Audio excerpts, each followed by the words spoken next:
Hey, hi. Party on testing? Hello? Hey, hi, hello. This is Buttercup, animator, sequential artist. The audio on this.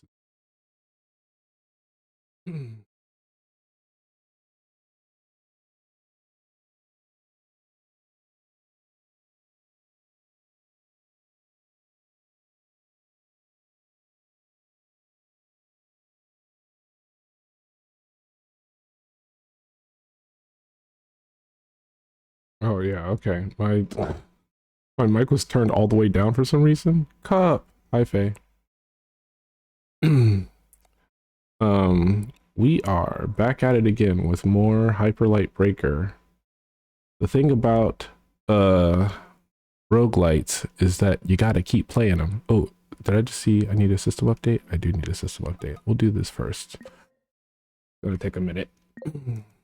How you doing, Faye? What you up to today? Oh, wasn't there something that you wanted to share yesterday? You never actually shared it. You were talking about wait, I'm misremembering. I did pixel art. Mm-hmm. You shared your new emotes.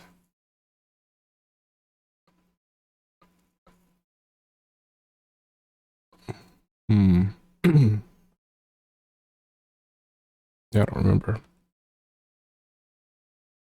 Update complete. Launching Street and launching Steam. Um.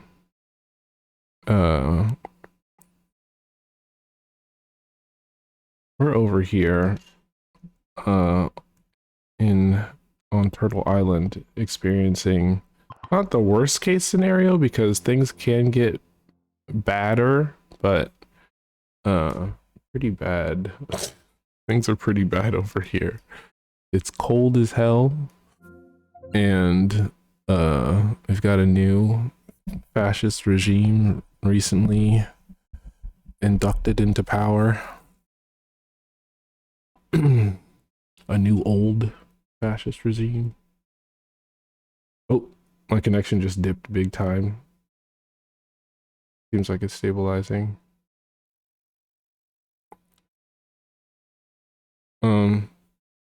Today I'm going to try and put some real good time and energy into working on the white noise report.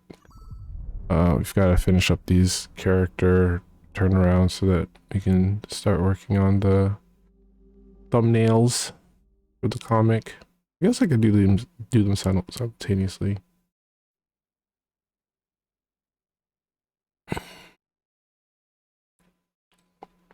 For the first time in the Imperial Project's history, they held the inauguration indoors because of how cold it was, which is theoretically interesting in and of itself, but to me it was more like, oh, okay, so it came up, they legitimated a rationale for turning it into more of a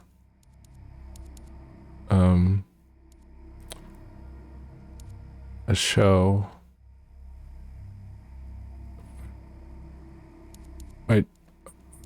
So armor is just how much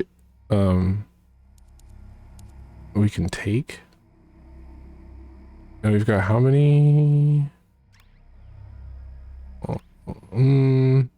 This doesn't feel wise, but taking less damage seems good. Now we've got to beat a boss if we actually want to make use of it, though.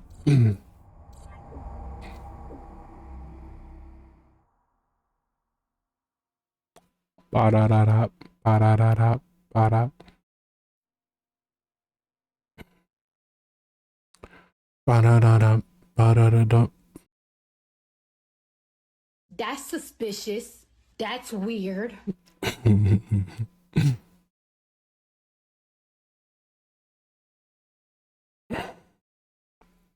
Got my phone on Do Not Disturb.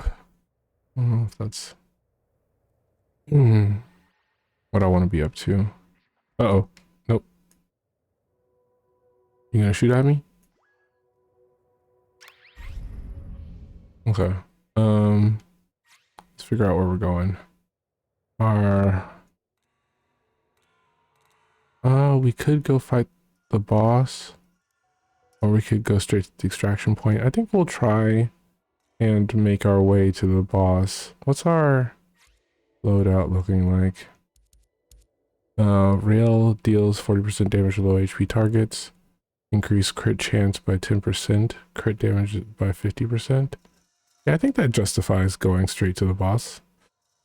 That way we can get more, lose some what's-its.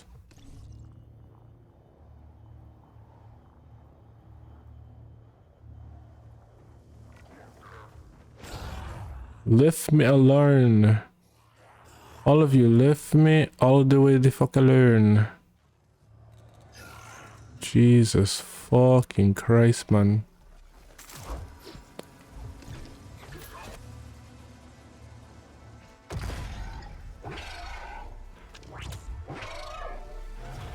Hey. All of yous, leave me the fuck alone. Okay? Okay?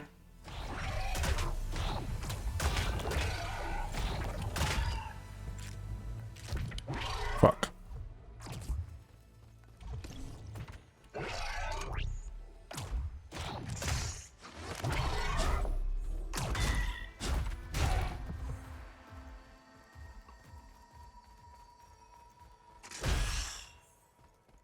Thank you for lifting me the fuck alone. Honestly, I'm scared.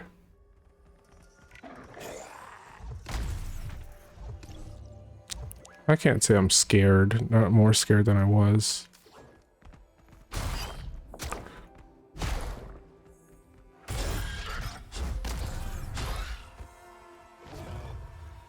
Not more scared than I have been previously. Hey, you. Leave me the fuck alone, eh?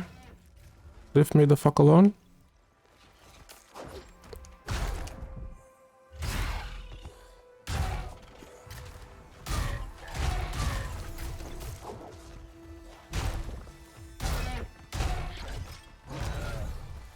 Can y'all, what's the deal? Why are we so in my face? What is the reasoning?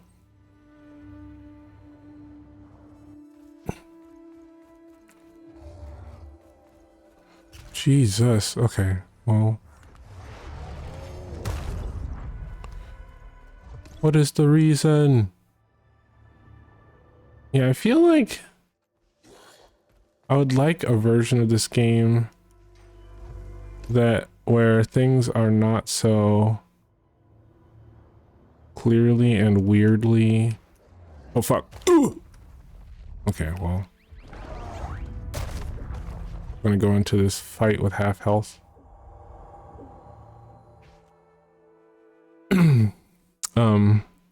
What was I saying? Why are things so... Oh yeah, the one of the criticisms that I have for this game design is that the aggro range and intensity of the enemies is just a little bit absurd. Oh, we haven't beaten this boss before.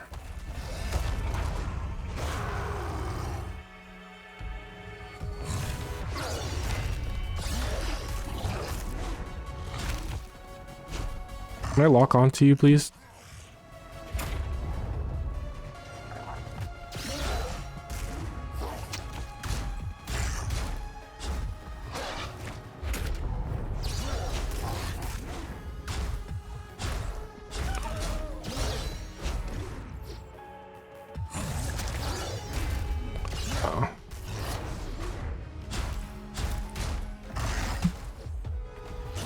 Fuck. Iframes, thank you.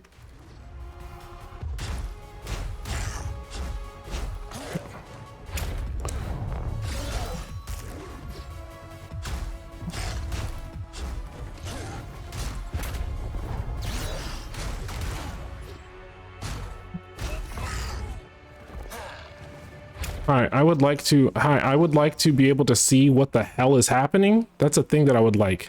Fuck. I think lock-on should be more permanent of a...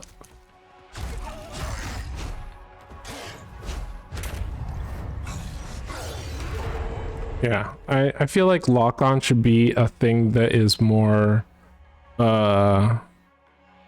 permanent, because I can't tell what the hell's happening.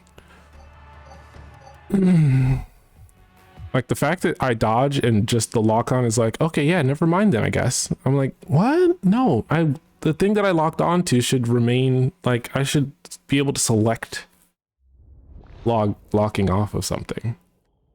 Because I lock onto him and he just jumps over me and I'm like, okay, well, I just don't see them anymore. There's got to be a better like solution to that. Renders the utility of the lock-on extremely marginal, and I can't turn my camera around fast enough to do anything about it. So okay, we'll just use this new weapon.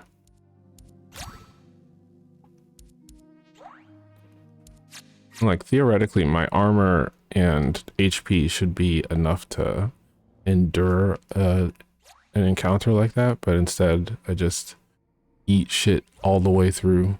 Oh,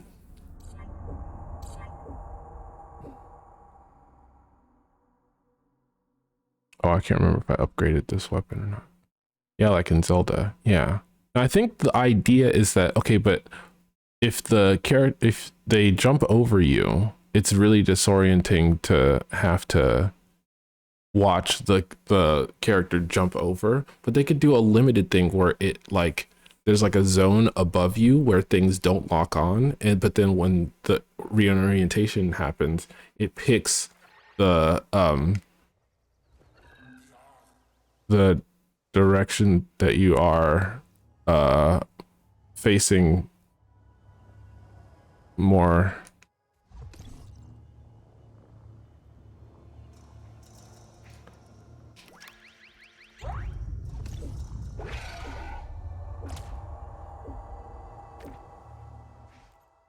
And prioritizes that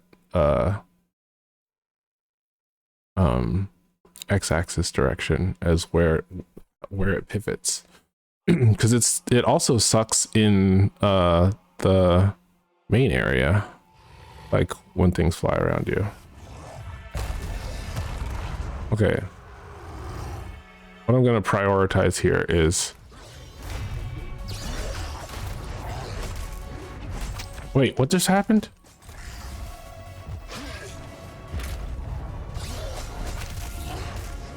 Okay, I hit the, it even did it. I'm gonna say I hit the,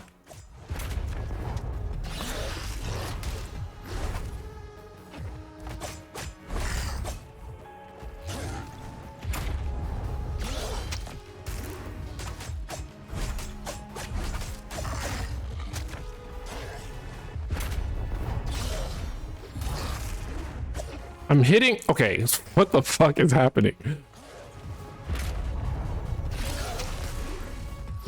I'm hitting the deflect button and it's just not doing anything. That's really fucking frustrating.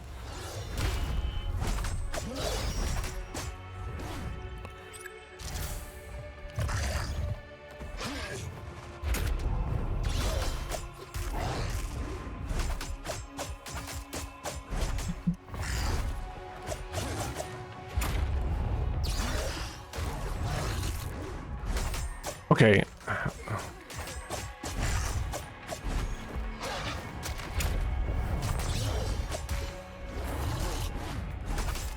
I guess you can't spam it is what they're trying to tell me.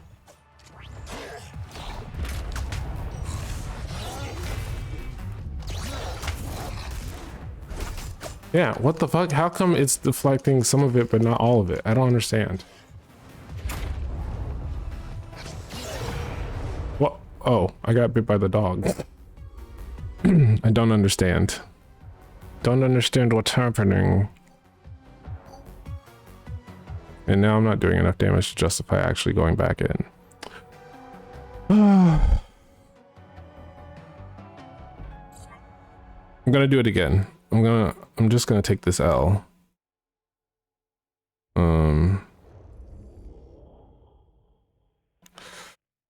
So I can try and get the deflect timings right and like better compartmentalize the tasks that I need to do in the fight. Because theoretically, you know, you could just do the fight without any upgrades.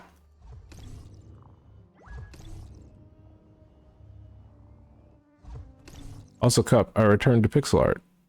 Uh-huh. Yes.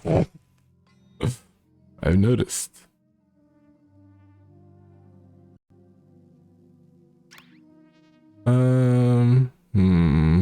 It's not actually worth it. Got no money.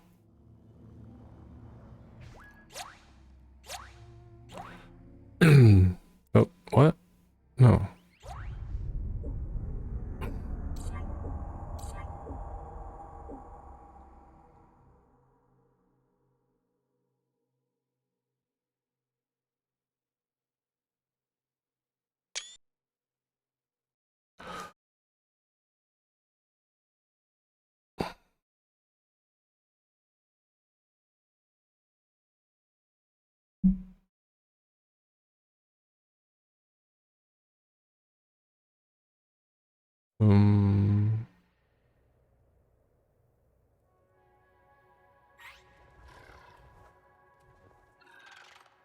Yeah, I also think that when you spawn into the world that you shouldn't be immediately assaulted by...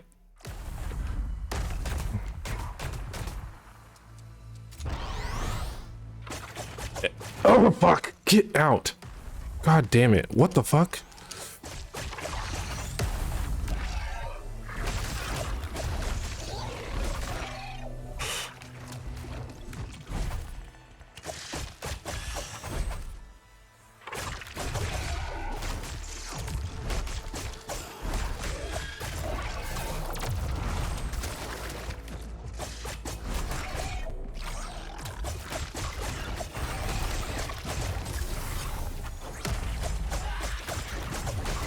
Like, the thing that I wanted to do just now when I first spawned into the world was figure out how the weapons that I'm using work, and I can't do that because I can't.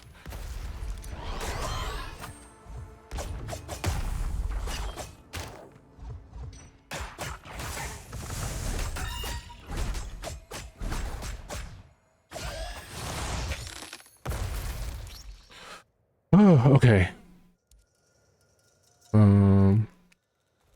Okay, so the thing that I wanted to do was see how this weapon works. Okay, blade special, increase all crit chance by 20% on activation for 3 seconds. Okay, that's cool. Crit chance increase. Yeah, I just spawned into the world and all of a sudden there's 30 enemies on me. I feel like there should be some sort of grace period once you spawn into the world between arriving here and... Fuck! Fuck!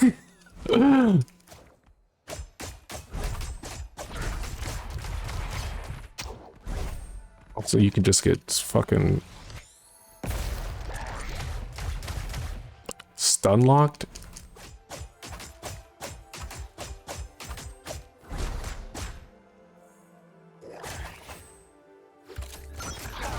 Fuck! It still took damage just because...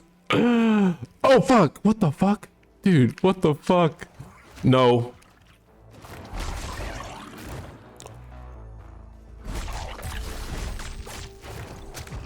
Okay. And now I'm getting fucking a dozen enemies are coming to fucking get me.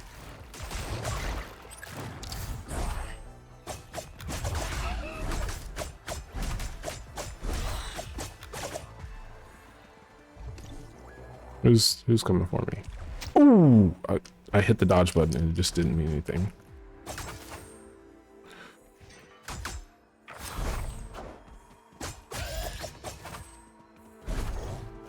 I'm trying.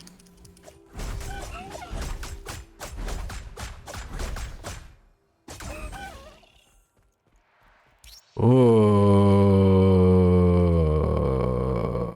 I don't have any amps. Okay, well, we've used our heal, so we just gotta go. We just gotta leave. It's the only option that we have right now. I hit the dodge button. What the fuck is the point?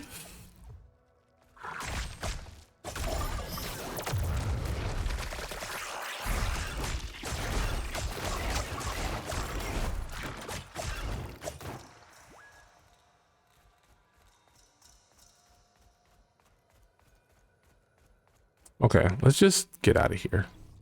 Fucking Christ. There's no reason to stick around because everything's so fucking lethal all the time.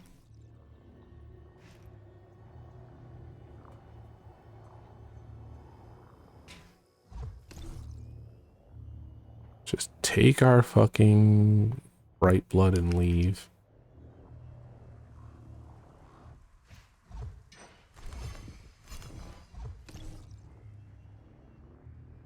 Hey, let me...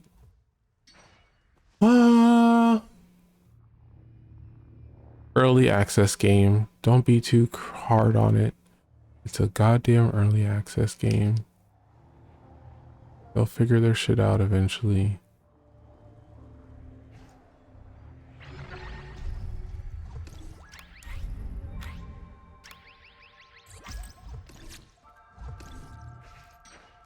Huh.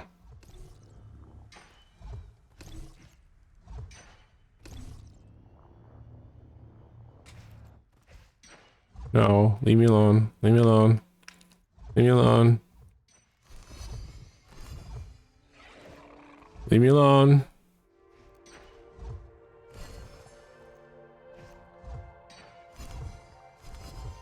Fuck.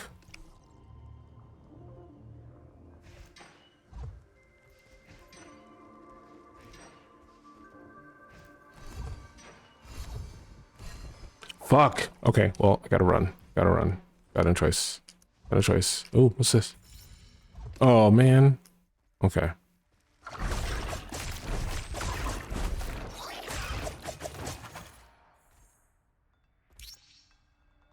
Harry recovers additional red HP.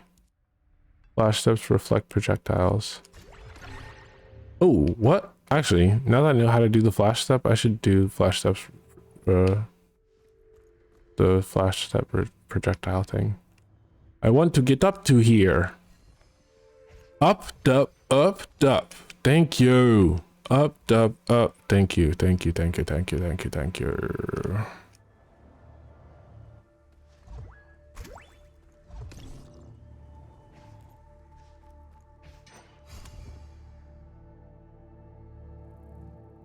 Oh my god. Leave me alone.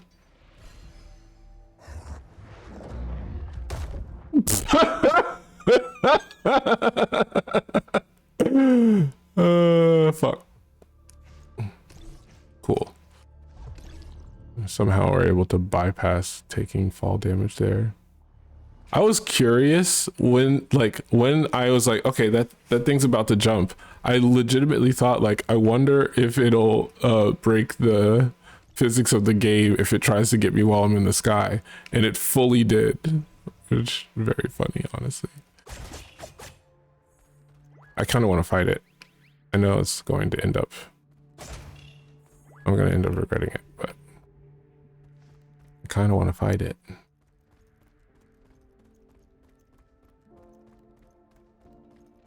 There we go.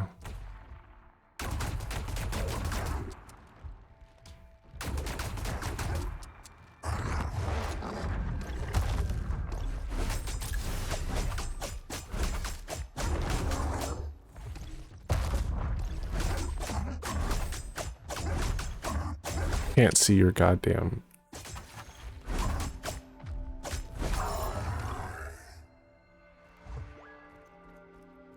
I thought that was going to be worth a lot of what do you call them? Bright blood. No, but it wasn't.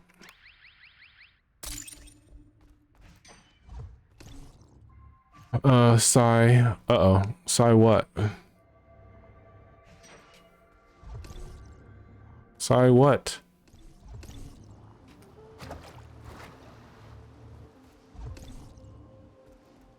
An island with nothing on it, you say? Truly? I'm really spending money like I just got paid yesterday, which is true. Oh, you just caught yourself doing the thing? Like, oh no. I'm really out here.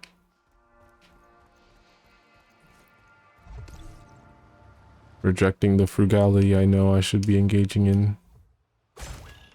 Oh, thank you. Needed it.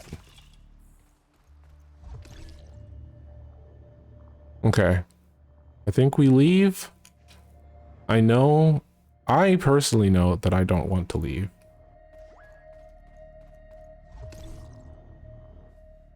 But I also don't want to fuck with.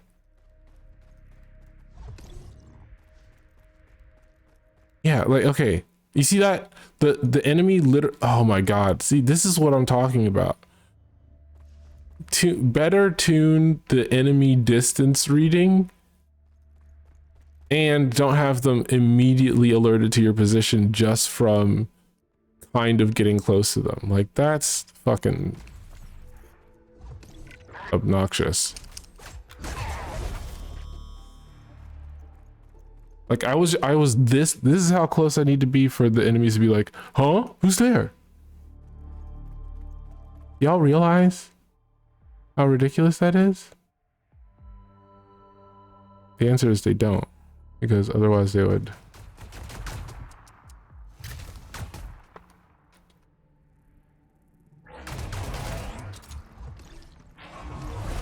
No, no! What are you talking about?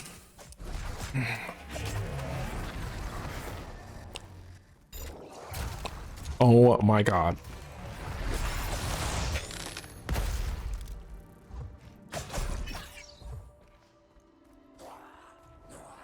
Yeah, come at me, bro. Come at me.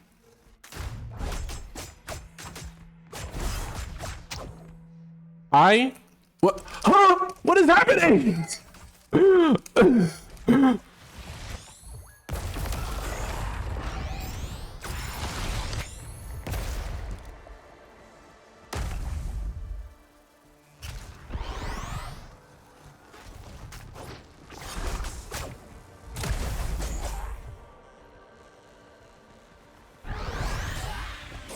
Fuck. Fuck, fuck, fuck, fuck. Fuck, fuck, fuck, fuck. No, okay. Fuck. Get me out.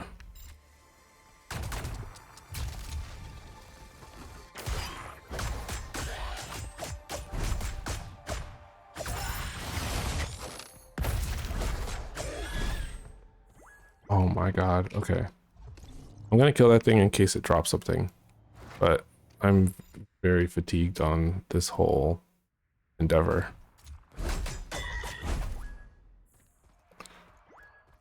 Okay. Balance blades. Do it? No, they're dual blades. Compact rails. No. Damn it. Do you need that health though? All right, get us out of here. Because Jesus. Jesus. Fucking fuck.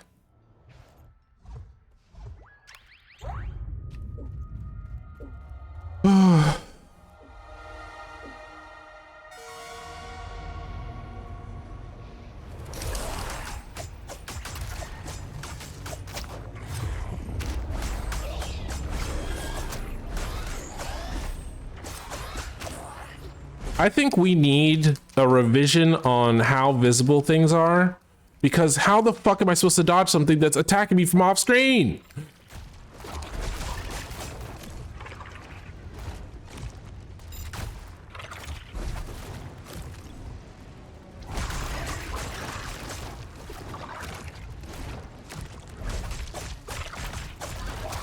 Hey, what the fuck?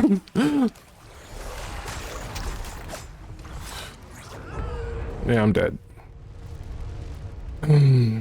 Getting lunch from a place where I did not cook the food myself. Wait. I mean, what do you, you're outside. What else are you supposed to do? That seems ridiculous to me. Like, yeah, of course you ate out. If you're out and you're hungry, you eat out. Especially if you walked 40 minutes in 14-degree Fahrenheit weather, you eat out. That's not spending money and like you got paid yesterday. That's surviving the winter. I'm supposed to starve, duh. No, incorrect. Inaccurate.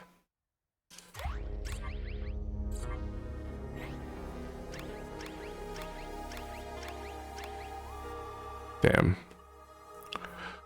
I guess so.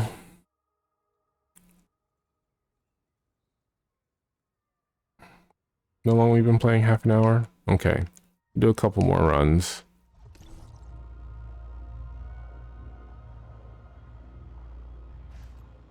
This game needs so many balance patches. Like, this is supposed to be doing so much damage now.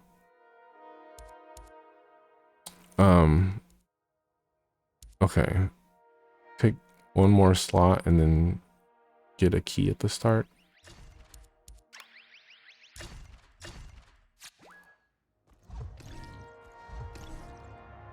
Let me spend our money on a decent weapon. Never mind. Everything's expensive. Armor would be nice, but I need to sell something to get it.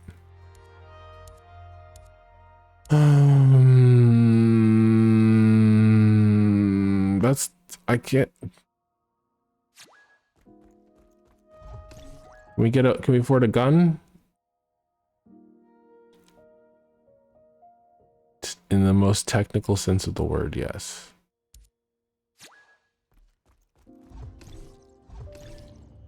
Is there an upgrade that will enable me to?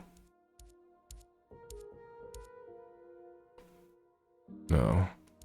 I'm gonna say can I upgrade my base weapon? And the answer is no, correct? Yeah. Does that mean it's already fully upgraded? Is that the implication?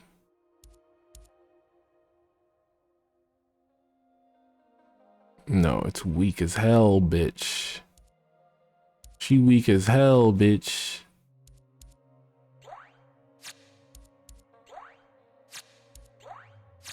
All right, let's go back in. Damn, you're probably right. It was probably my impromptu 40-minute walk because normally I can skip eating till I get home. Yeah, there's nothing changed about the build. And we don't even have any medi gems. Oh my god, we're going into this as a newborn babe. We're going into this with nothing. Let's hope that the difficulty matches our low status. I'm just gonna put us in the world and be like, die, bitch. You know what I call that? Nasty jazz. Ooh, this is an interesting configuration for the world. Look at that. Ooh. Nasty, nasty. I want whatever the fuck this is. And we're on the other side of the map from it. Okay, but it's close to the exit point. So we go here. Our goal.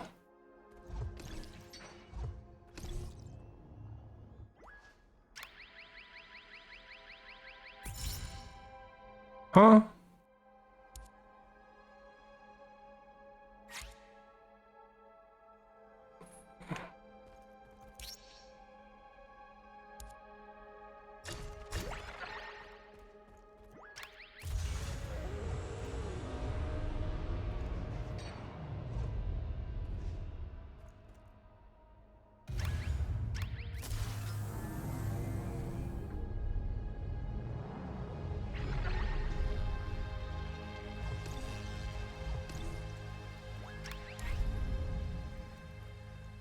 Okay, brand new world. Look at that. Look at that. Just look at it.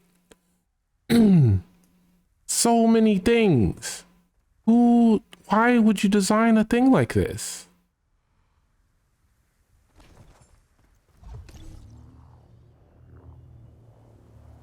Get me out of here.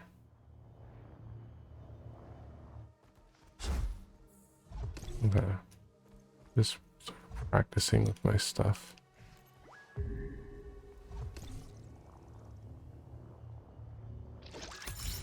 Huh?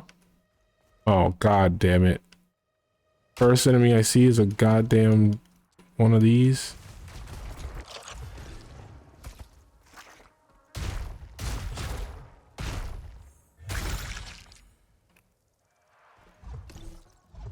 Okay, what is this?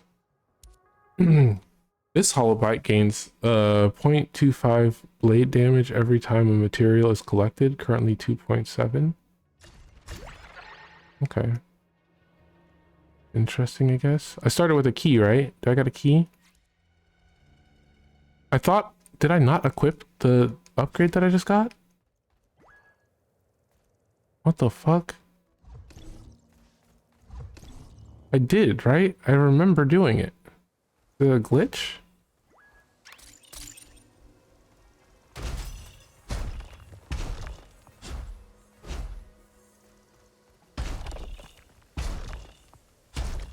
I want to watch, there's a video of a person doing high level play in this game, and I feel like I want to watch that to better understand what I'm supposed to be doing.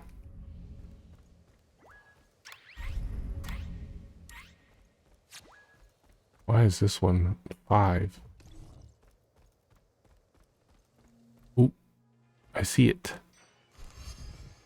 I see it. Oh, I see another one. You know what? Fuck it.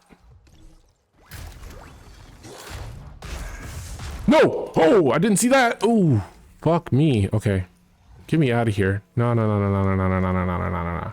You see what I'm saying? Like, in a game that is reasonably balanced, it would be like, oh, we noticed you just got here. Maybe you don't want to fight fucking 10 monsters at a time off rip.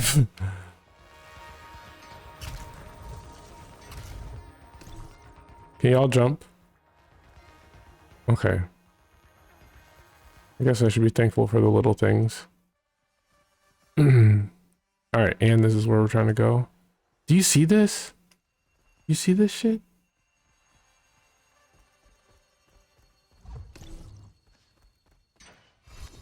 Do I think it's bad design? Not necessarily. Do I think it does not seriously take into consideration the, like what fun is in gameplay?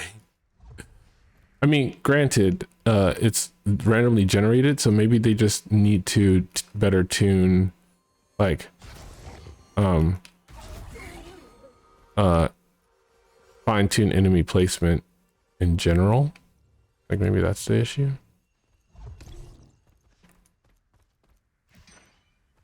Okay. Equipment. Give me the equipment.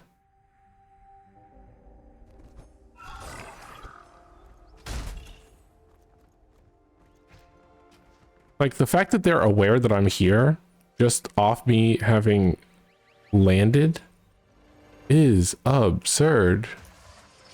Like, how? Huh? What? Huh?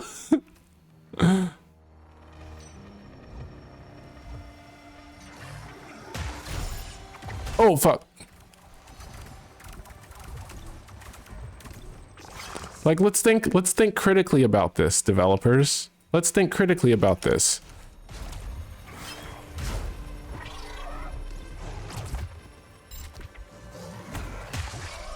Fuck.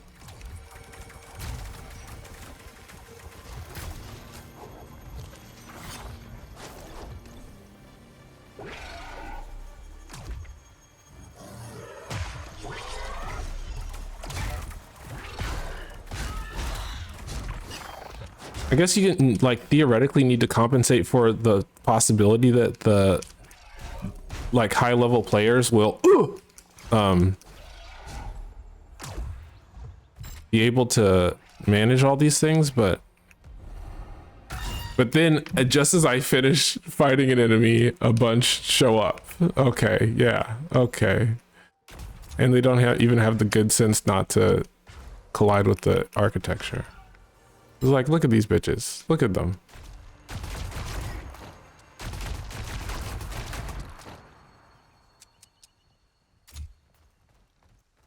You trying to come at me? But can't? Wonder why.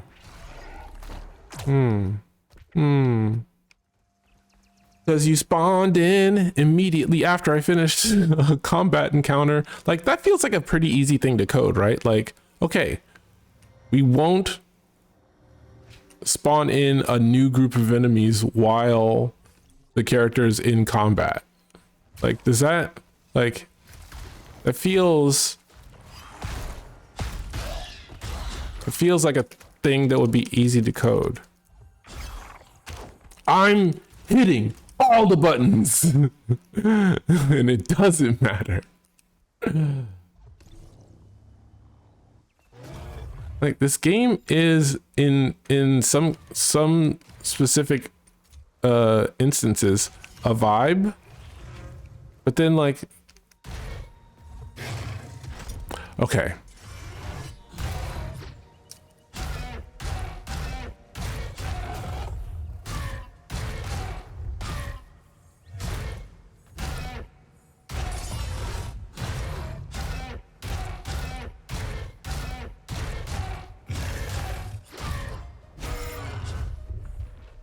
Oh.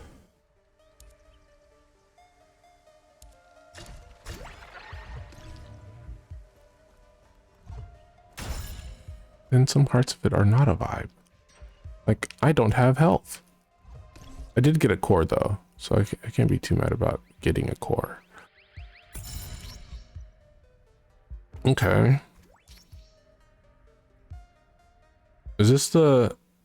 I think that's the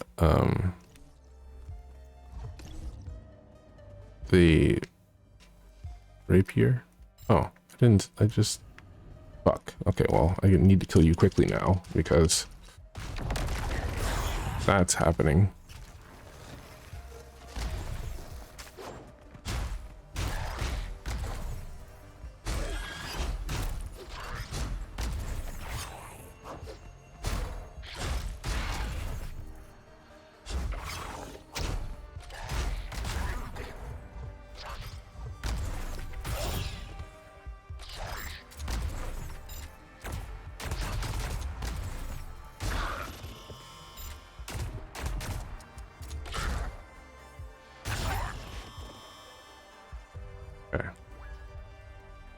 Should I get the fuck out of Dodge? I kind of want to collect some more stuff first. I don't have it. I don't have enough meta gems. Gimme, gimme, gimme.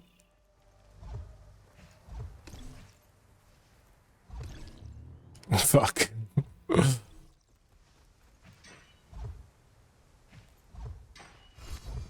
Is this just the...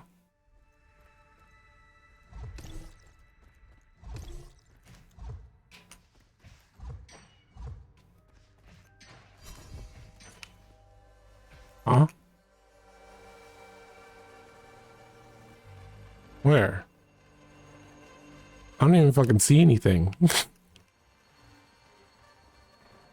Oh. See, look at them. They're so fucking thirsty to just fucking fuck my shit up. Like, how did you even see me? Now there's an item stuck in the wall? While dashing, all projectiles that hit you are reflected back to their attacker. Yeah, give me that shit. Didn't I have another reflecting thing? I'll do that for now. Okay.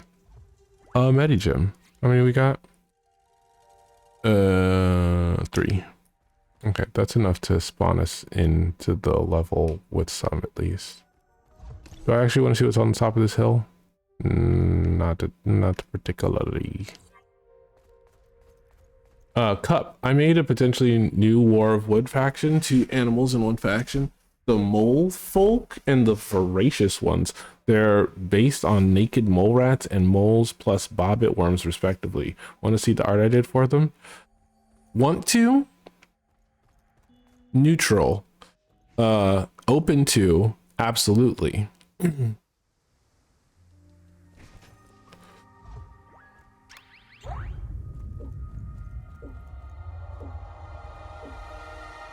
I'm constantly only ever saying you're welcome to share anything you'd like. Fuck.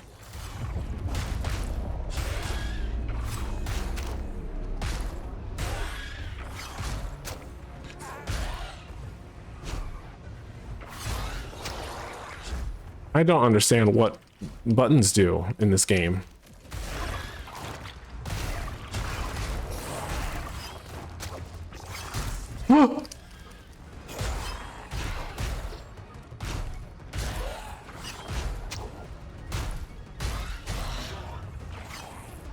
If you can get hit in the middle of doing an attack, I feel like you should also be able to... Oh, I shot it back at him.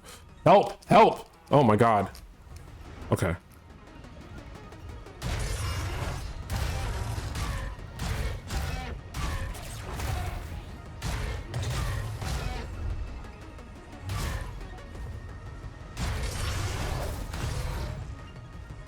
Why are you not attacking? What the fuck was that? No! Okay, don't die, don't die, don't die, don't die, don't die, don't die, don't die.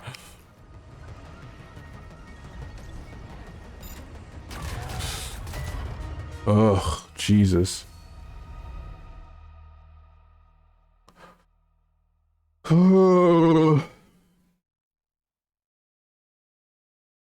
Okay, did you see the part of the fight where I just stood there?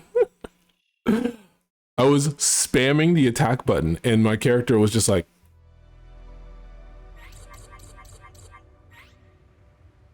I didn't, no. I mean, I wasn't actually expecting you to. It was more of a...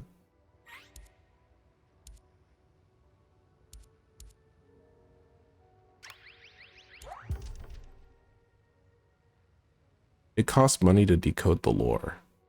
I don't know how I feel about that. Okay, General. I'm giving you a new arm. Yes.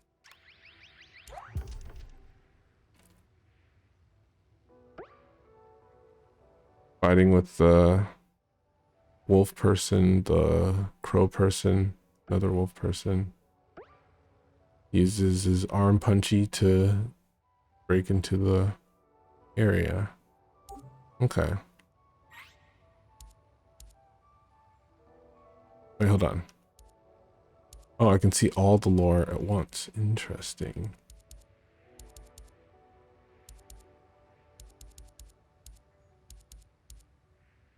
Okay, we need 2 more Drow lore things and 2 more Axis.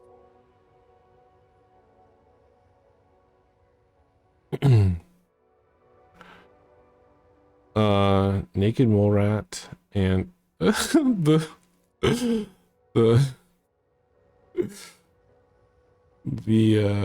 watermark caught me off guard. Okay, you said that they are naked mole rat and bobbit worm. And are bobbit worms the ones that are underground? Bobbit worm. Jesus, what a terrifying fucking... No, they're under... Are they underwater? Hmm.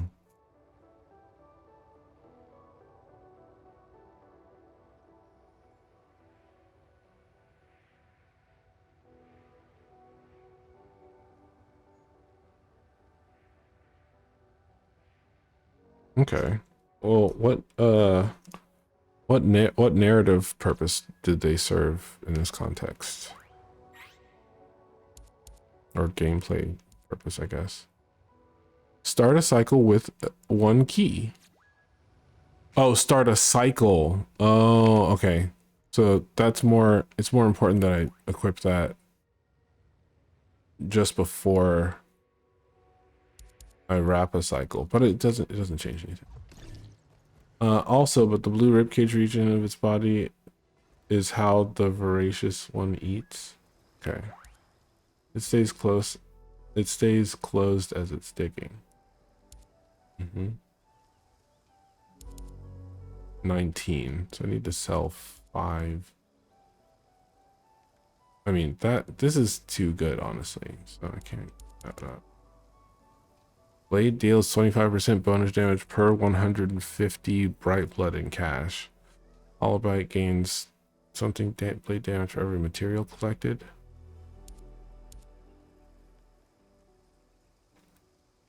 .25%. blade damage times 3 equals, that's not even 1% additional blade damage. Get out of here. Okay, I still need 4. So if I give up 2 of these, area recovers additional red HP, increase reload speed.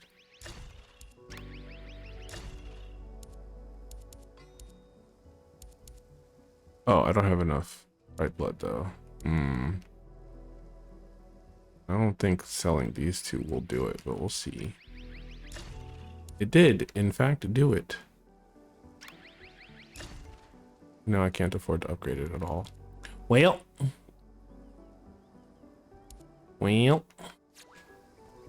Okay, well, at least gameplay will be a little bit more fun. Alright, we go in, we fuck some shit up, and then, something else. Hell yeah. Hell yeah.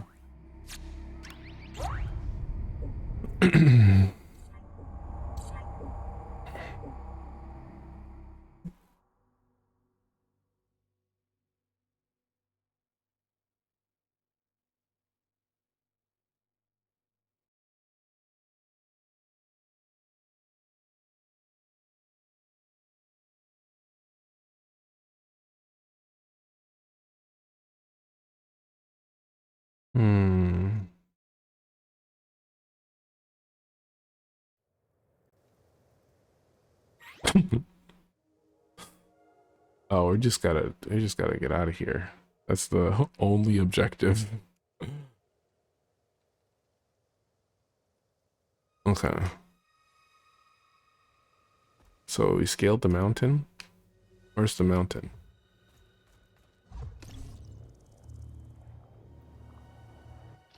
Gimme. Don't mind if I do.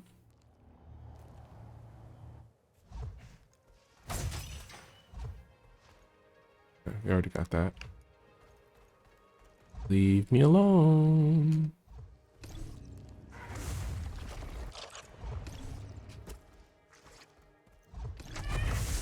Fuck. Ooh. Did I not see a metagem thing somewhere? Is that, am I imagining that? No.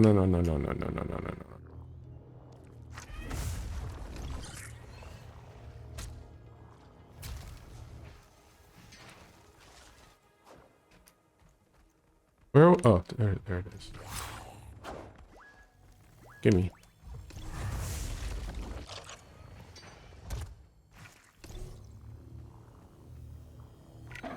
No. Gotta climb the mountain. Gotta climb the fucking mountain. What the fuck? What the fuck? What the fuck, dude? What the shit?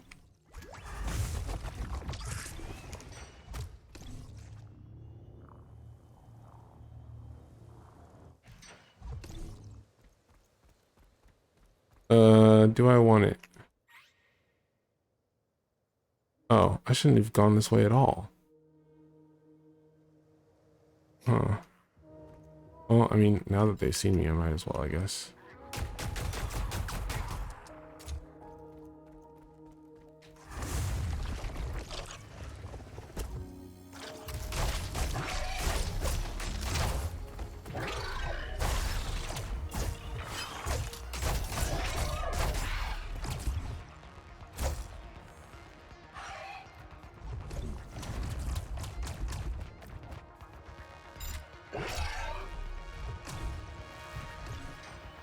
You see how aggressive these bitches are?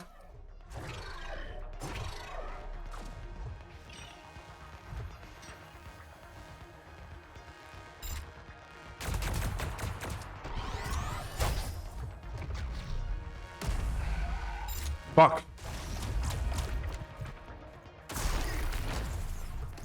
Huh? Where the hell did you come from?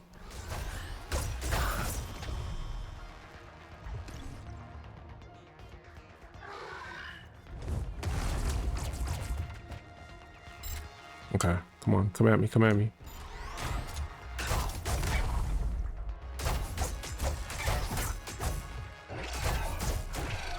I'm...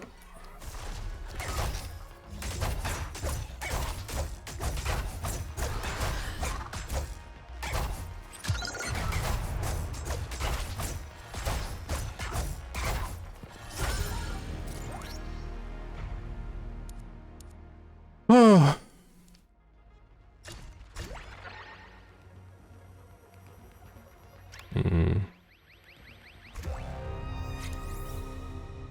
Hello, hello. Hi, Dagger. Faye says, so the idea behind the mole folk is they rarely use magic or ranged weapons. Oh, fuck.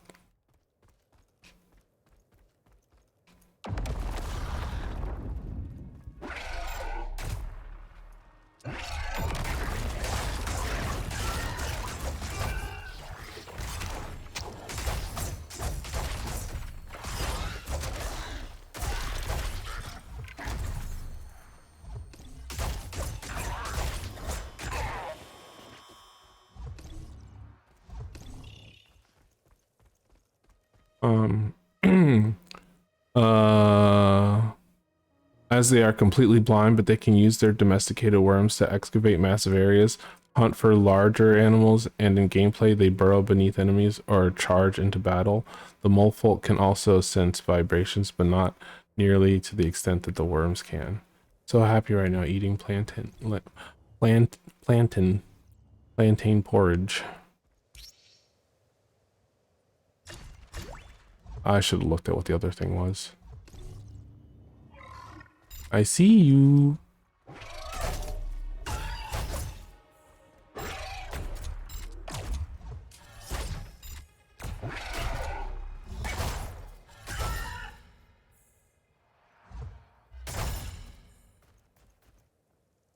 There's another enemy somewhere.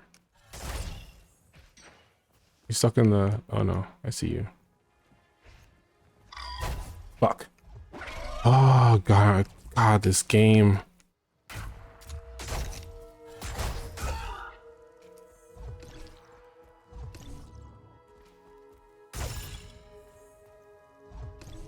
Man, I can't wait till this game is like actually tuned. Ooh. A key. I need a key to open this place, right?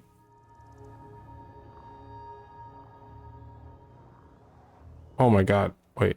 Okay, no. I thought I saw a gigantic enemy. I was like, where the fuck did that come from?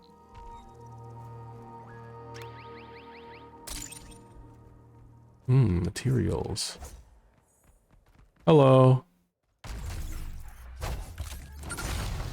Huh? Yeah, I feel like there's just so many little things that would just like make this game seem sensible instead of ridiculous, which is how it feels right now. Right now it feels like, okay, well, that's ridiculous. And like, you know, if you're a competent enough player, oh, okay, let's not do that. If you're a competent enough player, you can manage the ridiculousness. But for people who don't got the stuff and like play a little incautiously, to be punished so severely for that like makes the game unfun. It's like I don't have enough health to justify like being like letting my guard down for a split fucking second. Which, is that not ridiculous? Is that not unfun? Like, I just got here. Why are there... What? What? What? Okay. What? What?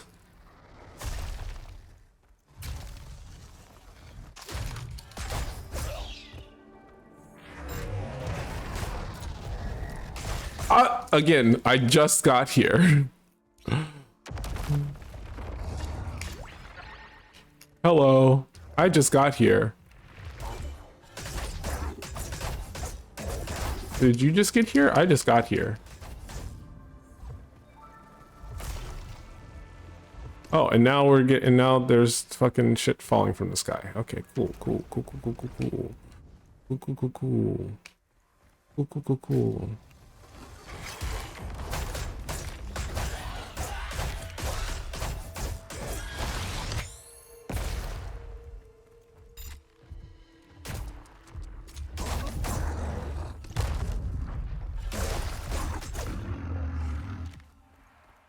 Okay. You're saying there's a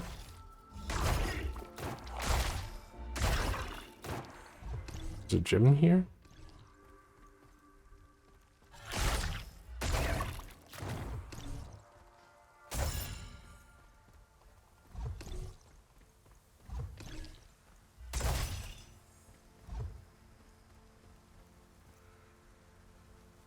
Is it underground? We don't have a key. We can't get it. We should just get out of here. Okay.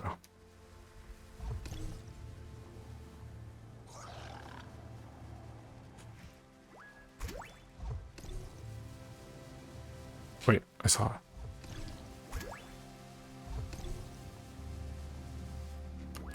You're tired now and you're leaving soon, so I shut down my thoughts of you. It's not that deep. It's not that deep.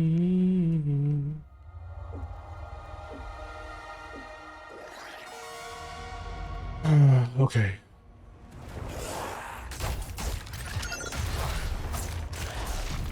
How? How?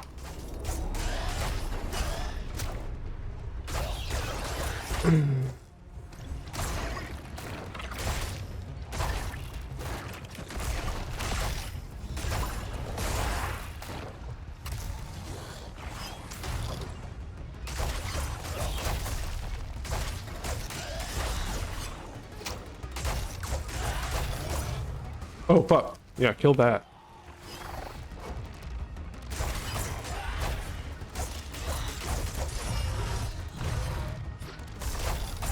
I also think that it should, the game should reward you for having the wherewithal to dodge at all. Like, you can get like a partial parry. Not dodge any at all, but hit the parry button, right? There should be like a window. There's like perfect parry, partial parry. I don't think that mechanic exists in the game, as far as I can tell. Like, there should be, if it does, they should, I would like for there to be a sound that reflects it. Okay.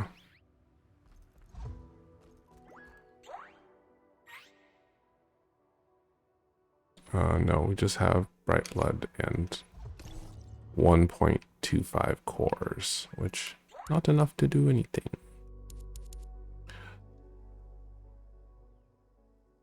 Yes, upgrade please. Now we need, how much to upgrade it again? 250?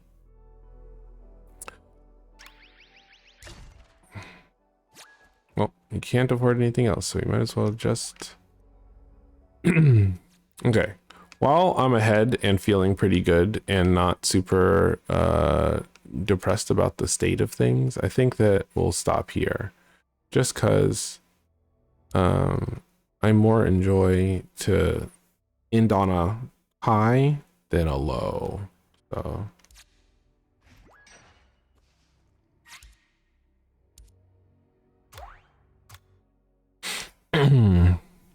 Man, early access games.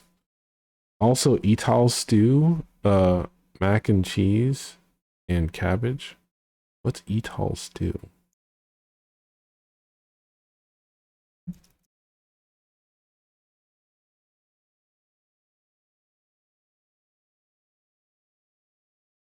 Mm-hmm.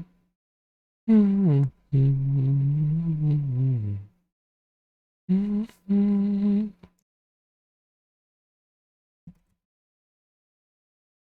Pumpkin, carrot, sweet potato, plantain, Dashin, chocho, coconut milk, thyme, coriander, cilantro, onion, scallion, tomato, bay leaves, black pepper, turmeric, pimento berries, scotch bonnet. Scotch bonnet. Oh, it's a kind of chili pepper. Okay. Let's do art.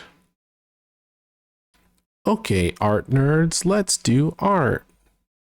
Oh, I don't have a. Oh, you know what I want? I want the sound clip of the like. Oh wait, hold on. There's an obvious one.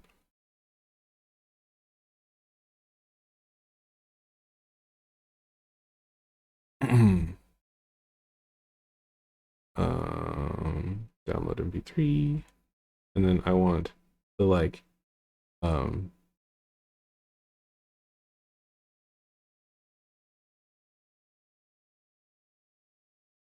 this is this around. It's so loud. I hope that y'all didn't hear that. No, you couldn't. Okay. Jesus, that was so loud. But it is the right sound effect. And then one more that was uh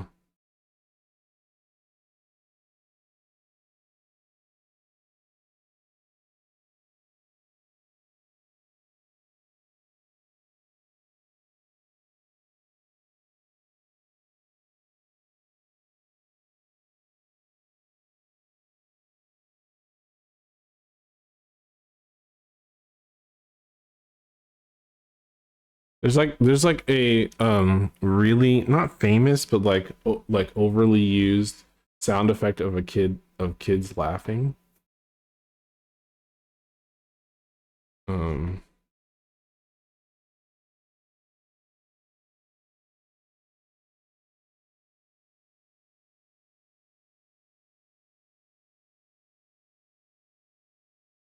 oh, wait, there's a documentary about it. Let's fucking watch that. Anybody down to watch a documentary about this sound effect today? uh, holy shit.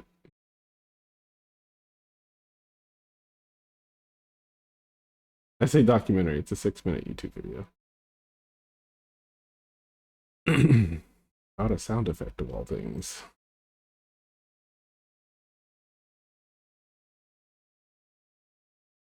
While I do this, I think I'm like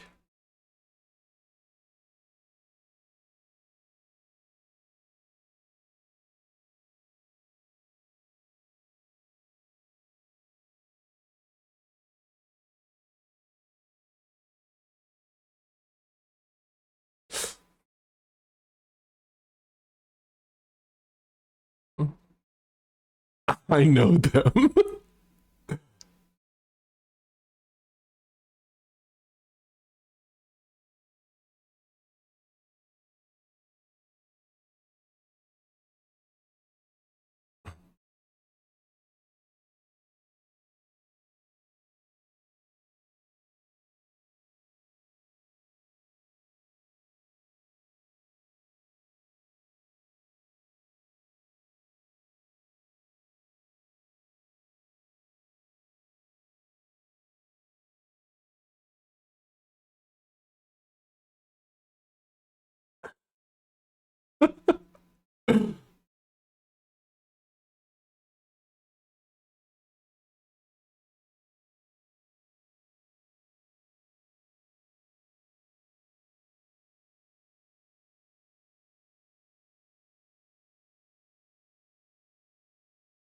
It was Diddy Kong Racing. Yeah.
Jesus.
I'm dead.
Oh no. Oh damn.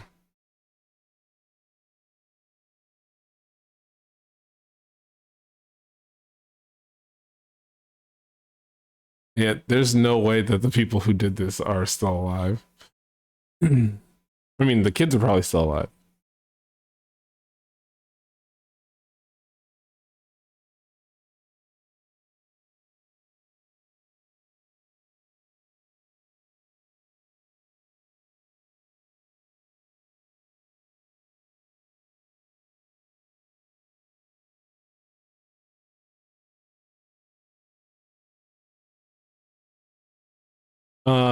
That reminded me of the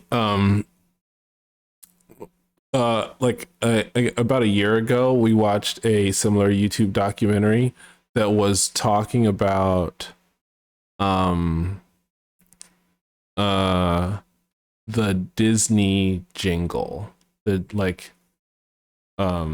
from the like Disney Channel, and like it was like a full blown, I don't know if it was 2 hours, but it was long as fuck.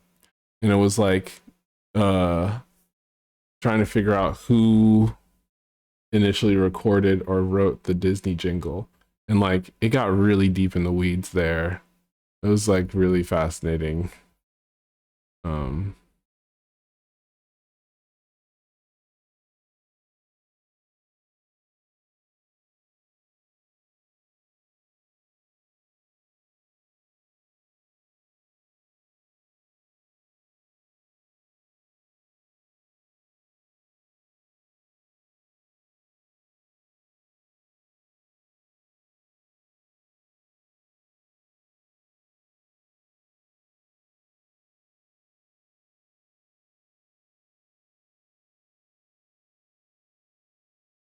trying to find the that laugh.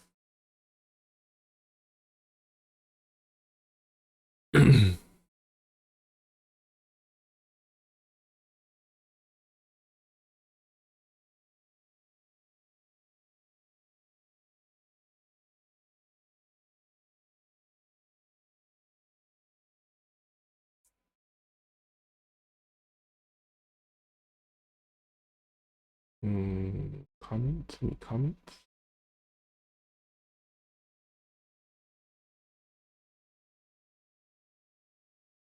Not as popular as the Wilhelm scream, but I hear it. This is this everywhere, like commercials, infomercials, logos, TV, etc.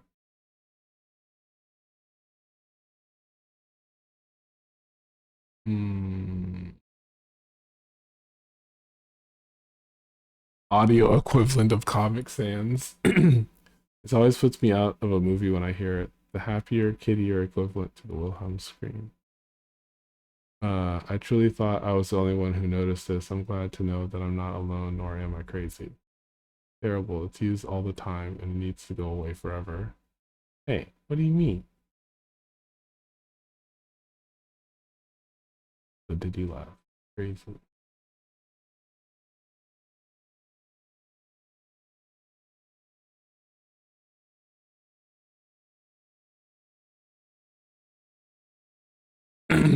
Oh God. People talking about using it in horror context.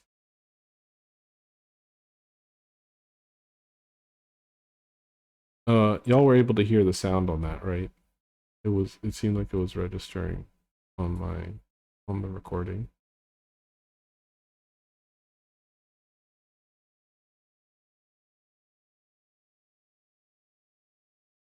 Here we go. I think I found it. I think I actually found it for downloadable. For purpose of downloadable.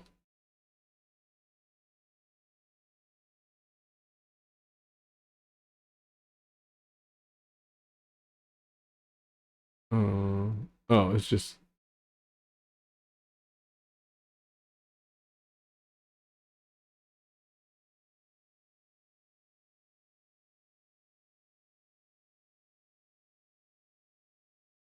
variations.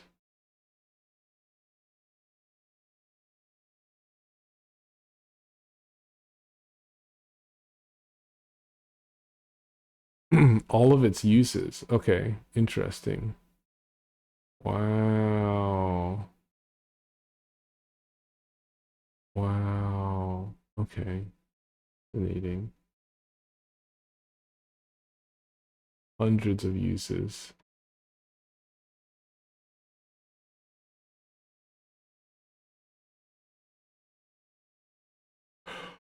Oh.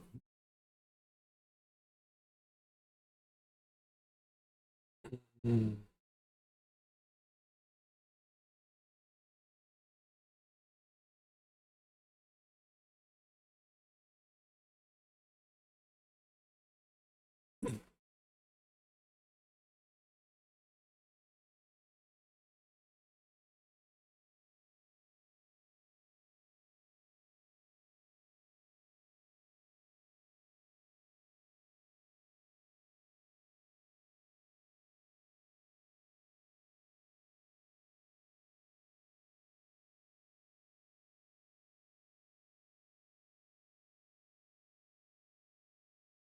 Is there a way to download these?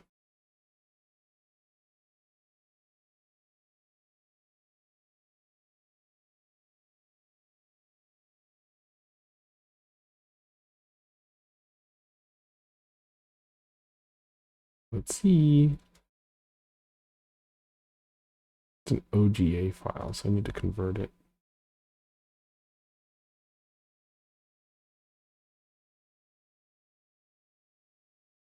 Do I not have? What's the name of the program? The free audio program that folks stopped using because it was like taking data or something.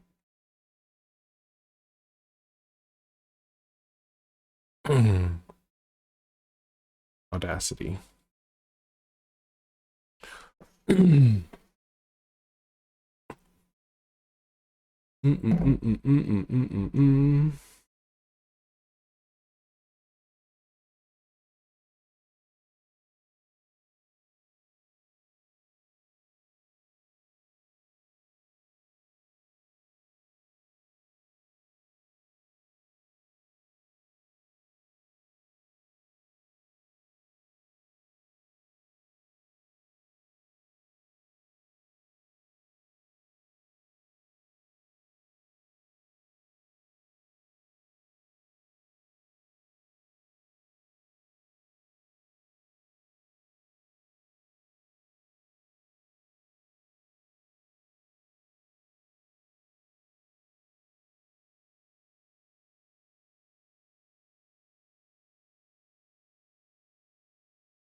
You hear me? What the hell?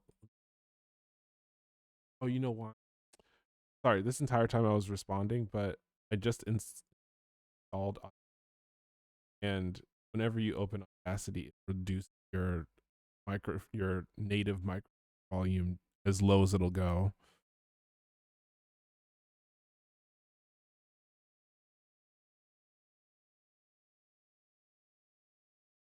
Okay, I'm back at full audio. Sorry.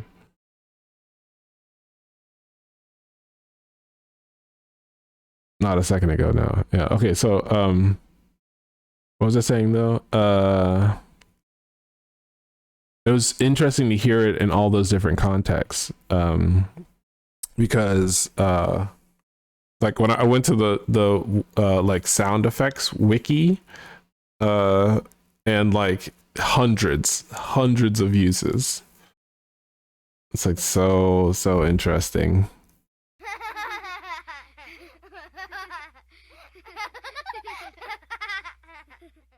It's also like understandably iconic because of the pattern itself. Like I'm sure it's partially because I've heard it 1,000 times, but like hearing kids laugh that in that genuine way is what's a good word for it? Rare? Yeah, there we go. Come on, brain. Kuwahara filter? I don't actually want to watch this, but I'm going to start watching it just so that I can watch it later. Higher than a motherfucker dreaming of you. It's my lover.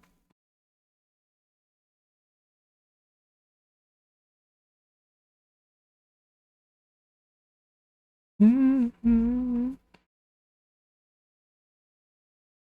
Okay. It's time to do art. Today we need to get art done. Listen, everyone. Art is necessary.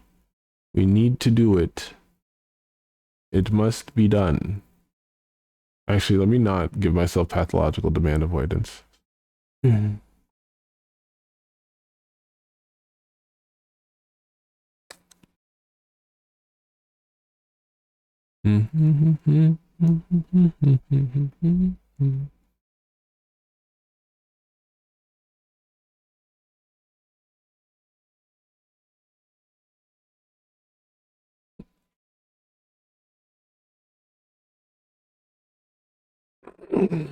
Art.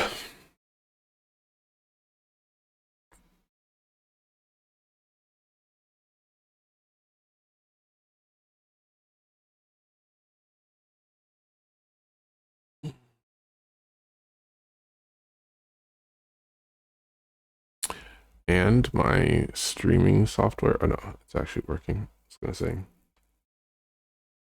it's broken again. It is not broken again. It is working.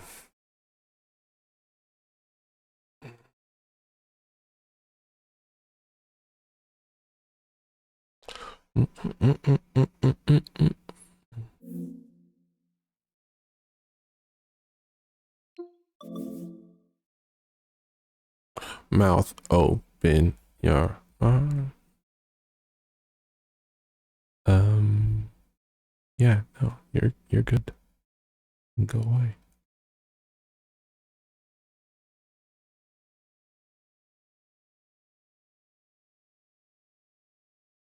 Spirit of sound chasing down too many walls.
Just realized 2% milk would be a funny name for something. 2% MILF. Mmm. Mmm.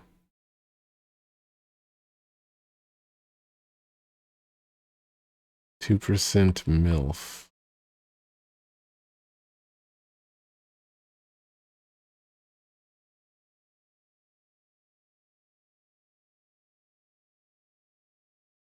Yeah, if you were tasked with the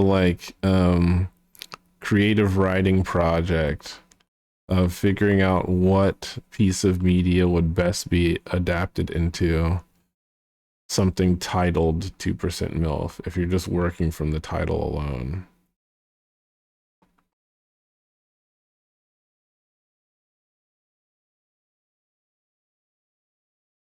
Hmm.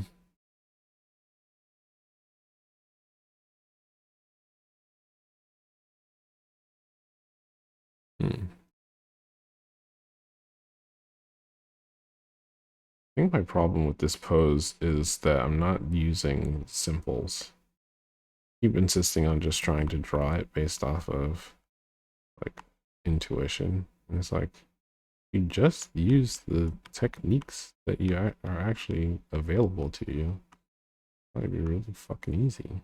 You doofus. You doofus.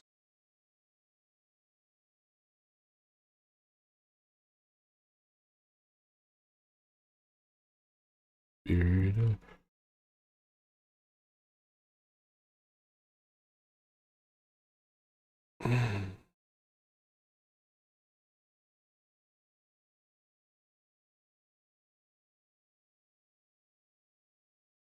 I saw Shoddy dancing on the floor.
Shaking like an earthquake. Mm,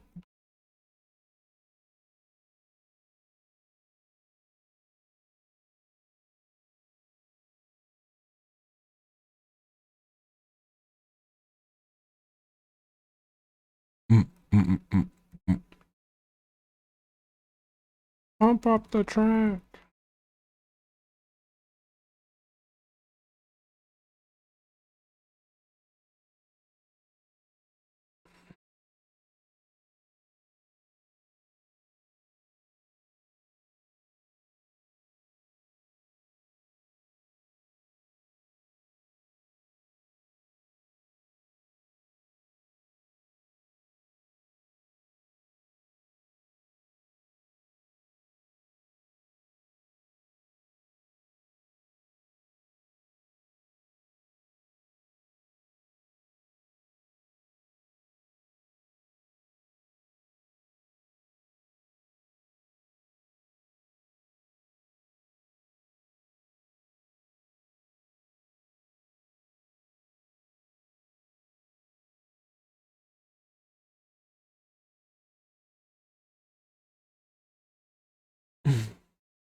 2% MILF.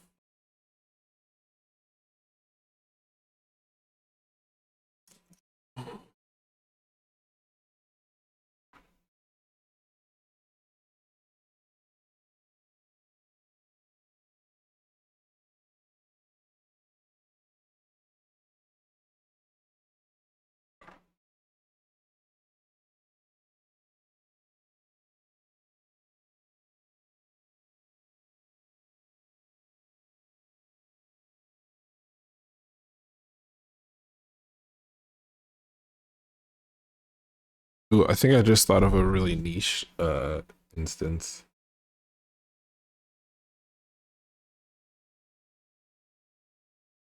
I think the math may not work though.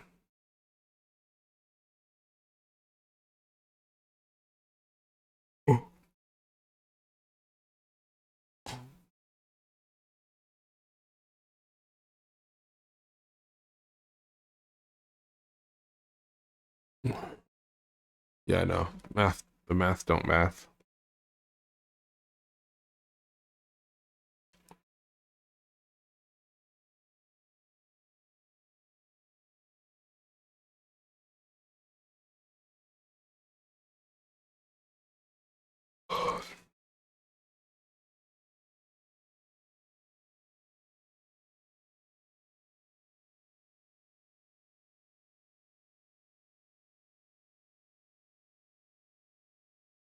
Wait.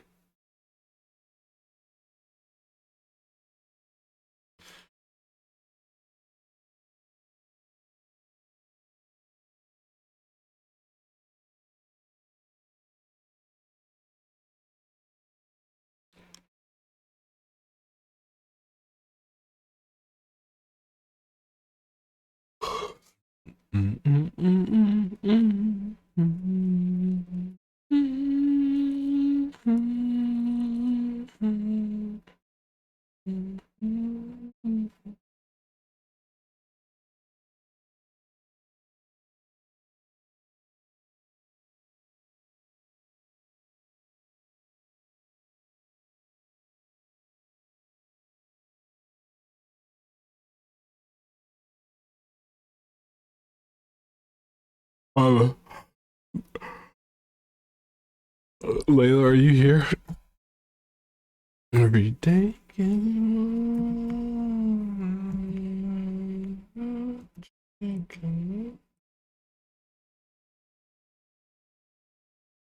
Yeah.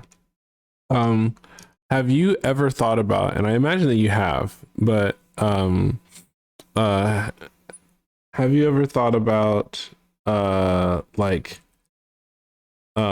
the fact that every generation that you go back, like you're made, like your ancestors are two times the generation uh preceding.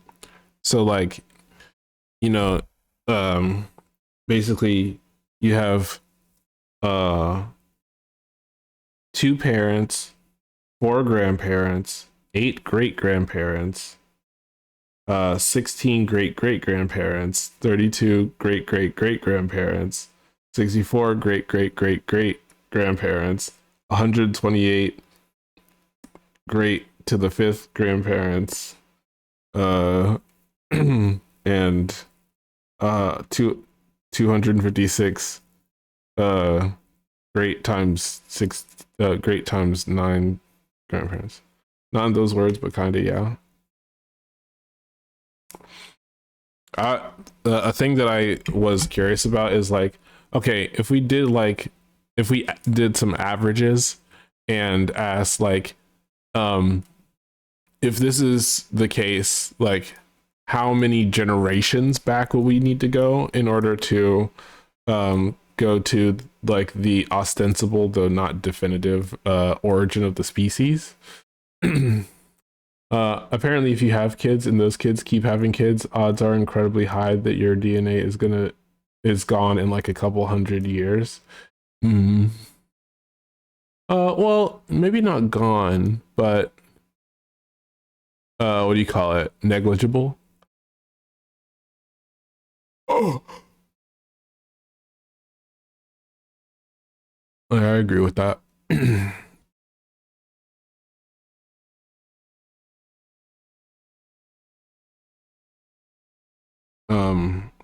The I was partly thinking about this because of I mean the 2% MILF thing, right? I was thinking about, oh, like logistically speaking, like, is it possible to consider yourself descended from, like, even if you try to average it out, it doesn't make any sense. Like, even if like you found out that like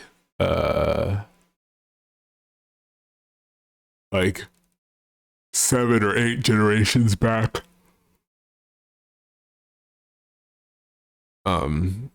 like 2 of your ancestors were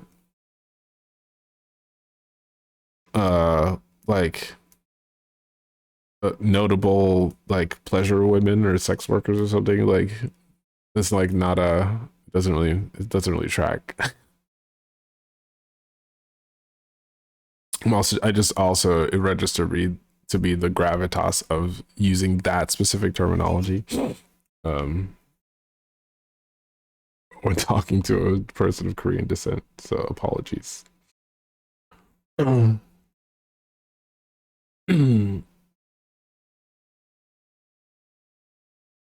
Yeah. Trying to think, there's like other terms for it. Entertainers, professional entertainers. Hmm.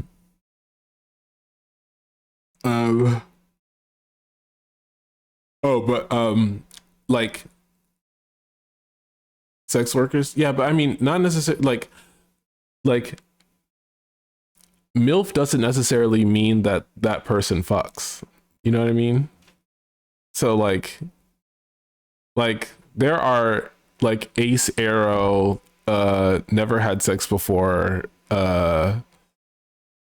strippers, you know, and like they're still doing sex work,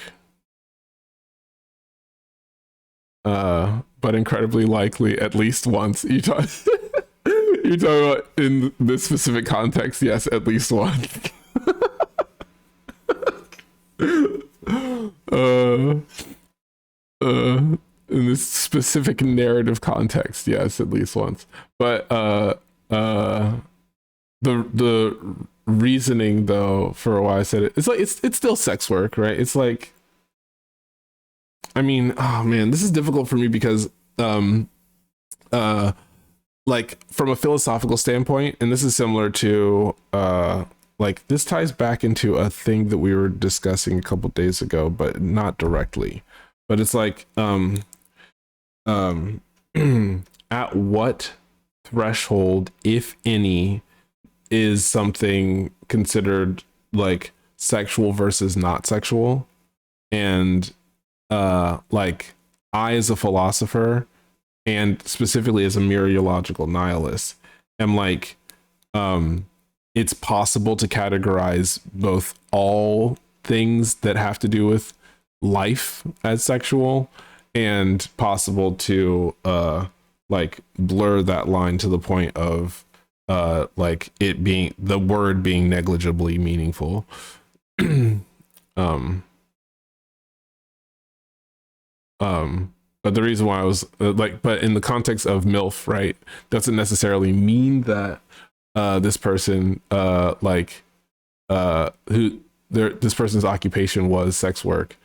It could just be a person who a lot of people consider desirable, like a sex symbol, rather than like a person who's actually out there smashing.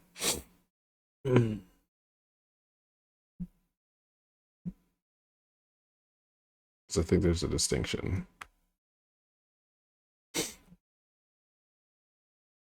Nothing to do with sex work at all, yeah. Just a description of desire, right?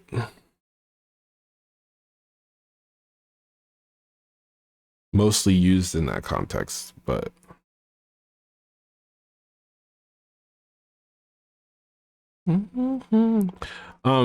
this is oh man, I kind of want to rewatch the conversation that I had about this the other day. Might have even been yesterday. I don't remember specifically, but like talking about mereological nihilism and the ship of Theseus. Because now this morning, part of the reason why stream started so much later than I was expecting is because I was watching a video talking about mereology and specifically mereological nihilism. Watching a bunch of Christian philosophers argue against it. Pretty funny. To me. Not funny to general audiences, but funny to me. It's just the thing. I just think it's neat, and so I want to talk about it, but I don't really have a methodology.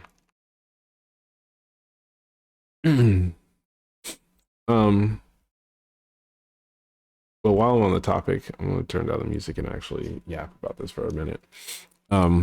So mereology is the philosophical study of parts, right? And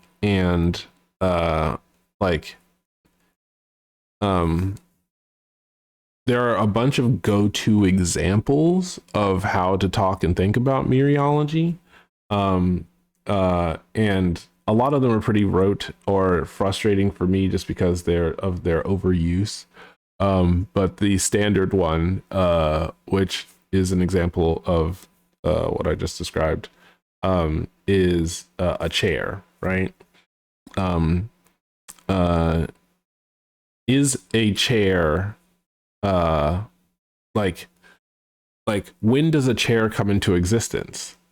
Or like are all the constituent parts of a chair simply arranged chair-wise or in the shape of what we as humans identify as a chair, but all of the component parts necessarily have existed throughout all of time and space forever, and then just happen to have been assembled into this specific configuration.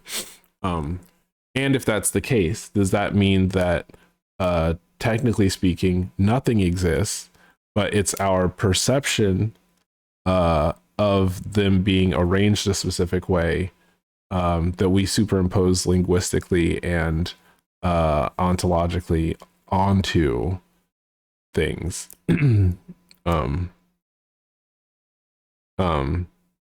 Trying to think of like a really good, like a really strong example. Like a lot of people have like at least a rudimentary knowledge of like how like phones and computers work, right? That like it's a bunch of boards with silicon chips and electrical pathways that are connected and interlocked in a way that results in you being able to interface with it the way that it is that you do. But like, sorry, my boss called and I got booted from stream audio. Okay. I don't mind repeating what I said if you're okay with it.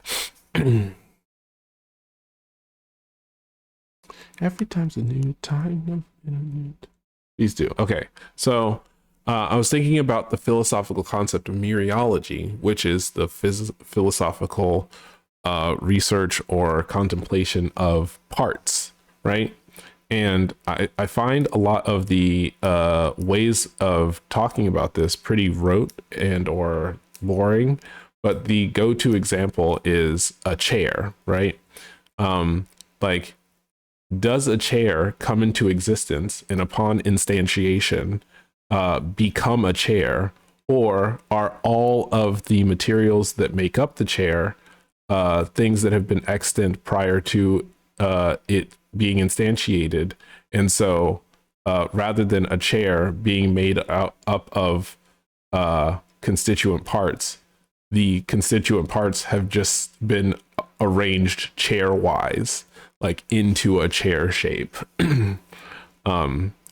And like mereology sort of like contemplates this idea, and mereological nihilism, which is the thing that I subscribe to, is the like belief effectively that there are no things. It's just that the sort of emergent qualities of the universe, which are referred to as mereological simples, are arranged in specific configurations that for the time that we are able to perceive them and instantiate them in language, are arranged in that specific configuration. And I was giving like I was saying that like I think a better example, right, is that like for technology, for instance, our phones, right, like phones are like most people have an understanding that like the phone that you hold in your hand is necessarily a complex of assembled pieces. There are silicon chips in here. There are like gold circuits on those, whatever those green circuit boards are called, and like it's made out of metal and plastic and glass, and you can stick new parts onto it, put it inside of a case, but like we perceive this amalgam as a phone, but like where is the actual phone, you know? If you can take it fully apart and reassemble it, and it retains its functionality and memory, etc., like at what point is it instantiated versus not?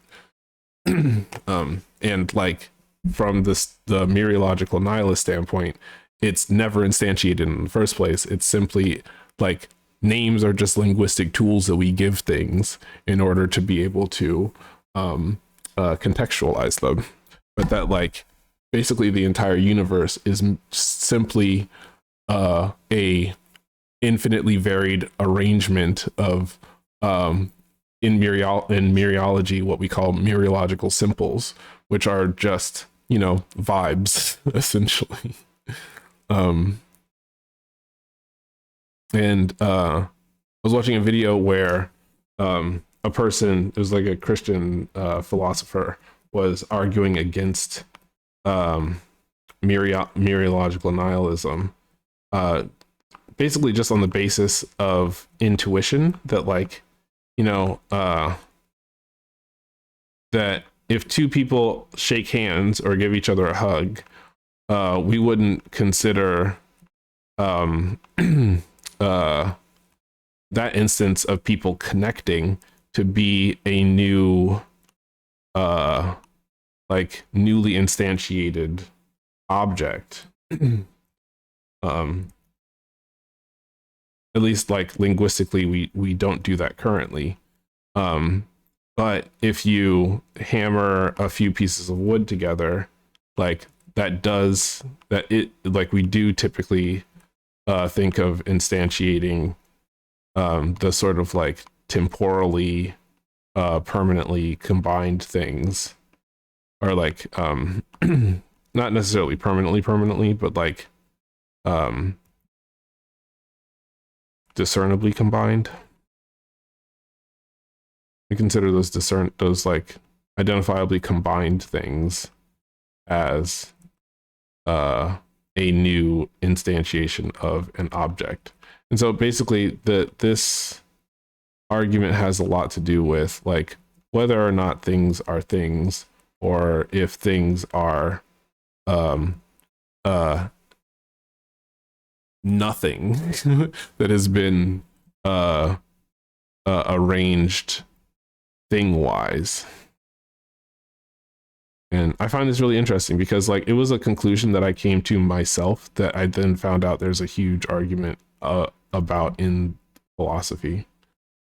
Probably because it lasts longer. If two people superglued themselves together instead of just hugged, we might consider them a unit. Well, I mean, we do that with people who are in a relationship, right? Like a relationship is literally an instance of like two or more people who spend a lot of time together. And so like we sort of partially instantiate the relationship as a thing. But like philosophy just seems to do a really bad job. Like you're right, and it's very easy for me to understand that concept, but I think that philosophers find it really difficult to talk about like mereological nihilism because they presume that there need to be these sort of like formalized Western arguments around like what things are true versus not true. And so like once again, like white supremacy has sort of plagued people into thinking that like you can't simultaneously acknowledge mereological nihilism as a like valid way of viewing the world, and also on top of that like argue that even if there is no like even if nothing truly exists, our perception of the world and like the structures and things that we care about and choose to instantiate through language like are no less important because we can philosophically acknowledge that they're not real, you know. It seems like people really struggle with that as a concept, that like they need things to be real in order to care about them. And I'm like, no, I like it's easy for me to acknowledge the transience of national projects, and like even on a long enough time scale, like the specific like arrangement of like land masses, right? That like eventually like North America, aka Turtle Island, is going to split into a bunch of smaller what do you call it? Land masses. And like that doesn't bug me. It's just like I can acknowledge that and simultaneously say that like for now it's Turtle Island. For now, the most useful terminology. And like even just thinking about the political invocation of Turtle Island like in contrast to the United States of America, and like how like various people think about these concepts under certain circumstances, right? That like, you know, my parents believe in the realness, the reality of the United States of America in a way that I don't. Like, but like, you know, majority opinion is sort of what dictates like how most people think about things. And like that can be the case, but we can also say that and acknowledge like but also I disagree.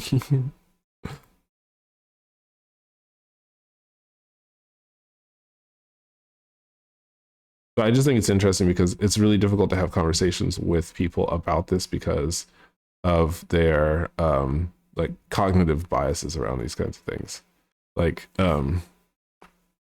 it seems like people really want to think of themselves as real, and like that need, that desire sort of like translates into needing to think that the world outside of them is also real. I almost always keep it lowercase to reflect that I don't respect the idea of the US as a country. Yeah, I vibe.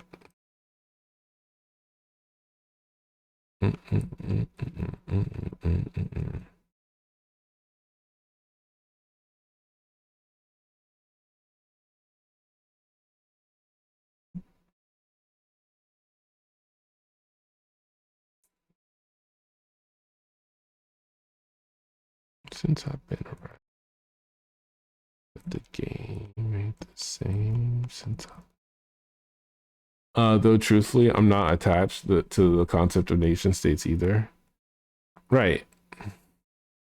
This reminds me of Adventure Time Egress with Jake. It's like, but if that's all a dream, then I'm a dream, and I ain't no dream. You heard? Yeah. Well, how far you've watched all of the supplemental and like end material, right? I still haven't watched Fiona and Cake yet. But the is it Best Friends or Jake, was it Jake the dog? The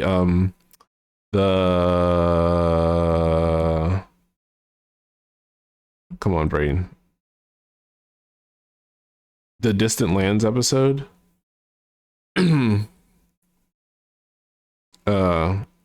Where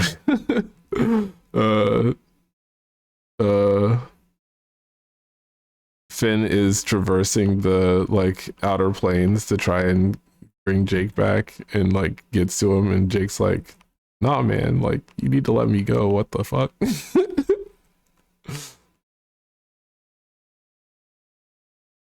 Finn and Jake are dead. Is that what it's called? Jesus.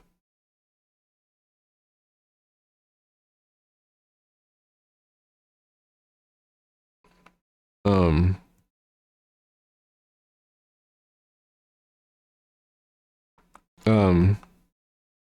I wasn't fond of most of outer distant lands, but I did like that one and teared up a bit. Yeah. I mean, I like them I like them about as much as I like the rest of the show. And like, as a person who doesn't necessarily have like a favorite episode, like Distant Lands was like, okay, this is more Adventure Time, which is what I want. So oh right, Outer Lands is a concert or something. Oh.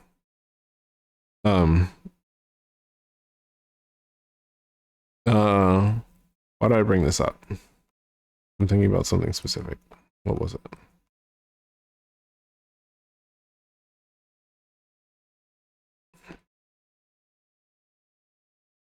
Oh, just that Jake basically sort of rejected it, like eventually rejected that idea. It's like, I'm okay with being a dream.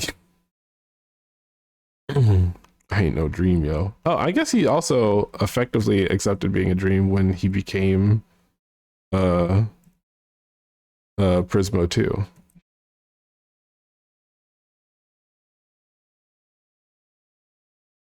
Sort of, kind of, maybe not. He actually was a dream in Egress, though. Oh, I don't remember the details of that plot. Dun dun dun dun dun dun dun dun dun dun dun dun dun dun dun dun dun dun. I ain't no dream, yo. Okay. Okay, there's a thought that I was having before. In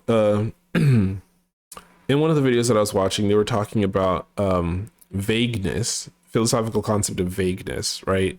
Where like we can say that a specific person exists, but acknowledge the sort of transience of their existence by talking about the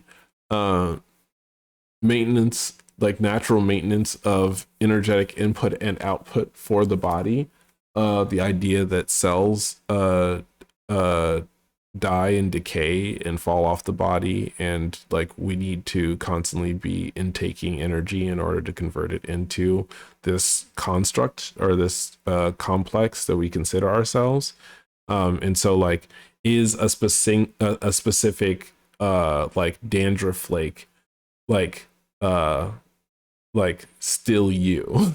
And like that might be a ridiculous question to ask because like of intuition, but if we like divest ourselves of intuition or choose not to invoke intuition, then like it becomes a really interesting philosophical question about like whether or not like a specific skin flake, dandruff flake cell is like because it was part of you that upon leaving it is you. And like the way that I like to think about it is that like um uh oh okay, so a thing that I was thinking to myself when I was listening to this video, when I was watching this video, is that like I am a meteorological nihilist in the sense that I earnestly do not think that things exist. That I do think that it is accurate to say that um uh like uh like all seemingly static events and entities in the universe are actually in a transitional phase where information and or like wavelengths or perturbations have accreted planet wise, star wise, galaxy wise, and that there is an infinite amount of potential complexity within how these mereological symbols can be arranged. But I also am a philosophical Holonist, or HOLONIST, which means that like I think that all um like parts are systems unto themselves, and that you can identify the parts of that system and then also acknowledge that all of those individual parts are also systems unto themselves. So for instance, right, uh if we think about the species of Homo sapiens sapiens, right, we've got a species, and you can have like a group within that species that can be identified as a thing, a part. For instance, like Nepali people, right? And then within the group of Nepali people, you could say that the I don't know, the Singh family are a part of the Nepali people, and then like a specific person is a member of as a part of the Singh family. Oh, what happened? Stream down? It says it's fine for me.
Lambo, Mercy, go.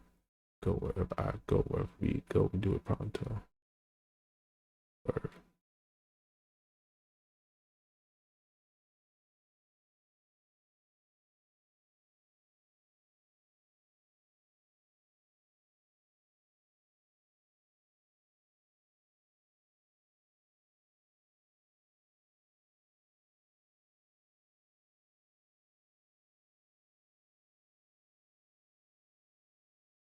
Uh oh no, it was just for me because I was watching stream on mobile Twitch on my old ass beloved phone. I switched you to the iPhone and can hear you now. Okay, cool. Um yeah, so I was saying that like I'm a Holonist, which like HOLONIST, which means that I think that like there may be identifiable parts, but like in the world, but those parts are actually systems unto themselves, and that those systems are also made out of parts that are also composed of systems. And then I was giving an example, which is that like if you think about humanity, we've got the entire species, Homo sapiens sapiens, and then a part of that species are the people from the Nepali, the region of Nepal. And so you can consider Nepali people a part of humanity. And then there could be a family, the Singh family, who are part of the Nepali people. And then you can have like Dev Singh, who is a part of the Singh family. And then but that's like an individual person. And then that person is also made out of parts. So you could say Dev's pancreas, which is a part of Dev, and then specific pancreatic cell is a part of Dev's pancreas, and then like a specific what are they called? Organelle is a part of that cell, and then like a specific protein is a part of that organelle, and then a specific molecule is a part of that protein, and then a specific atom is a part of that molecule, and then a specific subatomic particle is a part of that atom, right? And so like every single thing is a system and a part all the way down. And then like you could go in the opposite direction where you say that like Homo sapiens sapiens is a species of life on Earth, and then you could consider like life on our Earth one of the ecological contributors to regions on the planet Earth, and then you could say that ecological regions. Know your meme. Wait, it's all Ohio. Always has. Oh yeah, the gun. Wait, it's all Ohio. Always has been. Um. Oh, I said ecological, but I meant geological. So, like, humanity is a species that is part of the like eco-geological super system of planet Earth, and the eco-geological super system of planet Earth is like one of the components of the planet, and then is a part of the planet, and then the planet is a part of the like soul system, and then the soul system is a part of stellar systems writ large, and then stellar systems writ large are parts of galaxies, and galaxies are part of galactic clusters, and galactic clusters are part of superclusters, and superclusters are part of the what do they call it? There's a word that I'm trying to remember. It's like a big connecting thing. But basically, the next step is one other thing, and then the next step is the observable universe, right? And it's like each of these systems is part of a system. And you can think of like everything sort of splayed out in every single conceivable like three-dimensional XYZ axis direction with all these things, because like you can think of concepts as also parts in systems. Like the idea or the phrase "I think therefore I am" is a English translation of a French philosophical assertion or argument. And then like French philosophical assertions and arguments are a part of a specific textural category of ways of thinking about existence, and then et cetera, et cetera, et cetera, et cetera, et cetera. So like insofar as the world is composed of like all of these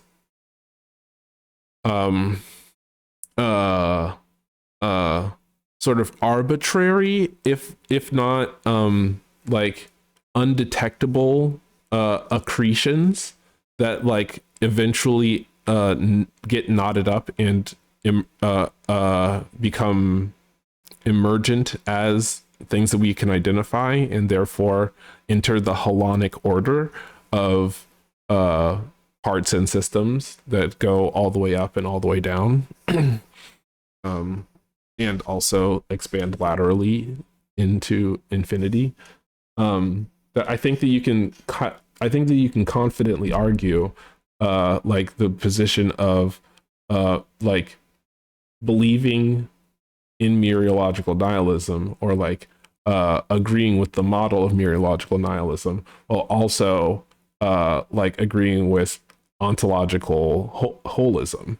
That like like the reason why there is nothing but mereological simples is because every system is composed of parts that are also systems that are composed of parts that are also systems, ad infinitum, ad nauseum, like in every direction. Anyway, that's just a thing that I think about a lot, and it's deeply frustrating to hear like philosophical realists and materialists talk as if like things are real when it seems pretty obvious. I'm not mad at that conceptually. Yeah, it's really frustrating for me to listen to realists and materialists argue that things are real when I like strongly feel that you don't need things to be real in order to arrive at an ethical framework, because you can acknowledge that like the reason why not like nothing exists is like because of emergent qualities of all the nothing that is not existing, rather than like saying that like but we need things in order to ...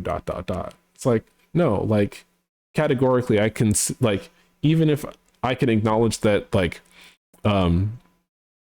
humanity is a term that we designate a transient and emergent quality about life, that doesn't suddenly remove all of the context from my experience of being a human and caring about what things humans do and also care about and believe.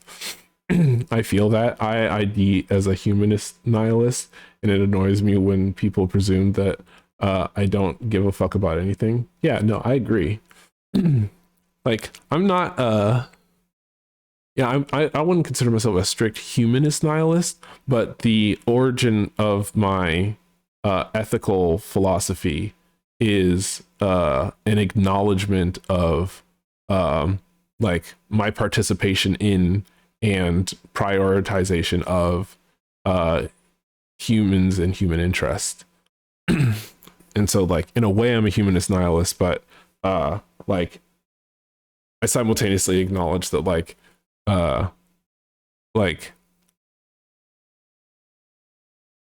don't even know if I think that is the like if I 100% agree with that framework.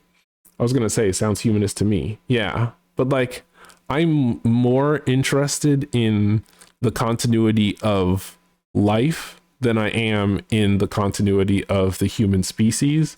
But I'm also not an accelerationist, so I'm not like interested in like disrupting the continuity of humanity, and am actively interested in and dedicated to like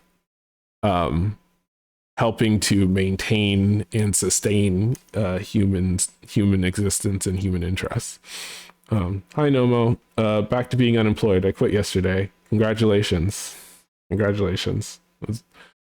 I am imagining that was very difficult, to a very difficult decision to make, but proud of you given the circumstances. But also I like that you're like back to being unemployed when you were providing free labor and not getting compensated. This is actually a better situation. This is better than what you were experiencing. Just a reminder, not to say that like you should feel good about it. But this is a demonstrably better than being exploited for free. Proud of you too, Nomo. I stole 2 beers. Cool. I'm glad that y'all were really on the same page. Y'all were really on the same page with that. Like, I hope. Excellent. Incredible. Have you had a conversation with your roommate about it yet, Nomo? A loaded got complex, cock it and pull it. Down, down in an early round. And sugar, we're going down swinging. Up in your number 1 with a bullet. A loaded got complex, cock it and pull it. We're going down, down in an early round. My friend has a B-Day party today, so I thought I'd bring them a gift.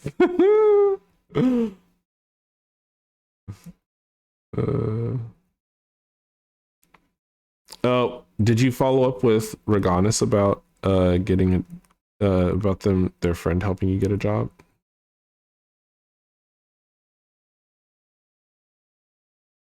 Yeah, my roommate. Uh-oh, this isn't the first time you thought about that, is it?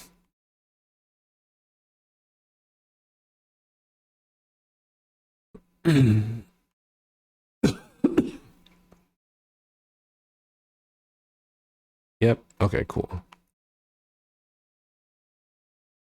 Oh, well, I'm guessing they were actually the ones who, or like Reganis was actually the one who was able to convince you to like follow through. Very nice, very nice. The boss probably yelled at him.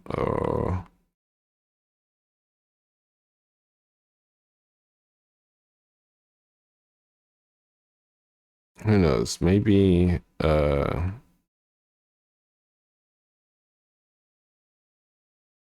maybe you'll help to put them in a better position also in the long term, in the long run.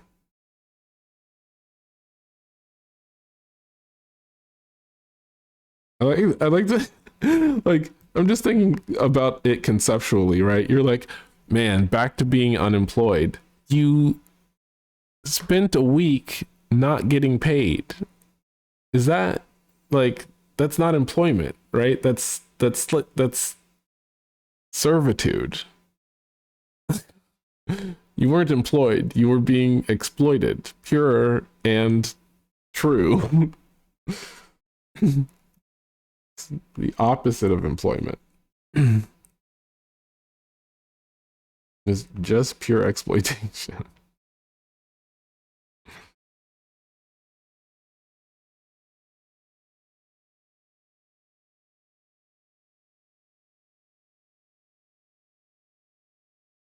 Mm. Mm-mm.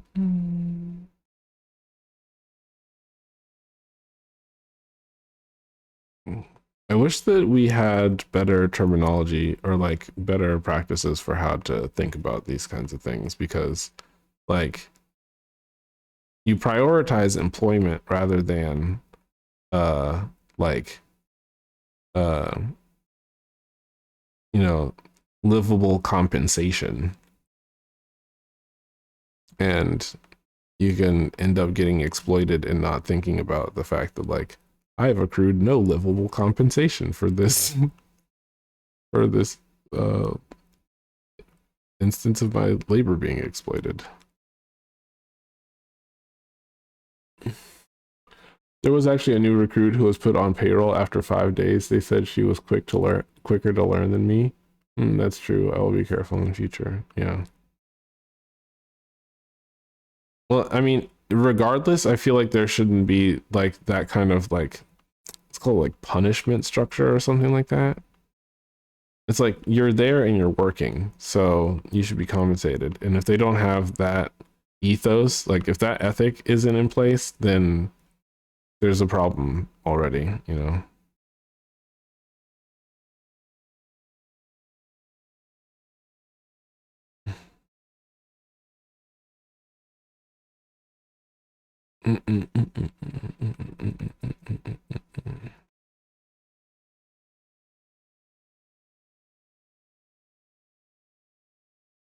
Also, like it sounds like they like there's a possibility that the owner just liked that person more and was like, okay, I like you, so I'll start paying you. It's like, okay, you shouldn't pay people based on whether or not you like them. You should pay them based on whether or not like they have done labor at your behest.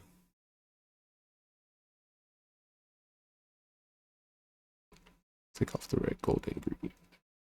Like that's green.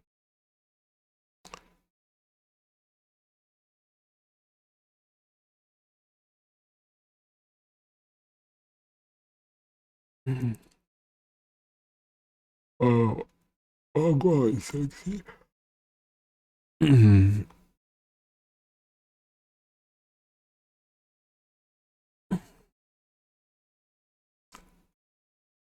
Boy, but I know when it's shut down. Um, I mean, to be fair, I did make a lot of errors and was slow to learn. That's not. It doesn't matter. That's not fair. Yeah, no, that's not normal for starting a job. There's some mistakes on my part too, I think. Uh, in what way? Listen, I worked at a place for a week and then they decided not to hire me, and they still cut me a check when I like after a week's worth of training. Do you get what I'm saying?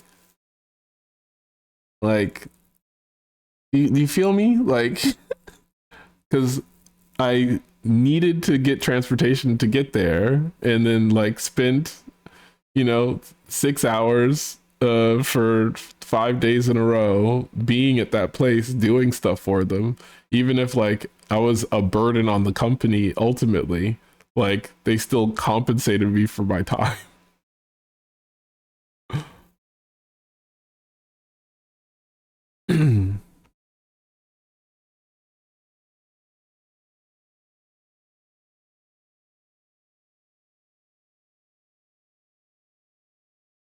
It's like your boss probably like, because your roommate works there, your boss probably knows how badly you need money. They're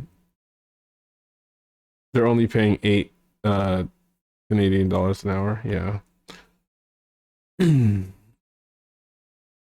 Yeah, that's $5. That's $5 an hour. Jesus Christ. This is making me wonder if how much like the convenience stores in my neighborhood are paying people.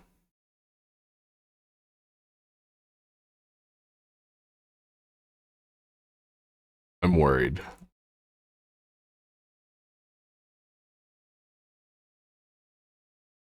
It's time to face your fears. When the time has come and gone, I'll be the one to carry on. And you can throw me to the wolves, 'cause I am undefeatable. I'm hanging on to the other side. I won't give up till the end of me. I'm what you get when the stars align. Now face it, you're just an enemy. You've run out. You're crossing and you've run out of time. I'll take what is mine. I got to tell you something, Cup. McDonald's is better than this? Jesus. Uh,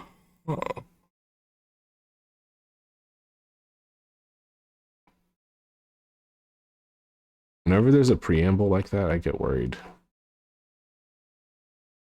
The boss asks to secretly add 2% tip without customers knowing. Asks to secretly add 2% tip. Oh, he tells the cashiers to do that when they pay with debit card. Oh, every time. To compensate for the money that they lose from the credit card machine. Interesting. I mean, like, I feel like okay, so here's what like the convenience stores around me do is that they have a minimum and they just simply will not accept any purchases that are lower than a specific amount, because theoretically you could pay that amount of money, but they wouldn't be making a profit with that amount. So like they just say like no like cash only for purchases that are $5 or less. So it's not until you're buying something for $5 or more that they will let you use a card. And it seems like your boss's solution to that problem was to just secretly charge everyone slightly more than they know they're paying.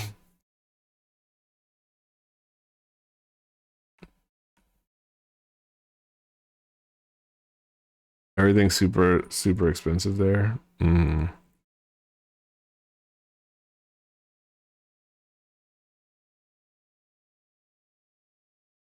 Face your fear. It's time to face your fear. The time has come and gone.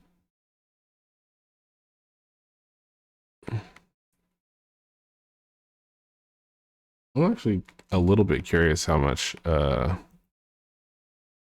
shit's about to get. It's about to get so much more expensive. Oh my god.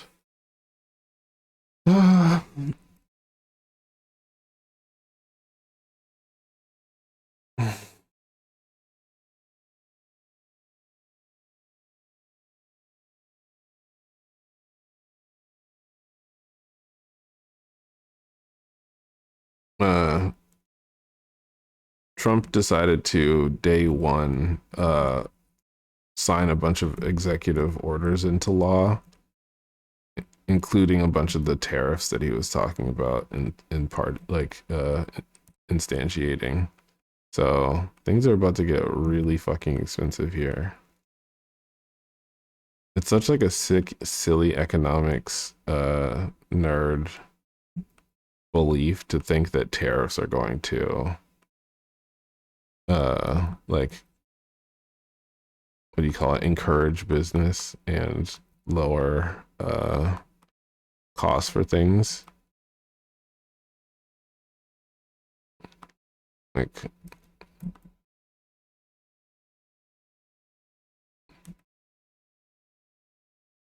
Fucking.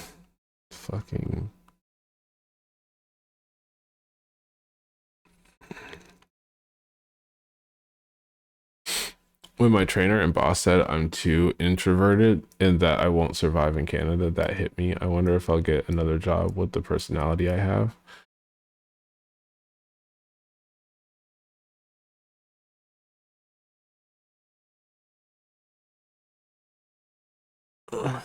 I think that that's an insane thing to be anxious about. But do you have generalized anxiety? Do you know? Is that a thing that you like have had investigated or suspected about yourself?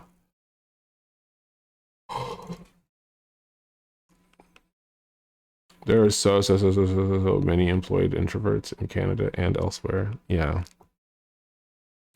The reason why I'm asking about generalized anxiety is like I'm basically asking, is it useful or is it? I have social anxiety. Okay, yeah. I was gonna say, like, is it worthwhile for me to even counteract that narrative? Because if your anxiety is bad enough, it doesn't matter what anybody tells you. You're gonna be anxious about shit. You just gotta work through it on your own.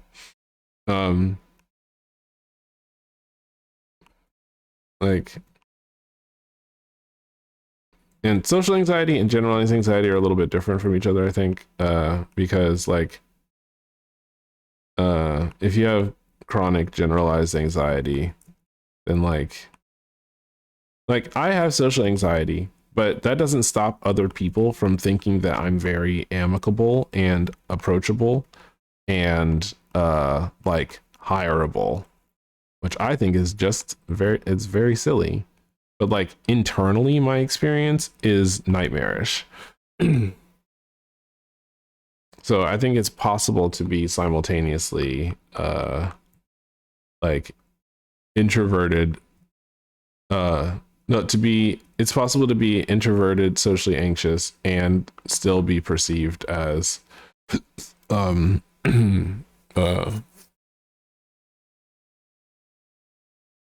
social, pro-social. People think I'm not approachable. Really? Is that a belief that you hold, or is that a symptom of your social anxiety, or is it actually true?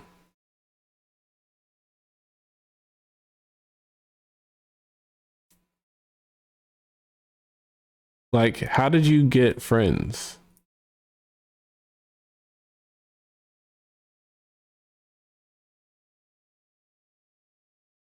Did you symptom of social anxiety? I think. Okay, good. Good to acknowledge. Because like, even if you just have one friend and you didn't basically coerce that person into friendship, then that can't be true. I talked to them, but like even they said I look unapproachable. What do you wait? Okay, wait, hold on. Wait, hold on. How did they become your friends? Let's narrativize this a bit, right? Like let's think about this. Did you at every step of the way like approach them, like bother them, ask them when do they want to hang out next, if they're available today to do stuff, or do they occasionally, right, like even if it's sometimes, like reach out to you? You didn't know that? You didn't do that? Okay. Yeah, so what you're saying is that like they saw something in you and like bothered to like agree to spend time with you and or ask to spend time with you. Like even with regard to my extremely like nerdy and introverted, we're just in the same course, so you know. No, I don't know. That's just step one. There had to have been other steps.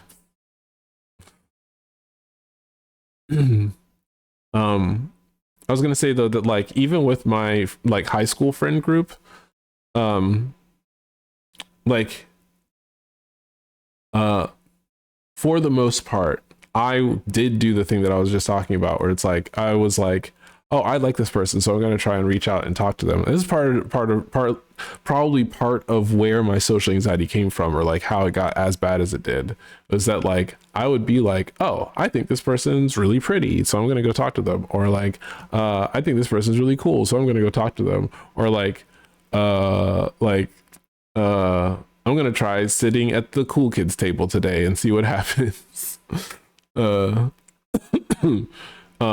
like I can now in retrospect see why that was a ineffective strategy, but like it wasn't like I didn't still also have people who wanted to hang out with me.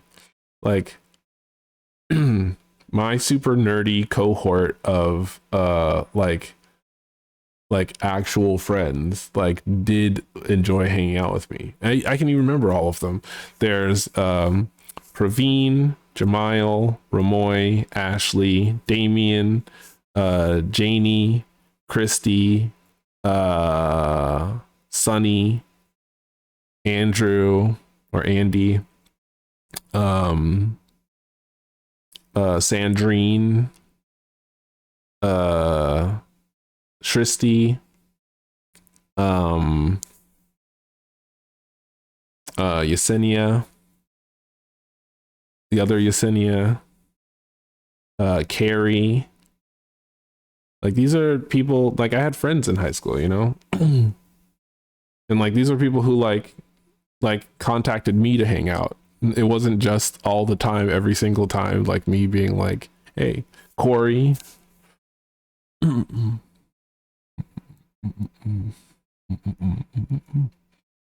Jermaine. One of my friends from high school is a like famous actor now. Jermaine Fowler. Almost forgot about him. It's so funny.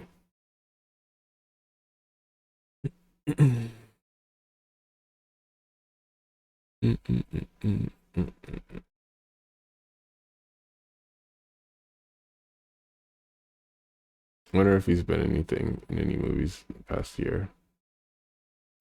Sting. What is this? 2024 horror film written and directed by Hirosh Turner and starring Ryan Core, Alila? How do you pronounce this? Alila? I'm gonna watch this. I'm gonna watch my boy Jermaine in a movie.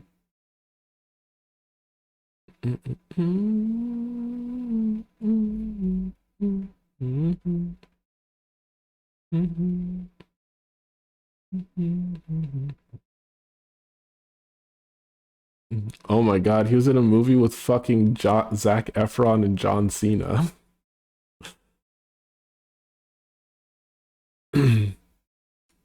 Sorry to bother you, guy. Yeah, that's Jermaine. You know, maybe it's just me, but there are people that said I look too shy.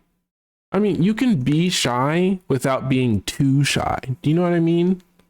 Like, what do you mean by when you say unapproachable and too shy? You have negatively attributed two things that are like not necessarily like intrinsically negative, and it sounds like it's informed by your social anxiety, right?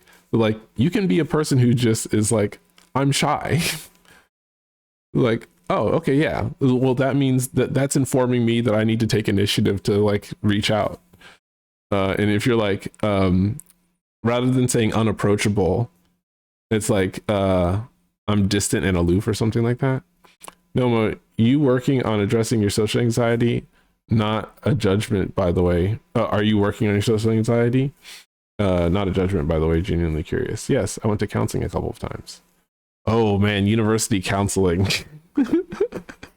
Ooh, university counseling.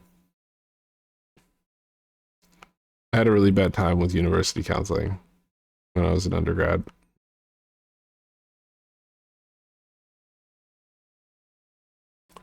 College counseling bad? No, I just had a really rough time. Like what I needed was therapy, and like not like occupational therapy 101. I like legitimately needed like help with my emotional dysregulation and depression, and they could not help with those things. They were just like, are you going to class? Are you doing the things you should do? And I was like, no, because I'm depressed as hell. And they were like, okay, well, maybe do the things you're supposed to do. And I'm like, wow, so helpful. Sarcasm. Is there anything that you are actively doing to address? I mean, I meant that in the sense of present progressive tense. Oh, Layla's asking, what strategies are you using to work on your social anxiety? Not just are you doing it, but whenever my friends invite me to events, I go. Okay. Okay.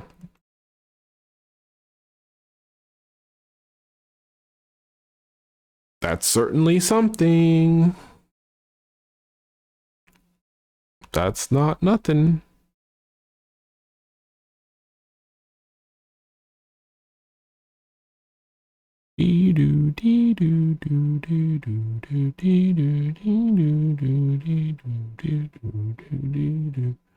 But other than that, not really. I have the sneaking suspicion that Layla is going to make suggestions.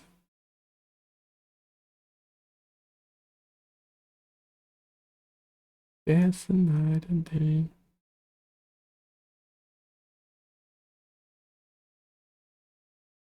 Layla is in the unique position of being a person who like identifies as having had social anxiety in the past tense, and there's a part of me that simply does not believe that that's a real thing.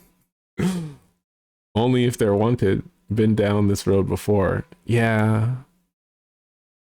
I shouldn't say that I don't believe that it's a real thing. It's more that I am highly what's a good word for it? Not suspicious, but something, a word related to suspicious and wary, but not fully disbelieving. My social anxiety was much worse during pandemic. It really fucked me up. Damn.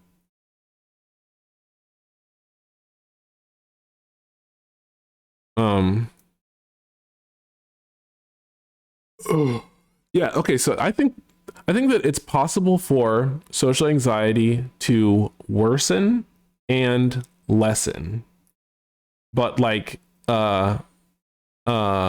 and you can build up resistances to certain things. But like even in the context of the time in my life where I was the most social, right? Like where I would like go out and do things on a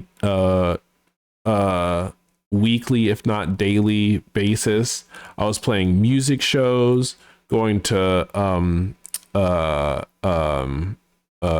jam sessions, going out with people to the movies, going on dates. Like I was doing all of these things, traveling a bunch. Like I was doing all these things and was still experiencing the like physical and cognitive and internal self-talk symptoms of social anxiety, but I just was also doing the things. So it's very difficult for me to imagine there being like a like true mappable therapeutic recovery that isn't just suppressing the feeling. That still trips me up, lol, that I have changed myself to the point where the problem is undetectable, which means that the only people who have a complete picture of me are people who knew me back then. Interesting. But like, does that make sense? What I'm saying though is that like I can't properly hold a convo. That's the main problem I'm facing right now. You're right here. You're right. You're here right now doing that currently. What do you mean?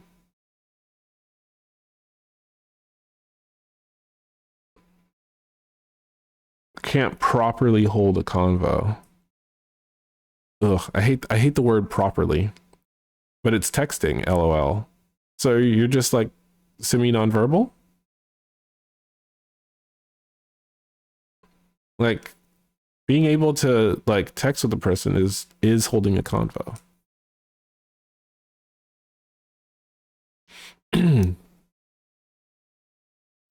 Do you have audio processing issues or yeah, I understand what you're saying. I just like am like, you know, some people have audio processing issues. Most of the people in here, right? Like who hang out on what do you call it? Who hang out here on voice chat and Discord, like have audio and verbal processing issues. I don't know if you've noticed. I don't know if it's detectable, but most of us have problems talking. I would ask them to repeat themselves a few times. Yeah, that makes sense.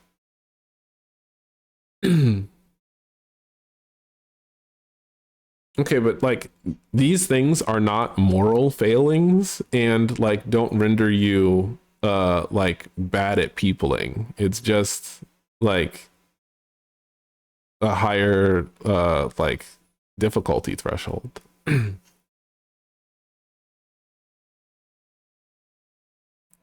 I keep mentioning or like over the past week, I don't even know if you were here when I was saying this, Nomo, but like I was saying that I took all of my XP, like video game XP, and dumped it into like linguistic competence to try and compensate for my other deficits. So the reason why I'm able to like string together complex sentences and use all these polysyllabic words and like sound really convincing and vaguely charismatic, I guess, is because like I just became hyper fixated on getting specifically very good at this one thing, but it's rendered me insecure in the ability to do a bunch of other things. Like I'm also interested in learning other languages, but I'm too anxious about the what do you call it? The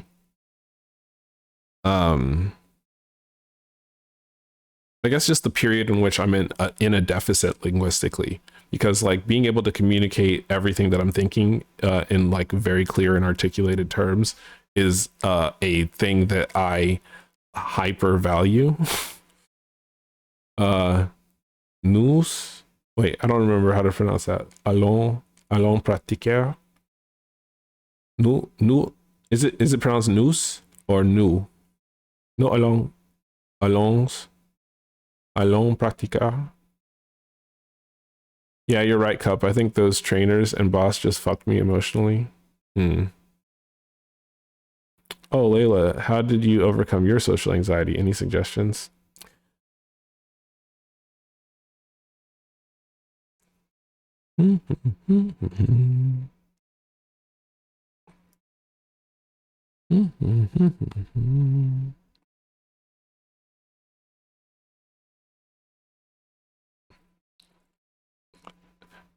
Exposure therapy.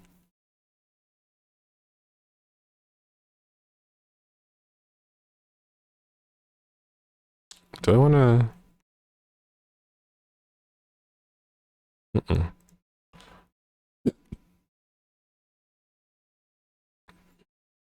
Get it out, wear it down.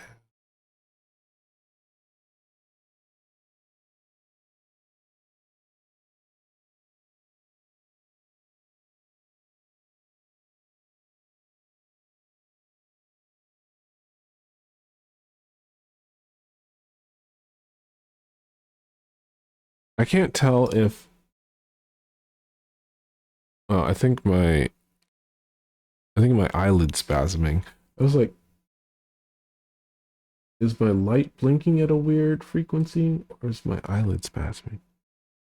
In the most autistic way possible, I established a bunch of rules for myself that gave me permission in my head to keep going in spite of social faults.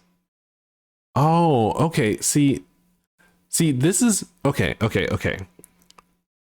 I'm realizing that different people have different texture social anxiety, and it's not that this isn't news to me. I know I knew that this was true, but like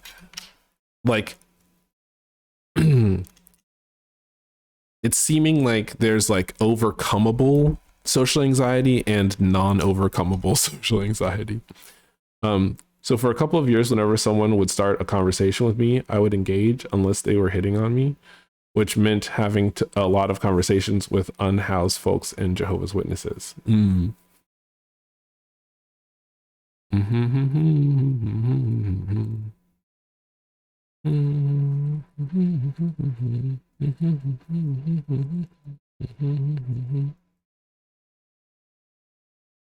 Mm.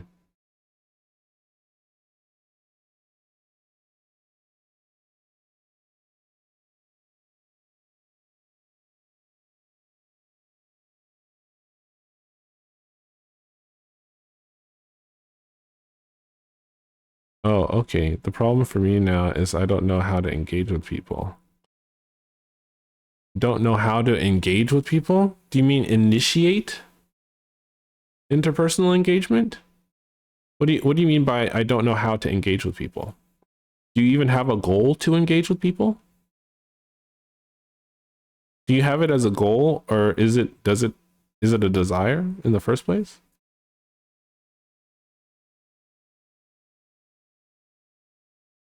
Also, and like this might be an intrusive question, but desire, I guess. This might be an intrusive question, but I'm curious to know if anything like uh uh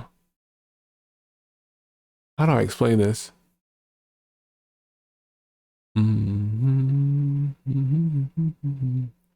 Like in addition to linguistic and cultural hangups, are there um uh like romantic and sociosexual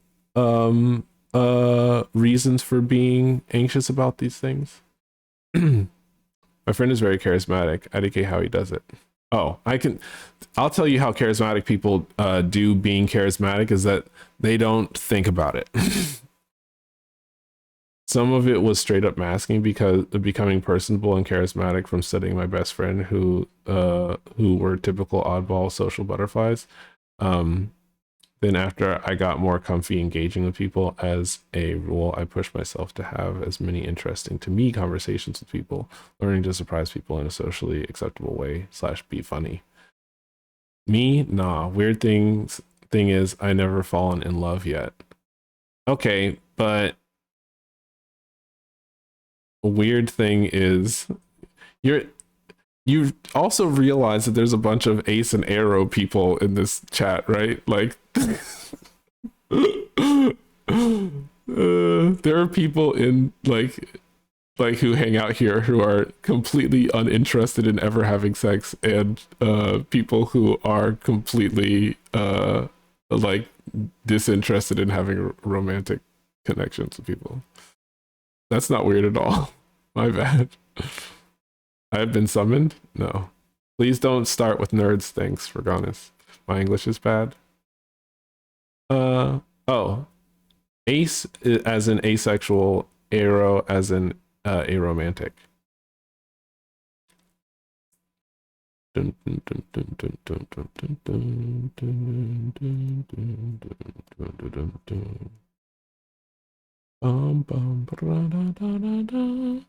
I forgot nerds got banned. It's different from banning. It's a gentle request from a friend who is developing a negative association. It's like, do you want do you want to come in here and have me be like, I feel negative now that this person is here. I think I may be Arrow. Y'all, it's snowing where I live right now. Also, hi. My niece is drawing on my tablet. Cute. Can your niece hear us?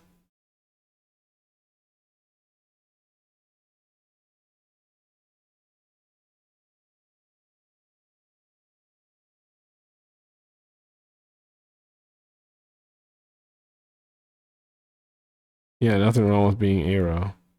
What did you say? She spoke right over you, LMFAO. Can she hear us? Can she hear me talking?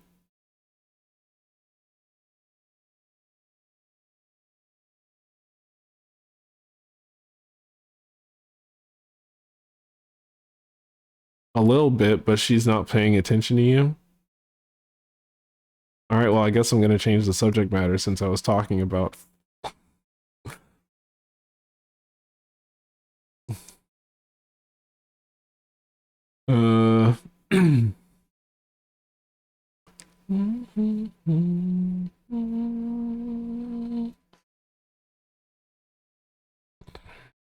Focus up, Cup. She's showing me how she draws noses. Huh. Just think I realized something. What did you realize, Nomo?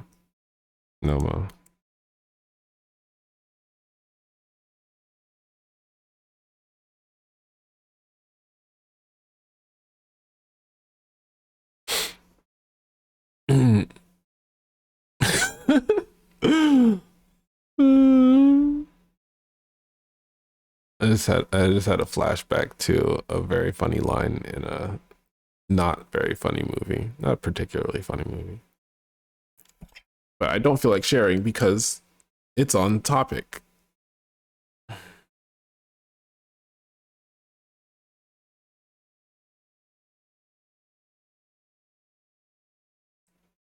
You ever get jump scared?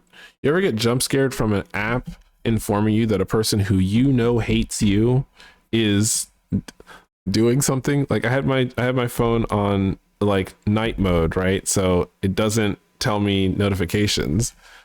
Or like it doesn't show me the notifications up front, but I scrolled and it's like while in do not disturb, and then it doesn't say the app, it just says names. And one of those names I was like, oh, that person fucking hates me. And then I click on it and it's like, your contact, this person is on TikTok. And I'm like, don't do that. Don't do that. Why my classmates in my childhood asked if I was gay.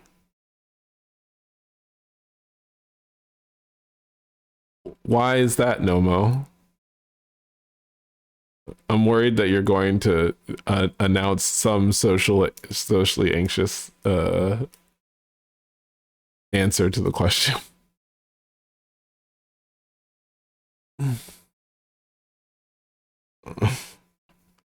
Oh, because you weren't interested in anybody. They were like, they asked you if you were interested in anybody, and you were like, no. Yeah, got you. That's so funny. LMFAO, a lack of interest in romance translates to being gay to most folks. I wouldn't say most folks, but definitely it's a way that men communicate to other men. Or like my niece says she likes your drawing. Thank you. Yeah, see, she's not paying attention to you. Okay. Um uh yeah, it's not a most folks thing. It's a like it's a common trope for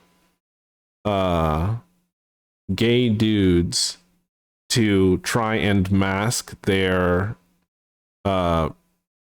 preferences or interests by saying, oh, I don't like anyone. And they'll just like say that all through like elementary, middle, high school. She was talking to me and then looked at what I was paying attention to. My home country being aromantic is an alien concept to them. I was just watching the documentary about Hayao Miyazaki called like A Kingdom of Dreams and Madness. And like the interviewer was like asking Hayao like, how did you know your wife was the one? And he was like,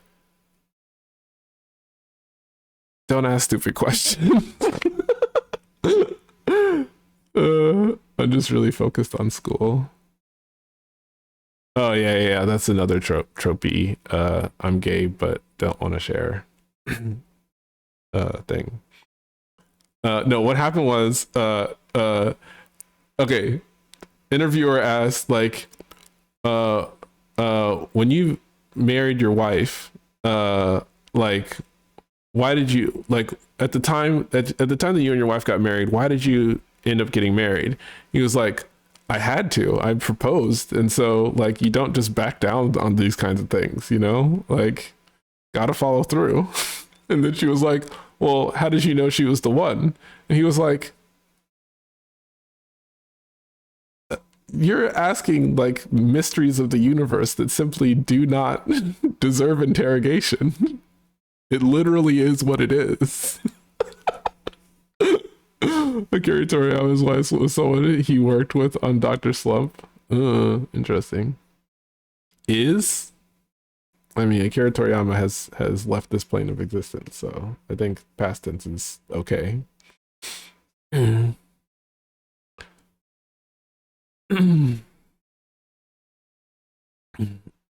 Unless you're trying to reform how you think about like life and the human soul, I guess. I do know some folks who are like, everything that has ever been alive is still alive in some way, shape, or form. I think I'm understanding myself more. It's astonishing to me, and at the same time, like, very understandable that you simply had not thought about these things.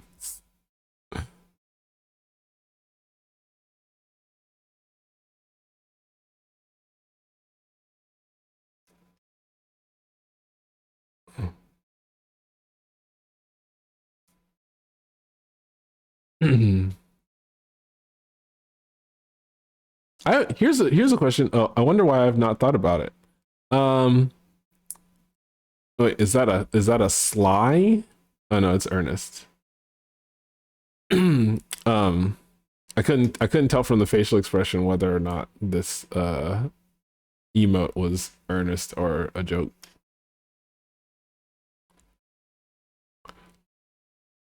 I think I am just biased because my emote, it's a thinking emote. Yeah, but me likes it. Interesting.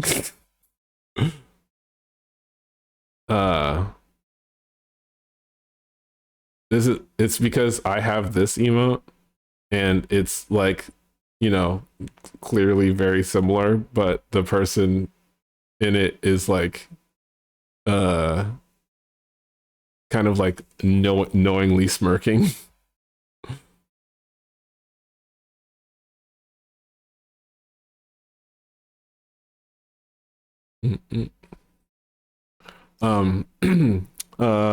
What was I saying slash thinking? Oh,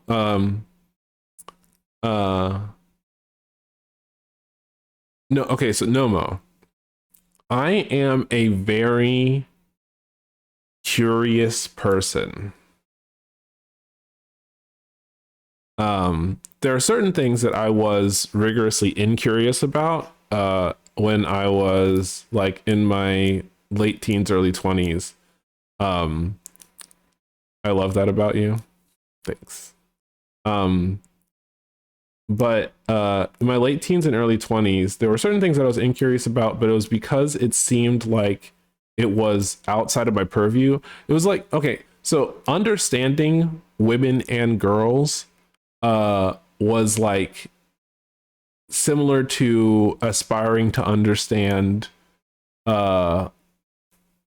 I don't know, like name a like specific exotic species of hummingbird or something, right? It's like, yes, I can acknowledge that there is a lot of similarity and overlap between our experiences in the world, but like it's just completely outside of the realm of possibility to fully grasp it, and so I'm just not gonna bother. At least that was my perception at the time, but it was because I was steeped in patriarchy and like ridiculous ideas about human behavior. But like, you know, as a result, I guess, of being actively curious about those things, despite the conditioning, I was able to expand my thoughts on things. And full credit to like all the dope ass like femmes in my life who did the labor of helping educate. But like outside of like, let's say, gender things and certain class things, because I grew up in the like Obama era, like basically everything about myself, my interior experience, and the mechanics of how the world operated, not including how people operated in the world, were deeply fascinating to me, and things that like I was constantly asking like deeper and deeper excavational questions about. And that's like how I arrived at like my philosophical outlook and like depth of self knowledge question mark. But like if you're simply like incurious about yourself, then you probably don't arrive at a profound state of self understanding. Like I would literally sit and just like think for hours about my own thoughts. I still do.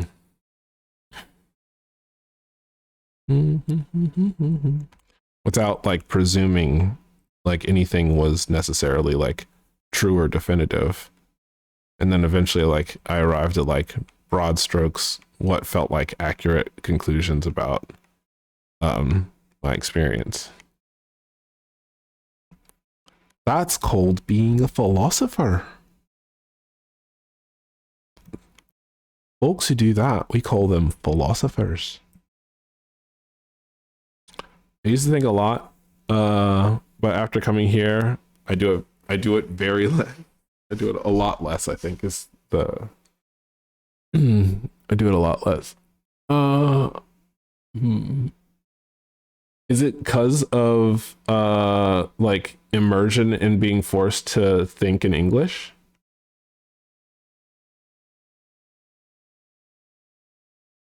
He wants to get better at English. Yeah, it seems like it. I think based on the synergy of me asking that question and you making that statement, it seems like that's probably what happened.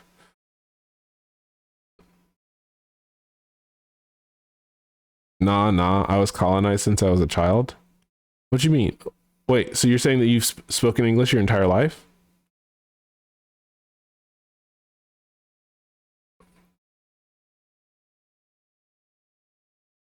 When I was exposed to the internet. Oh.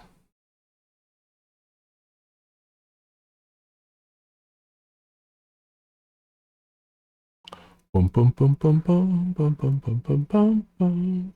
Bum bum bum bum bum bum bum bum bum bum. But like, I only think in English instead of my native language. Oh, you only think in English. Huh. Interesting. And a little terrifying, perhaps.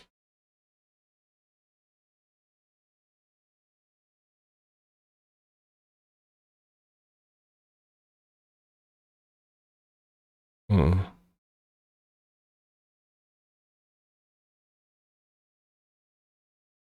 Not only, you also think your other language. After coming here, it's sort of reversed. Wait, so you think more in your native language now that you live here? The baby is gone. We can resume our regularly scheduled grown folks combos. Interesting. I don't know how to speak to this psychological phenomenon. Is it voluntary or is it involuntary? Is there like a part of you that's like, I don't want to lose touch with who I am and where I came from? Or like you're catching yourself like not being able to remember or understand certain things in your native language, and so you're like thinking more in it. Maybe not hearing it in daily life makes you think of it more. I think it's the former. Yeah, trying not to lose connection to it.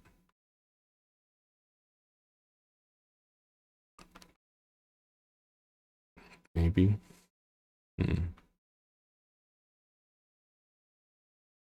Slow wine.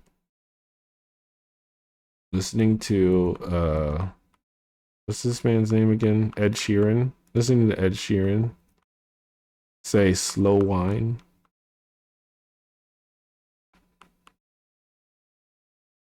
Devastating. Nomo, what's your native language? Wait. Is that your response? You don't want to talk you don't want to talk about it?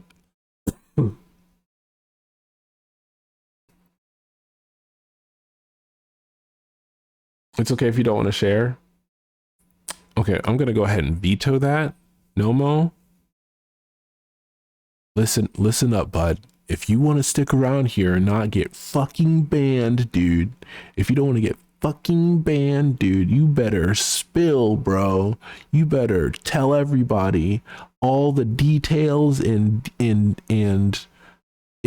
specifics, and don't forget to give them your credit card number and the validation code and your oh, you probably don't have, and your address. Dox yourself right now, bro, or you're banned. Dox yourself right now, bro. I'm kidding. Don't listen to Cup. They're from a different dimension.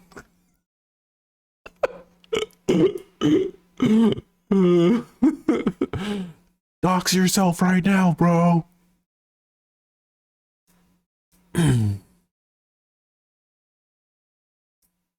Oh wait, y'all have SIN too? What's that?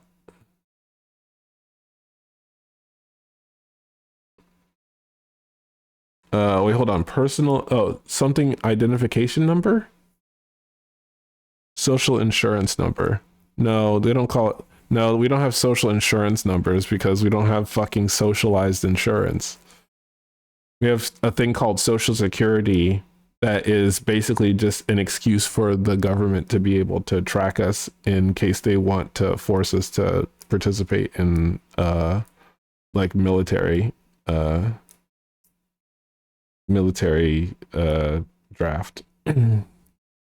It's basically, that's so fucked. Yeah, it's basically just like a, you know how are you familiar with the idea of like prisoners getting called by their number? Like everything is fucked, TBH. Yeah. Like everyone in the United States who has citizenship, and like I don't know when they started this process, but like we've all got social security numbers, and it's the way that the government identifies that we're really us. And I don't know about everybody, but I personally have mine memorized. And like I needed to enter it into a tax form last week in order to get paid. And it's like, it's just in my head. It's just it's a number that represents me to the fucking fascist state. They don't see me as a person. They see me as this string of numbers.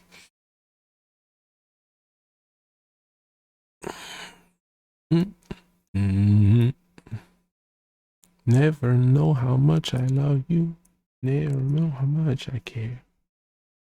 When you put your arms around me, I got the fever that's so hard to bear. You give me fever, alright? Can you kiss me, fever, when you hold me tight? Fever in the morning, fever all through the night. Everybody got the fever. It's something you all know. You fever in it. And mucho tiempo te empezó. You kiss me, fever, when you hold me tight.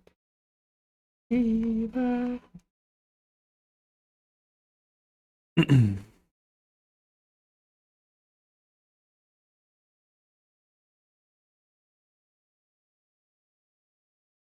Yep. Have you seen any video of her performing La Lupe? No. We can do that now. Empezó, empezó, empezó.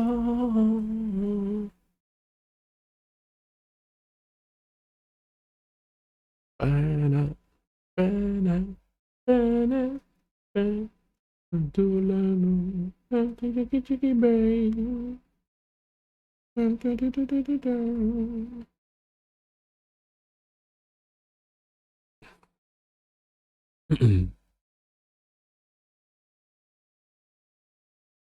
Wait, this isn't.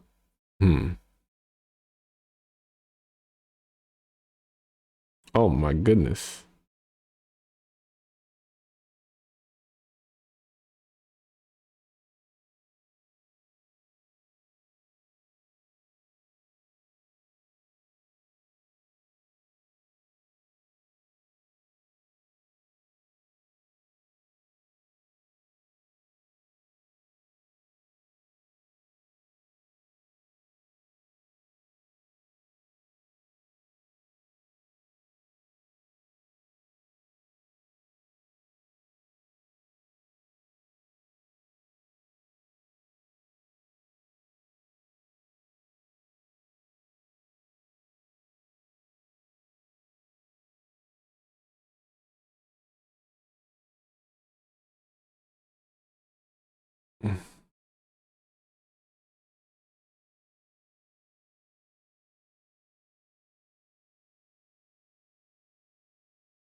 Is this what you had in mind?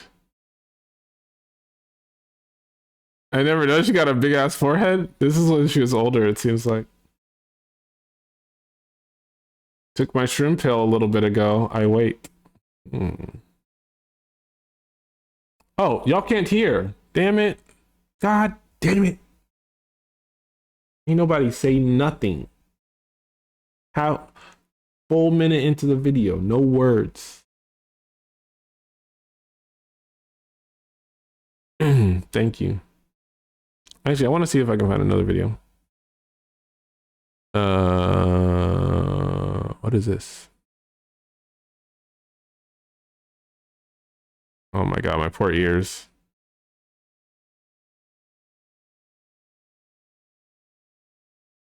She does this thing where she just starts tossing her clothes and jewelry. It's not sexy or burlesque.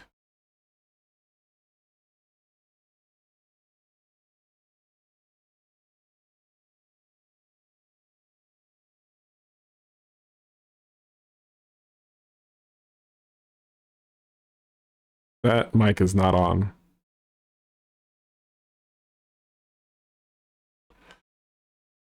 Okay, we need to find more. We need to find another. Is this one?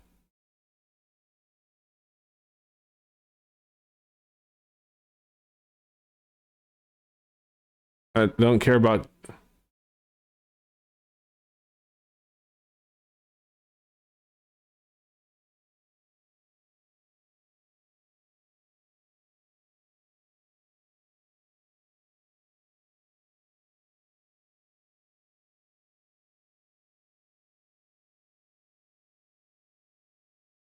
She's just getting cozy.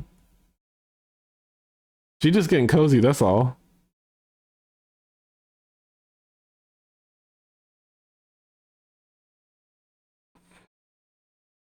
Okay, yeah, I don't care about your commentary, white man. I don't give a shit. How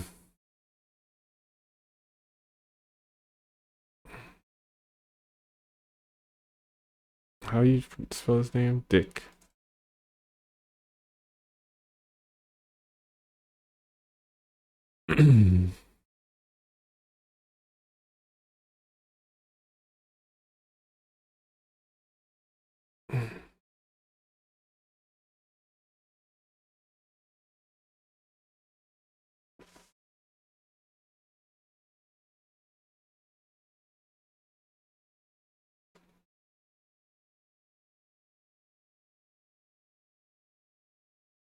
Shoes gone. Latin American music.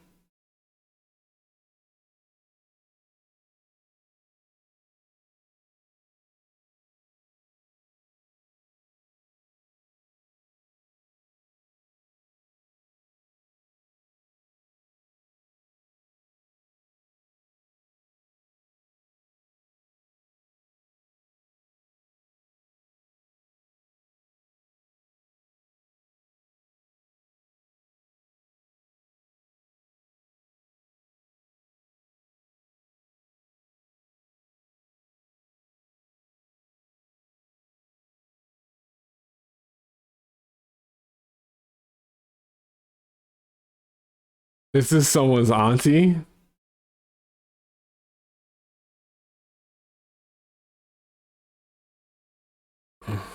Excuse me, TT. This is someone's TT. The overwhelming sense that I get is like, okay, first off, I definitely know slick like a dozen people like this just off the top of my head, right? Like, you know what I'm saying? This is the TT you take when you're getting bullied because she will fight a child.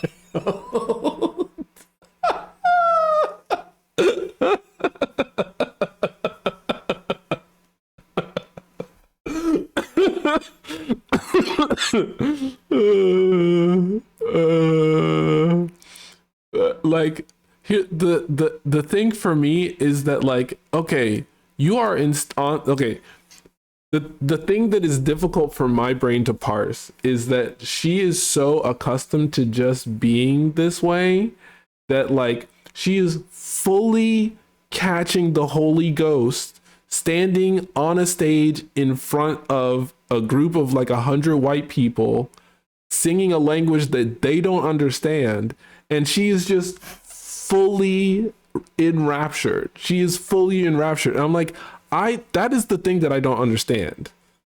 You go like at like in church, pastor can be like giving a sermon that is boring as hell, dragging on too long, and then all of a sudden auntie will just catch the Holy Ghost from one thing that he said, and it's schmover. It is game over. It is so jover for the rest of the service because she is now setting the pace for everybody else. And I'm like, what is this? What's going on? Is it this is some form of neurodivergence, I'm sure. I, for the longest time, confused this lady's voice with Celia Cruz. Well,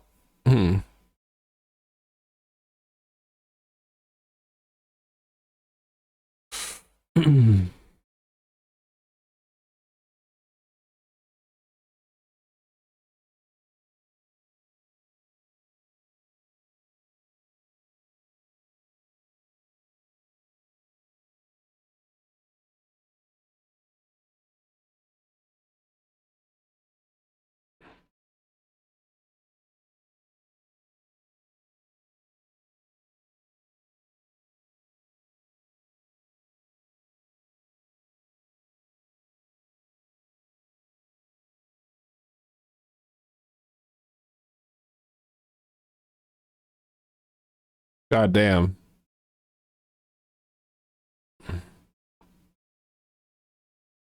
Yeah, see, she putting on a little show. She put on a little show for folks. And like that, this I understand, right? This is a little entertainment. But like La Lupe fully catching the Holy Ghost.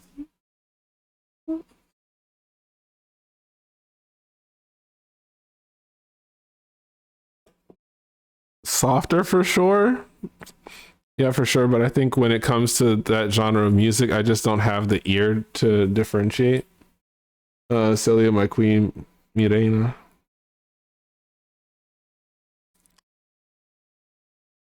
She's fucking killing this.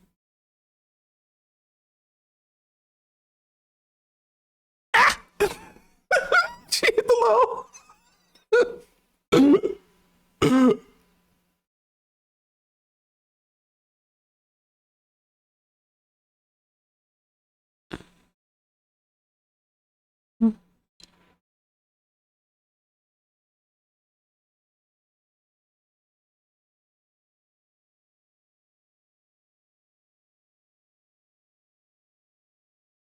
Oh, ooh, the little trill.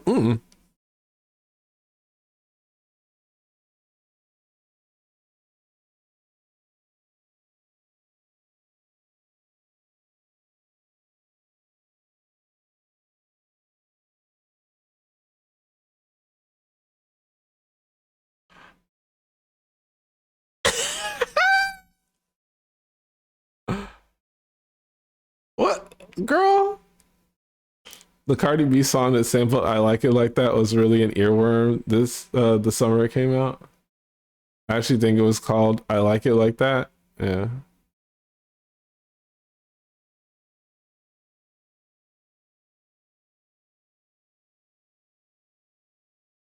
Oh.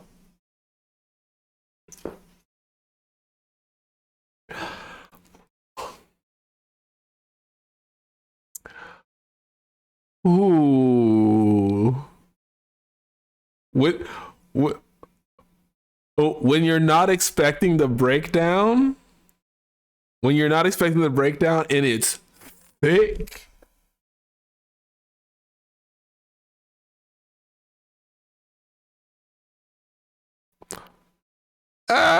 She doing a little princess wave. Goodbye.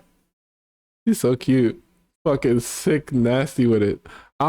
Yo, the not expecting, not expecting the loop. I mean the yeah. Look at the like most replayed part of the video.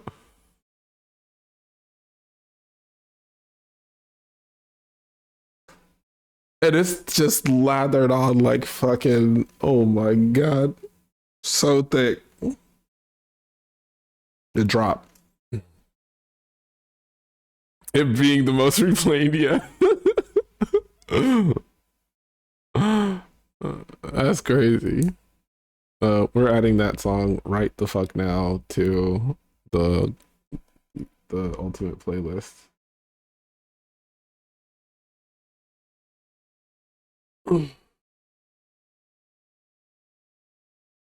Bemba Colorado.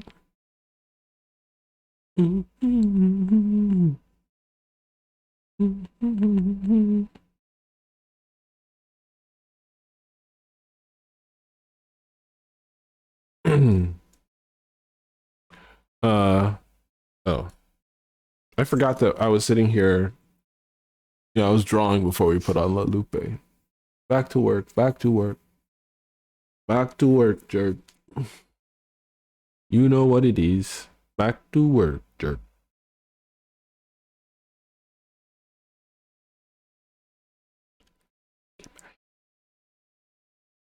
My granddaughter gets me watching the Jennifer Hudson show because she says she talks loud. I told her she sings loud because she was in the choir. That's probably why she talks loud.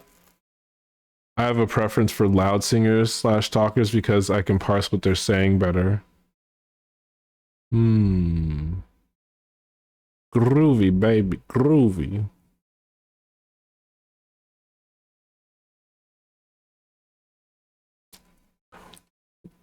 See, as a person who's been music pilled, I don't need to understand what the fucking person is saying to be like, that's one of my favorite songs of all time.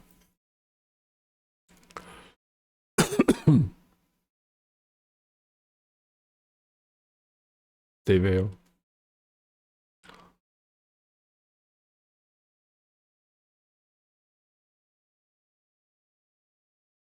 It helps knowing what the nigga's saying. I mean, you say that, but it doesn't help me. Fully love a song, no idea what they're saying. It helps what? Your enjoyment of the song?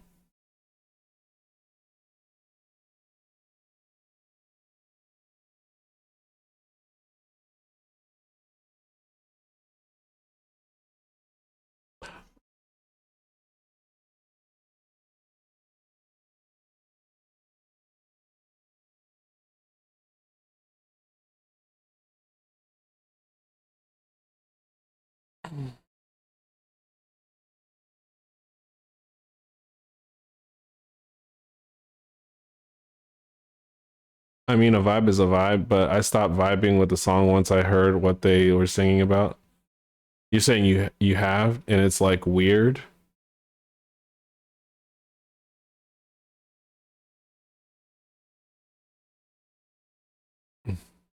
That's not gonna be a silly song, man.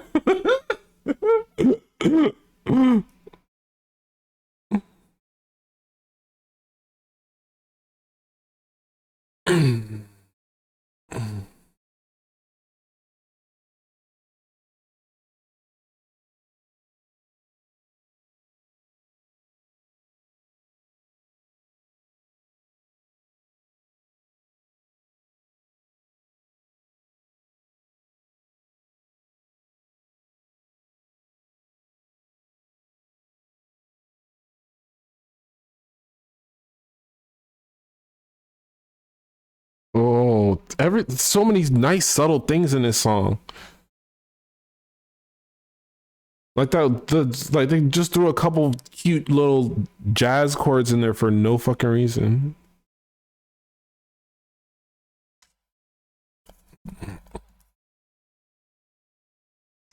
Bling bling bling. True LMAO, but in other circumstances it helps.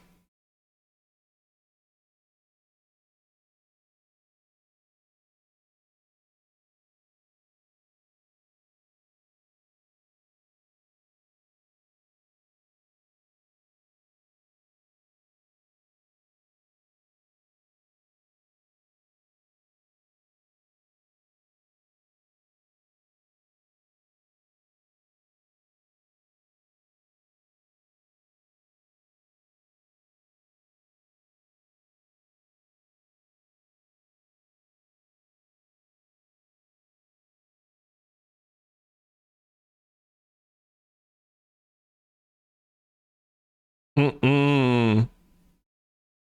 So many nice surprises.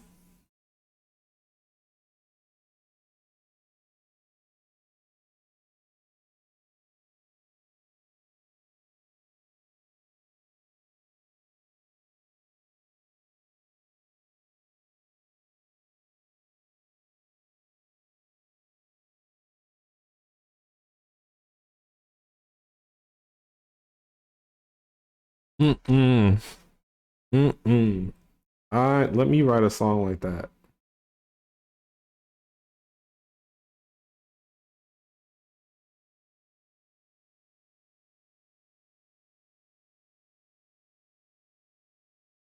So many nice surprises.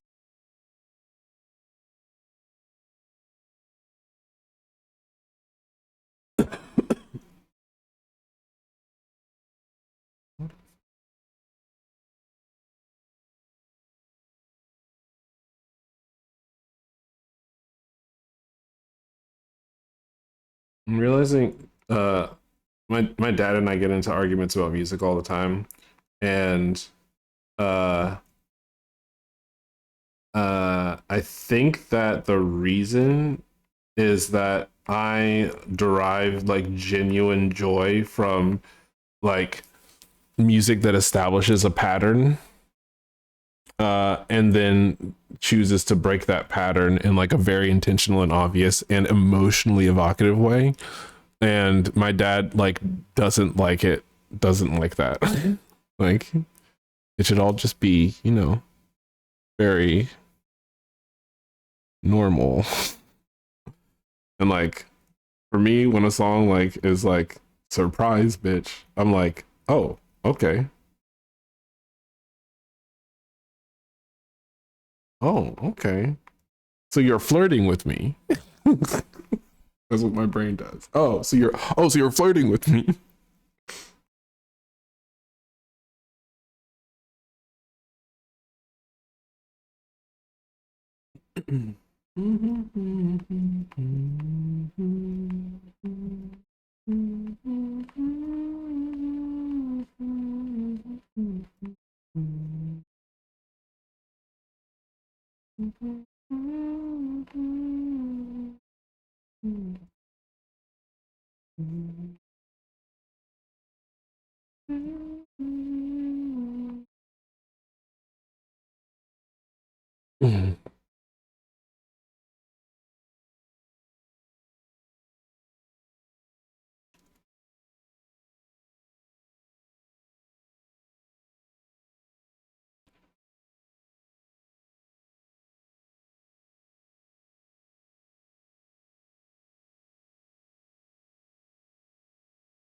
And they postponed the party. Your friend's birthday party.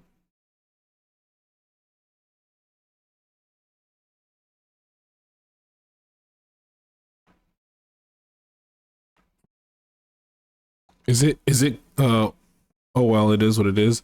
Is it cold up there? It is extremely cold here right now.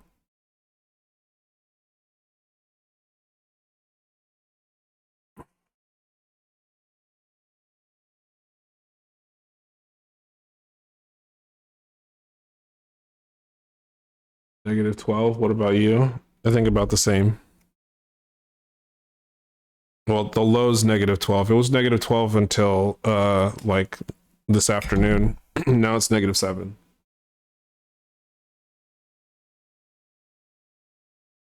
I'll take my eyes off of you.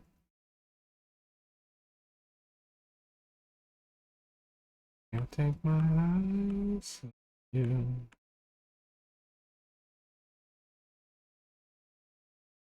That is uncharacteristically cold for this region. I don't know if you probably heard because political interest, but they literally, for the first time ever, moved the inauguration indoors yesterday because of how cold it was.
I was just about to join voice chat, but it's cool. I understand. Uh, do you have something that you actually want to talk about?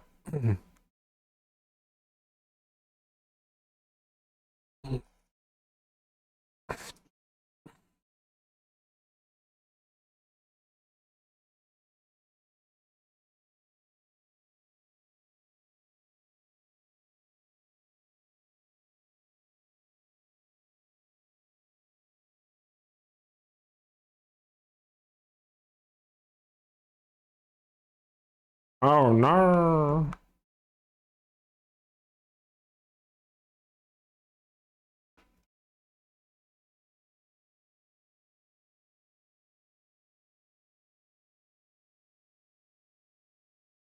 No, I was just gonna yap until we found a sweet spot in the convo.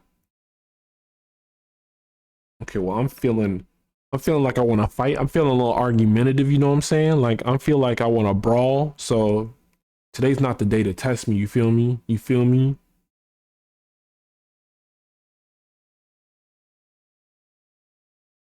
You hop on that call, you know what you're gonna get. Me, me, me, me, me, me. You wanna argue? I wanna argue.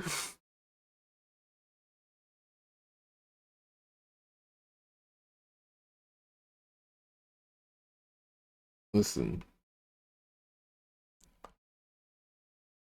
hop in chat if you want to debate, bitch. Hop in chat if you want to debate. I'll debate any nigga. I ain't scared of nobody. I'll debate you into the ground.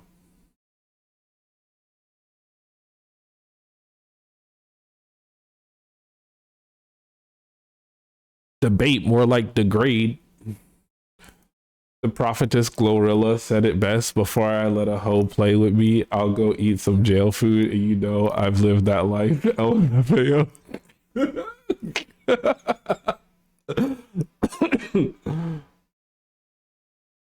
Get him, Glow.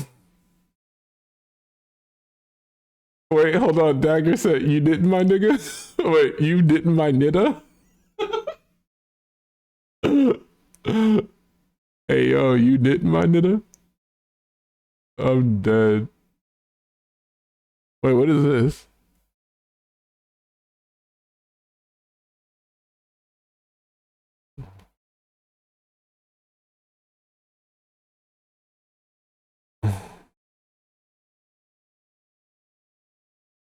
Oh, I see. I can't argue with you. Arga?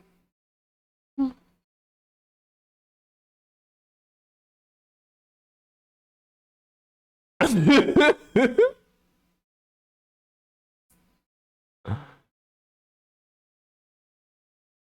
just want some money, a lot of money.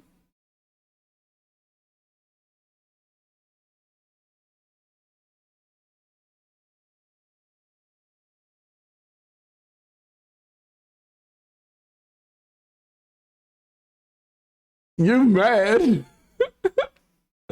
I don't think I've ever seen a person who my brain so immediately was like, Houston, Texas. Houston, Texas. Houston, Texas. Philosopher Plies. Who is this person?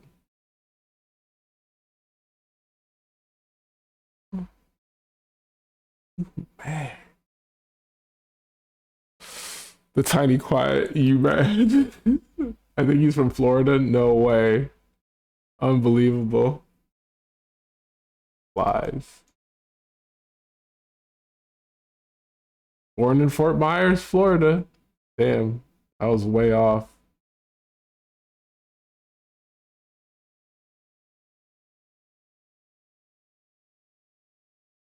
Florida. Yeah. As far as his Wikipedia is concerned, he's never even been to Texas. That's crazy. I am not familiar with this person at all. Is there a specific like thing that this person is known for besides that TikTok?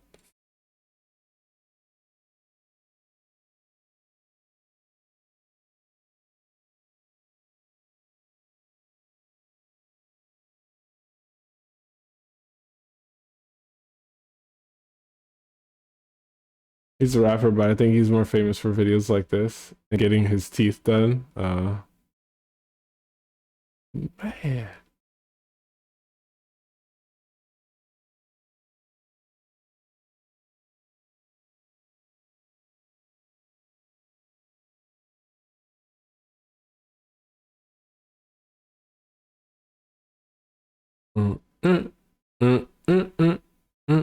Yeah, this man.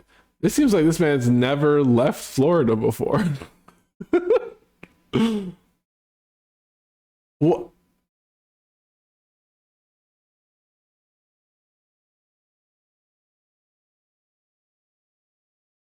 In November 2024, Plies sued Megan Thee Stallion, Glorilla, and Soulja Boy over their song "Me and My Goons" for sampling it while the track was still infringed on Soulja Boy's "Pretty Boy Swag."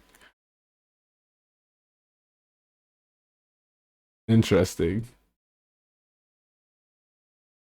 So he don't want to argue with you, but he will sue you. I think that's the song I probably heard. R.I.P. to old PATD. What's that? Oh, I thought this was Panic at the Disco.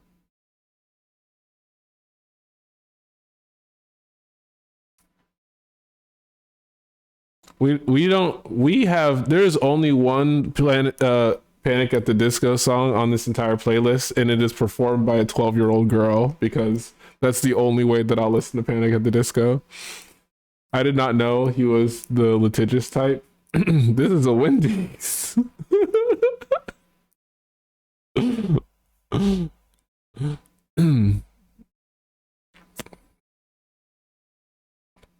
You would actually have to pay me to listen to Panic at the Disco in 2025. You would have to hand me physical money. You'd have to go like this. You have to go like, and yes, I'm showing off. That's what I'm doing right now. You have to go like this. You have to go. See this? You see this? You have to. Then we will listen to Panic at the Disco.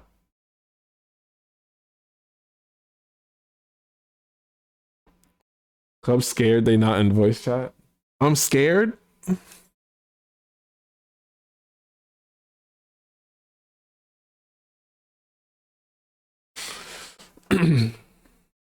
I'll tell you what happened. My computer started leaking energy because it's confused by the fact that I decided to plug my headphones into a new plug. And so it's not charging properly. And so I saw that my computer was at 50%. And so I closed all the extraneous apps, one of which happened to be Discordia. I'm finna arga.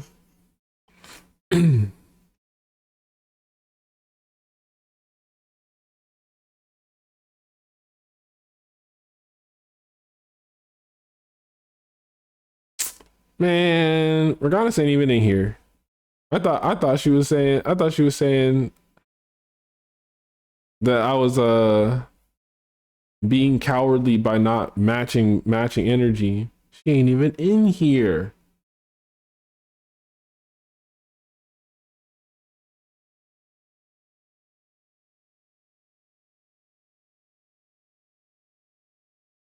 I'll make mincemeat out of that beat mouse. I got juked out. I got juked out on the internets. Did you play the leftovers video? What's that? The leftovers video? Nigga, that's your Discord. I'm never the first one in the club.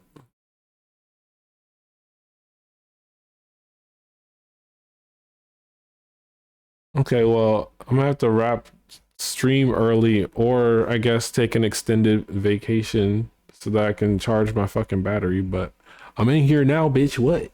I'm in here now, bitch. What? What you want, bitch?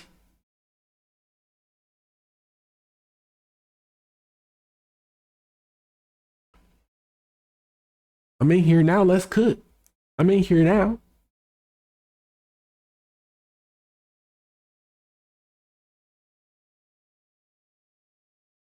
Mr. Sandman. Yeah, Dream. and on top of that, Excuse hello. me? Hi. So I see you're looking to throw hands. Can I interest you in You did not explain why you were in like such a confrontational mood. You just said, I'm looking to fight. I got a little bit of energy. I'm looking to fight. And I was like, I can match energy like that. But you never stated like what you wanted to fight about. I want to fight about um uh uh oh no, actually what it was is that you were just saying like we can yap until we find a vibe. And the first thought that I had was like what if the vibe is we start screaming at each other? But instead of saying what if the vibe is that we start screaming at each other, I just started cosplaying as what that looks like. Jokingly. Oh, like what if I cosplayed a debate pervert? No, I'm not. That's not. No. Oh, We're because debate perverts be looking to fight for real. Like I call them debate perverts because they're just at the ready to debate somebody to the point where it's like, is this your kink, bro? I uh, uh actually got it from Hassan, and I was like, you know what? It yeah, does feel like that they have like a kink for debates. It's weird. yeah, I know where it comes from, where you got it from, but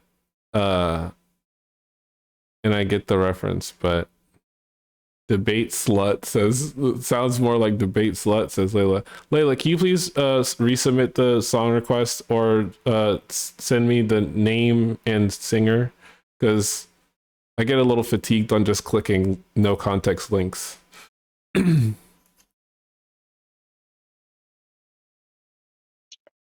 Okay, so you want to fight? Time is an illusion. Genjutsus are real. It's not a song. It's you submitted it as a request a song. It's a video where Plies explains when to throw out leftovers. Oh, we're not watching that. I'm sure it's funny as hell, but we're not watching that. It's so funny that you said leftovers though, Layla, because Hassan was previously on a podcast called Leftovers. And for like a strong second, I was like, are you like talking about that like an old interview episode or like an old podcast episode? And I didn't want to like, I was waiting for the context, basically. In what way is time like a flat circle? Provide an example. No, provide an example. No, provide an example. So, period.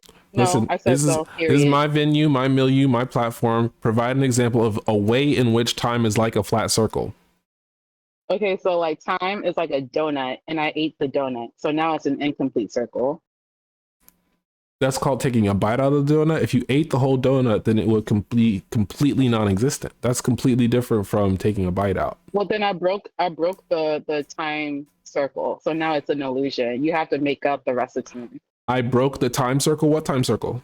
You still have not explained how time is like a flat circle. That's a torus. A torus and a circle are two different shapes geometrically. Are they though? Yes. No. There's nothing to argue about this. Yes. Like in terms of their surface area, volume. Yes, because a circle, right, is two-dimensional. It's flat, and it is the equidistant mapping of all of the points from the center. And so, like, if you take the radius of a circle and then like point, or you take a line segment and then choose which one is the center, and then the other one is the place from which you pivot around, or the place where you draw in the pivot. That's what a circle is. A torus, on the other hand, is a geometric topography that is basically the shape of a donut. And it's got a hole in the center, and it's got negative space to the outside, and it's made up of here's an interesting thing about a torus, right? One way of drawing a torus is by taking a circle, right, and then tying a string or line segment to it, and then doing the same thing that you would do for a circle and a point as you would do for a torus and a circle. You get what I'm saying? No, I'm intentionally being obtuse. You're intentionally being obtuse. Okay. Also, Layla said clock sits atop flat circles. Clocks sit atop flat circles. Like a pencil lead? Mm-hmm. Like a pencil lead. I'm confused about a pencil lead. It's a point. Like, okay, so here's what I mean, right? I'm gonna do an example of it. For the drawings trick. Okay, y'all remember compasses that we used in maths? Yeah. If you make a point, right, and then you take a compass and you draw a line segment, and then you take the pointy part of the compass and then take the pencil part and attach it to the external part of the circle, then when you go all the way around, sorry, not the circle, when you go the external part of the line segment, then a circle is going all the way around. That's one way of defining a circle, is picking a line segment as the radius and then going all the way around using some sort of measuring tool. And the thing that I'm saying is that because a torus is this shape,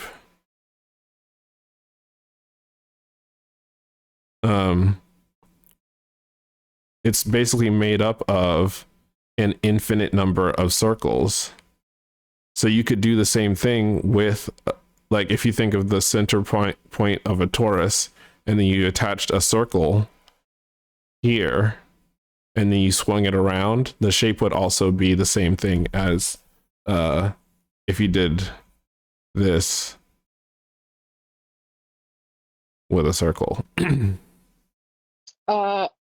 Tangentially semi-related. Michael and I were yapping earlier about what the fuck did he say? All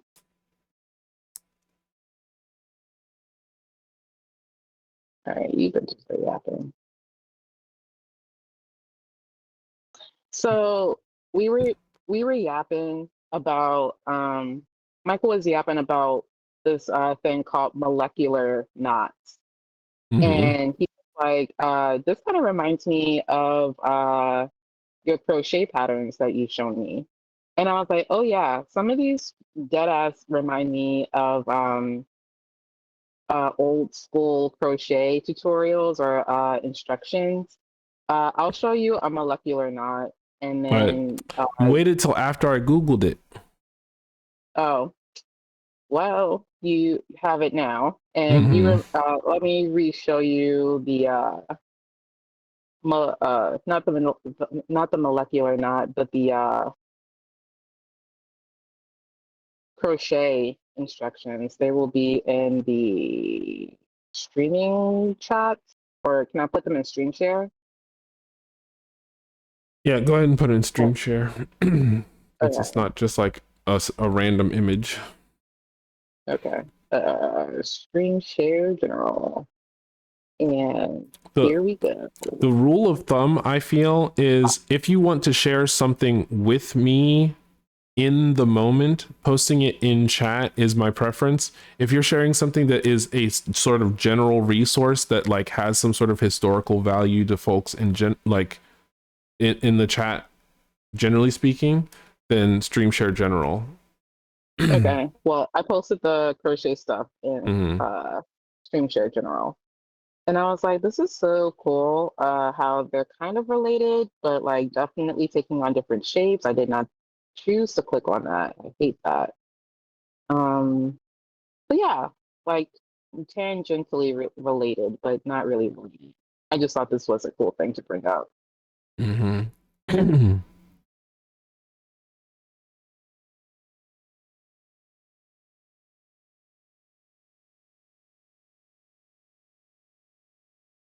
Mm.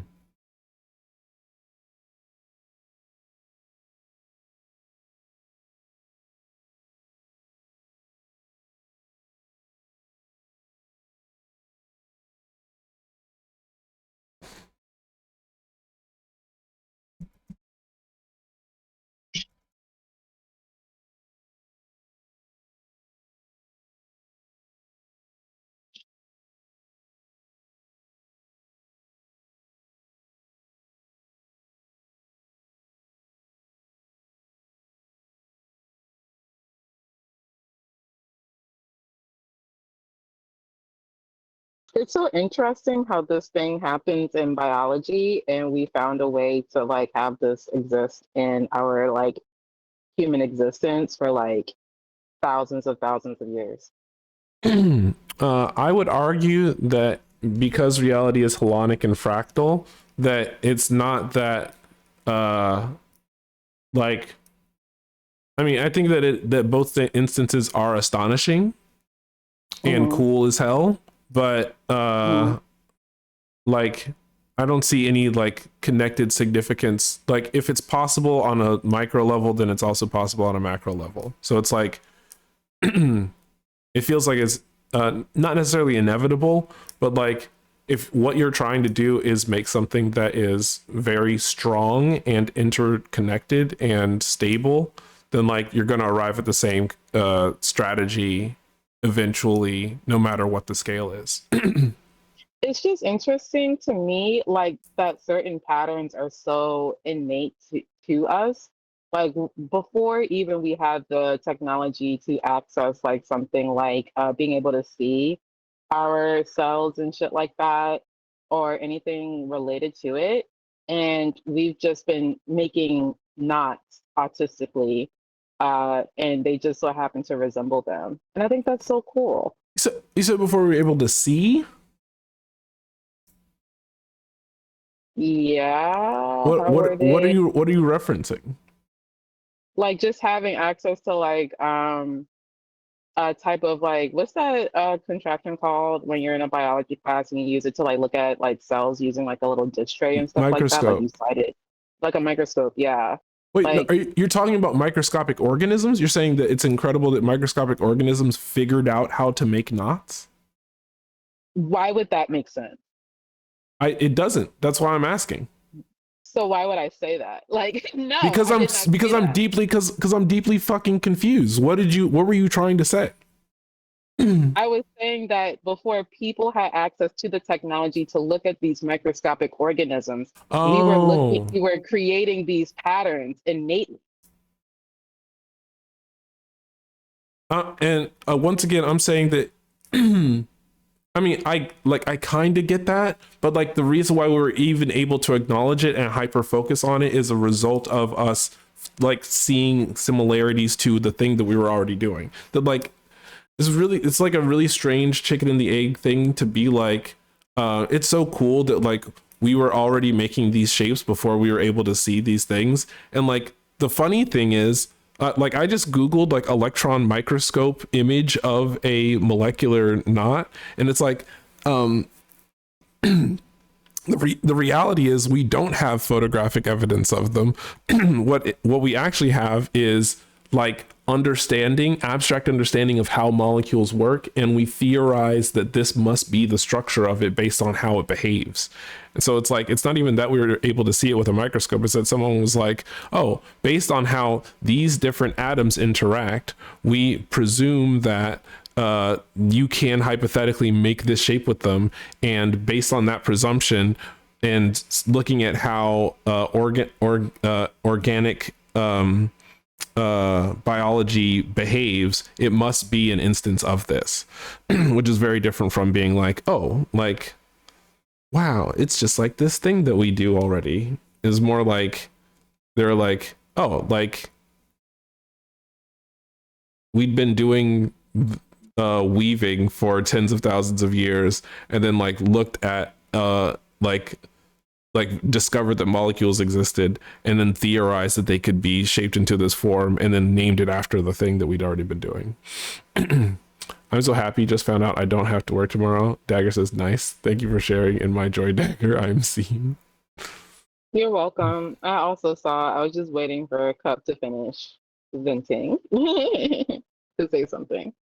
I'm not venting. I'm just argumenting. You feel me? Like I'm argumenting.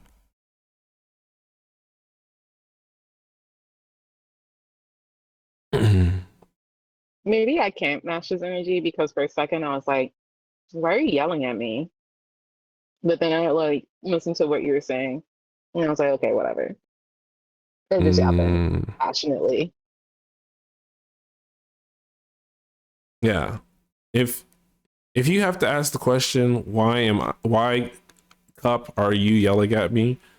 High likelihood that either A, I simply am not, or B, I am confused. Because oh no, I guess You be yelling. no, so I mean I don't think that that's true. But sometimes it is an instance of like confusion escalating to a point of aggression, and then I'm standing my ground in response to you yelling. That is often the reason that I'm yelling. I do be yelling. It is not an innate or even comfortable place for me to be at. If I'm raising my voice, then it's usually in response to something. I feel like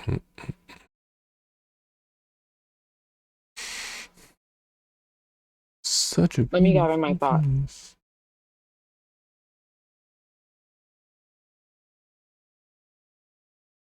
All my hoes come to me.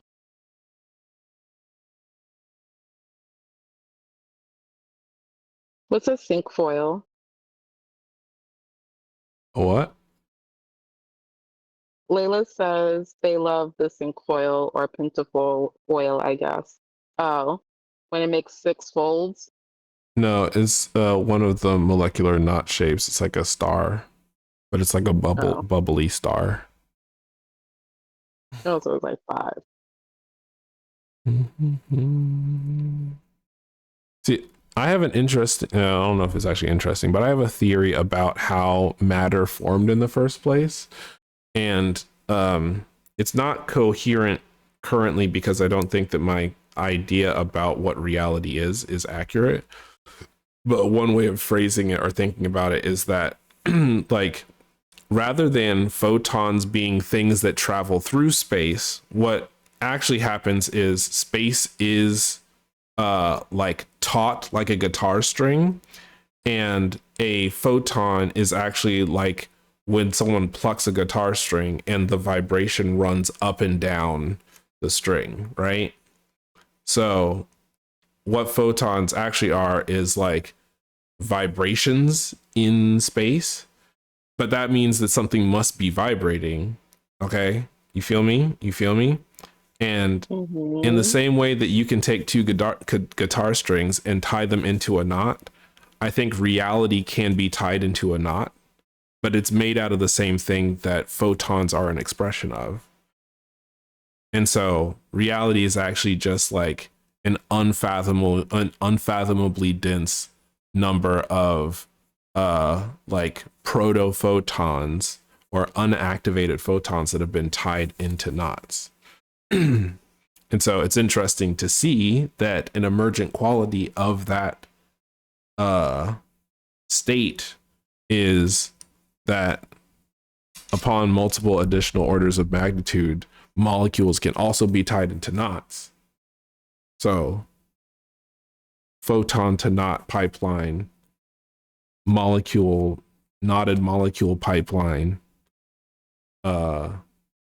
knots in reality just as a result of you know, hairs getting tangled and shit. And then on a macro scale, humans intentionally making knots. Because, you know, like locks are just your hair knotting, right?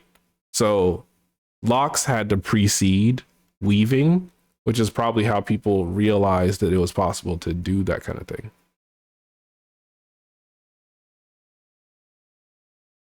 They're probably like, I Yeah, wonder by if. looking at your hair. That's Mhm, interesting.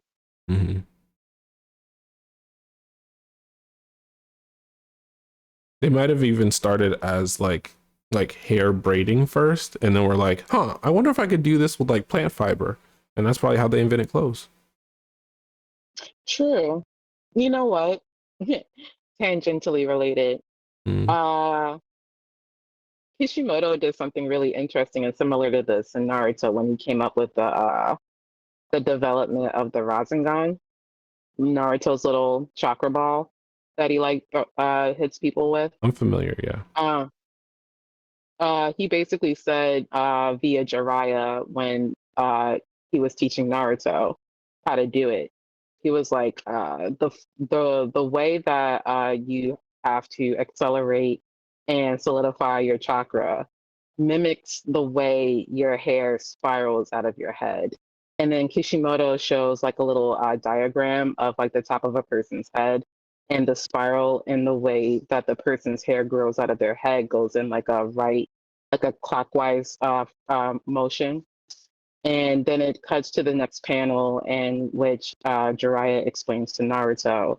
So you just have to follow the movement in which your chakra is naturally going in the first place, and then solidify it, and then you have a Rasengan. And I was like, oh, that's cool. And that kind of just came up to me when we started talking about this. That same principle, I think, is how the entire universe functions. Um, like, I think that the fundamental shape of the universe is that donut that you were talking about, that you were joking about before. But if you Mm-hmm. imagine the surface of the donut doing that same clockwise spiral motion around the outer topography of the our topology of the donut. But Yeah, like everything in the everything is a universe is, spiral. which is why it's such a horrifying idea to like make an uncanny version of it, like Oh, Junji Uzumaki. Ito. Mm-hmm. I think that was actually really cool because then it got me interested in like, well, how is everything a spiral? In what manner? And then I looked at the inside of a tree one, like right, and I was like, whoa, trees are spirals. Mm-hmm. They're also donuts. Yeah.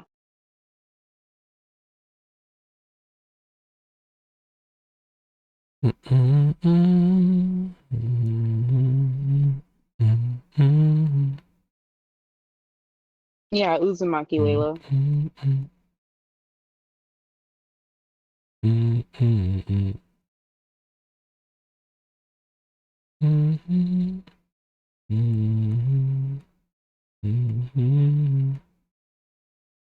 They just don't have it in English.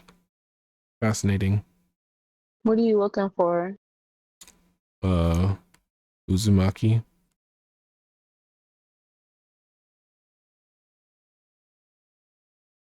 Why wouldn't they have it in English? I don't know. Who is that? Hi, Blue.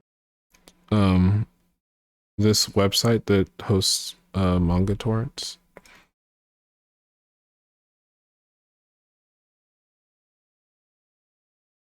Yeah, it definitely has been published in English. I know. No, I was responding to Blue. Oh.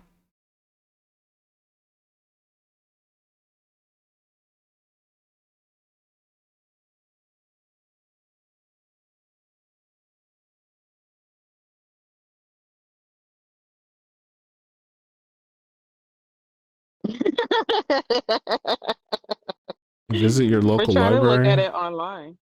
Yeah, I'm trying to look at it right here, right now.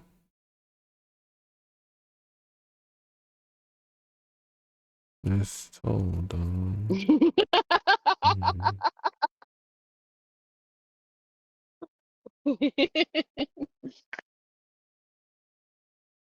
Maybe it got deleted. Oh no, here it is. Go to a different website. Manga decks suck. I mean, it got me here. I don't see shit. Oh, what the fuck? Oh, it disconnected. The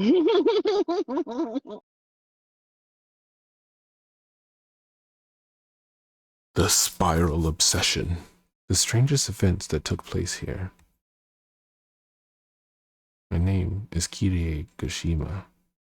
I attend Kurozu High School, located halfway up the mountain overlooking our town. I live with my father, who is a potter, my mother, and my younger brother, in the central district of the town. See, like, he's already starting with the fucking shenanigans. Look at this. Yeah. Mm-mm. Ito loves shenanigans. Mm-mm. Mm-mm. Yeah. Bro is cooking. Mm-mm. Let my man's cook. Let Uncle cook.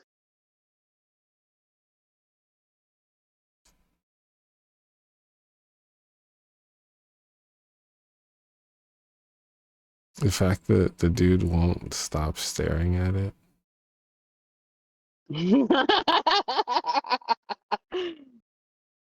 Obsessed. This is the reason why this whole situation is like, because the thing is, right? Like, even if everything in the cosmos is a spiral, like, it's not like this. Like, the idea of the us, like, it's kind of like when you say time is a flat circle. Like, Mhm. the reason why that's uncanny for me is because like, it's a flattening of the idea that does not include the key details that would render it cogent. And like, the idea of the universe is made out of spirals, it's like a child misinterpreting that idea and then being like, oh my god, the universe is made out of spirals, and then just drawing one-dimensional fucking spirals everywhere. And it's like, that is so not what I meant. You know what I mean? Like, that's why it's uncanny. It's like, it's so thoroughly not the thing that I meant. That it's frustrating to look at. What do you... Wait, I have to reset. Would you say you have to go? I have to reset. Oh, okay.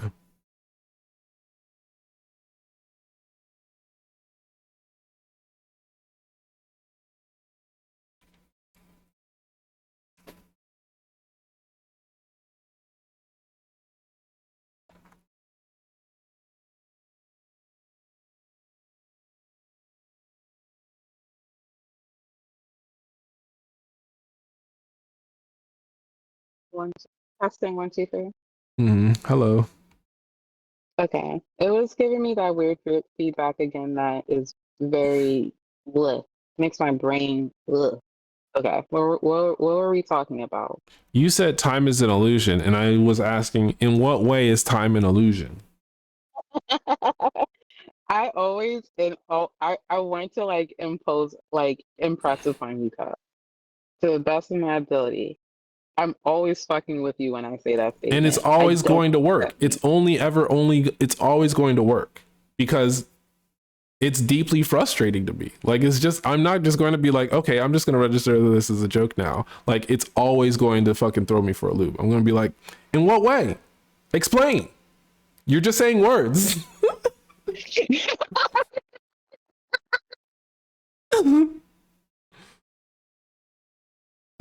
Time is an ocean in a storm.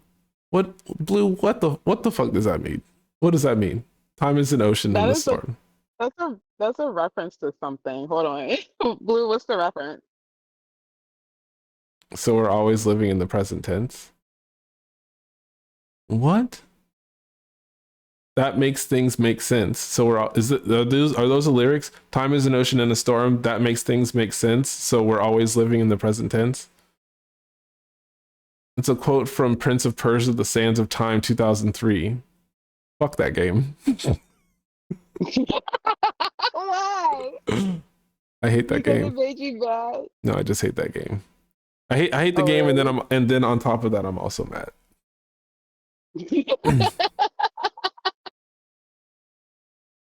Oh my god! I need to know why you hate the. I've never played it. I never played any of the Prince of Persia games if I'm being. No, wait, I'm lying.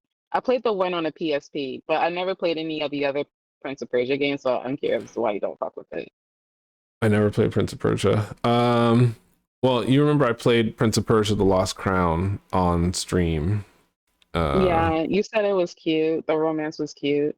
Yeah, I liked it. I liked the little gay, the little couple, the little what do you call it? Role reversal. It's a cute little role reversal situation. Yeah. And all of the Prince of Persia games before that one were like, okay, for one thing, like looking back on the art direction, gross. Digital Dark Ages is when this game was developed, and like it's got that bloom, like everything's unnecessarily like glossy, but like there's actually not enough polygons to render it, and like the story is absolutely whatever, the mechanics, and like there's some interesting things happening. I almost choked on my tea when I heard that Ubisoft Jade engine, I think. Okay, so Blue's a fucking dork about this game, I guess. Okay. Don't be mean to Blue because you're mad. Okay, I'm not going to be mean to Blue because I'm mad, but like what I feel like they just showed their hand, and it's like, yes, me and my sister. Okay, so you have like heavily associated childhood memories with this game, and like all I have is deep frustration, and then like looking back at the game as a developer going like, okay, so here's a list of things to never ever do. To be honest Okay, with so you, here's a okay. complete list of things that no one should ever do in a video game. Yeah. I wanna go on like a quick 30-second tangent about the bloom because I didn't I okay. This is me, right? Fully Mm, understanding like the visual effect it does. I never played Twilight Princess, but I've watched Twilight Princess and thought that that game was like really hard to look at sometimes.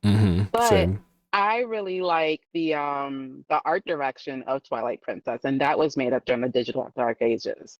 So like in my opinion, it's like if you're going to use the bloom effect, I would do it the way that the niggas who made Twilight Princess did it and just cover up the instances in which like okay, we definitely reused assets in the most creative ways to cover up some of these like dumb details that we just did not have time to like include. You feel what I'm saying? I would if my opinion of Twilight Princess weren't that of every single Zelda game, of all Zelda games, the character designs in the Twilight Princess are the worst of all Zelda games of all time. What?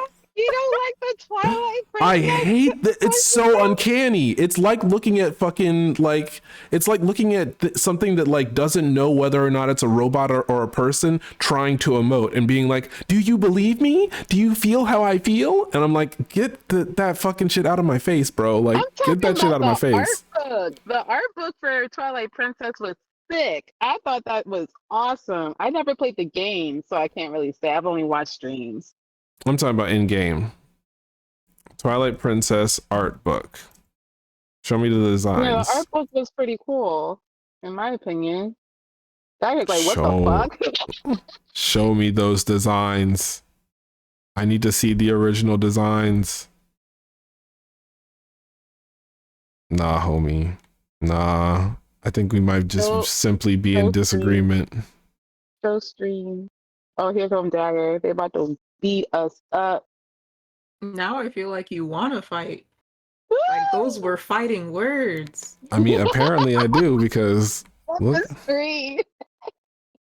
look at They were working with technology that was behind the times. That's why it looks like that, why it you can moves make like that. every single excuse you can make every single excuse that you want to, but it doesn't change the fact that the digital dark ages were the digital dark ages. Were you here when I was explaining this to Reganis yesterday?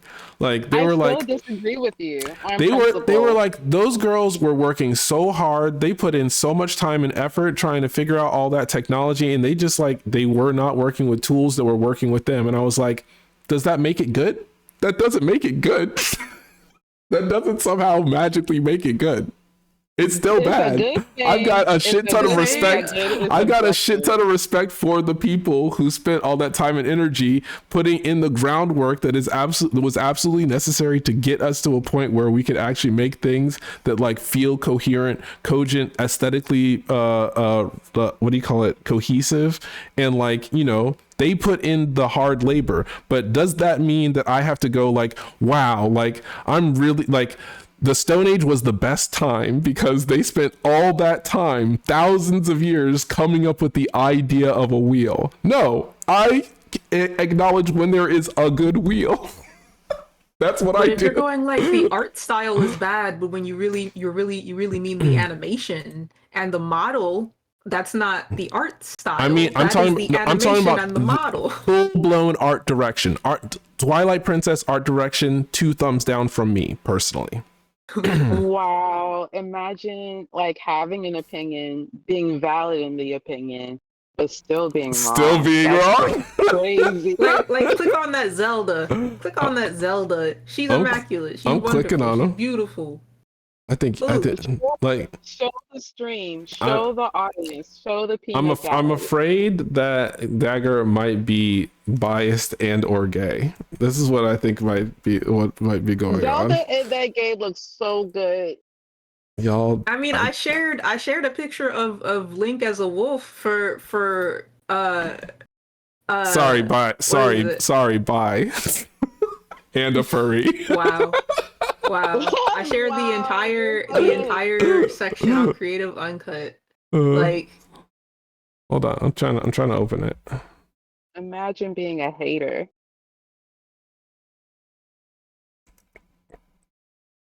I'm in an obstinate what do you call it?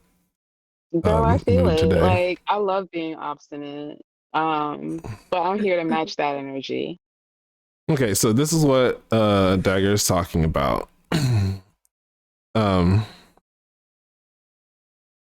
Sexy, hot, magnificent, regal, royal, that girl. I don't With know a her. sword. I don't know. I think her head kind of big.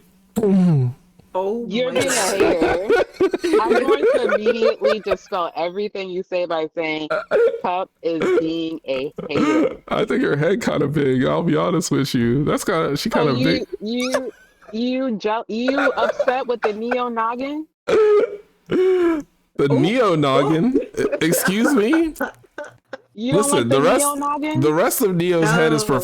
proportional. It's just her forehead, which Neo's is not even here. she can't defend herself. But Respect, I'll defend her respect for the neo her. noggin. I'll defend Respect her the for neo her. noggin. That Now is a I beautiful respect the ass Neo. 5 head. That is one gorgeous 5 head. Respect the The neo rest of her body is noggin. perfectly This is proportional. crazy. Look at her. That's my girl. Respect her. Yeah, no, again, like I don't know Dagger. what the fuck this is. I don't know what the fuck this is. What do you mean? This is the wolf. I vibe with how this is a microcosm and or like facet reflection of your style, and like I like what you do with the elements of this that I can see that influenced you, but I hate looking at this. Like this I don't like looking at. This is The so things that funny you to me, take from it bro. and that you turn into your own stuff, I think are dope. But like looking at this myself, mm-mm.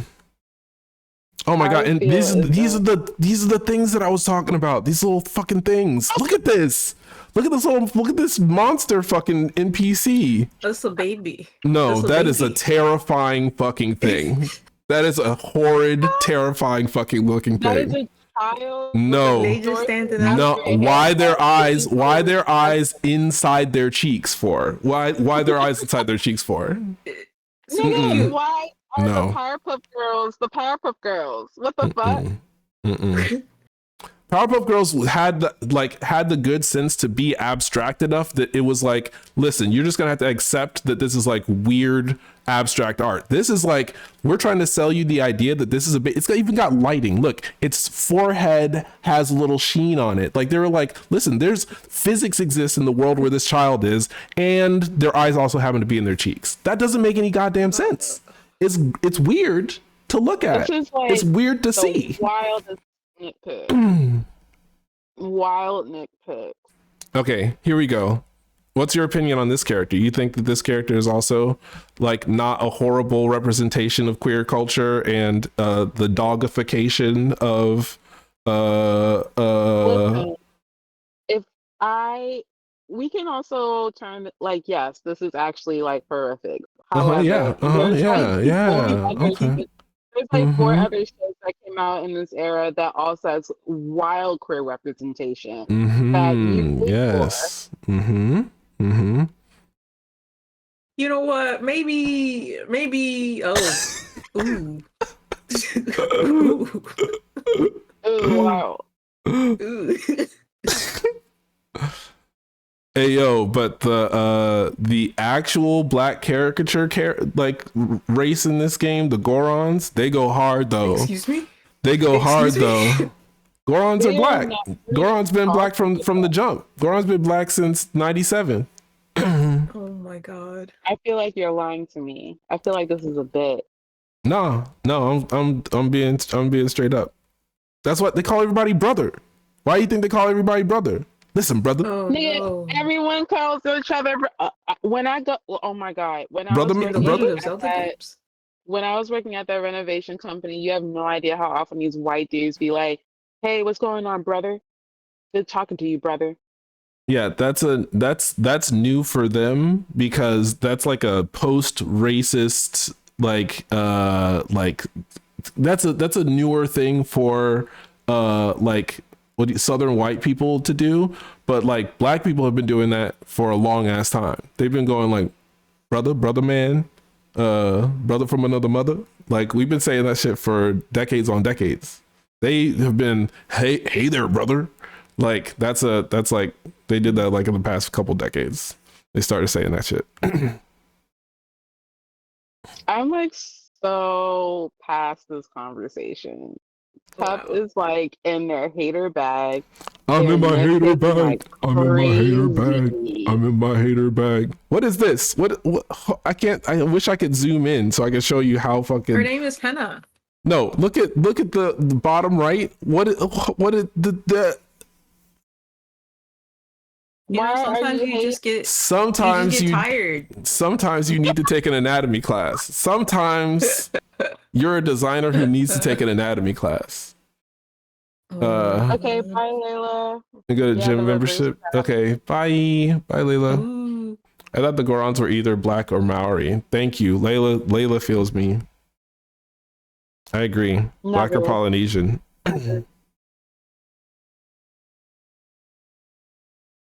I'll tell you what did slap was though. the The original goat design in this conversation? game was went fucking hard. Look at these fucking goats, bro. Nah, like they ate with the goats. You're bugging right Or now. did the goats eat them? Mm. What was the original Uh, conversation? Who got here because of Prince of Persia? You were hating The on Prince of style. Persia. Oh, you're going back further. No, we were talking about.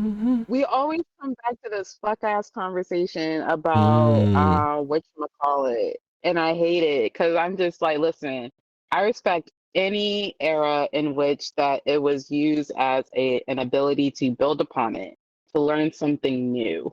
And Cup is like, yeah, thanks for the boost, but you're trash. And I'm like, no, nigga.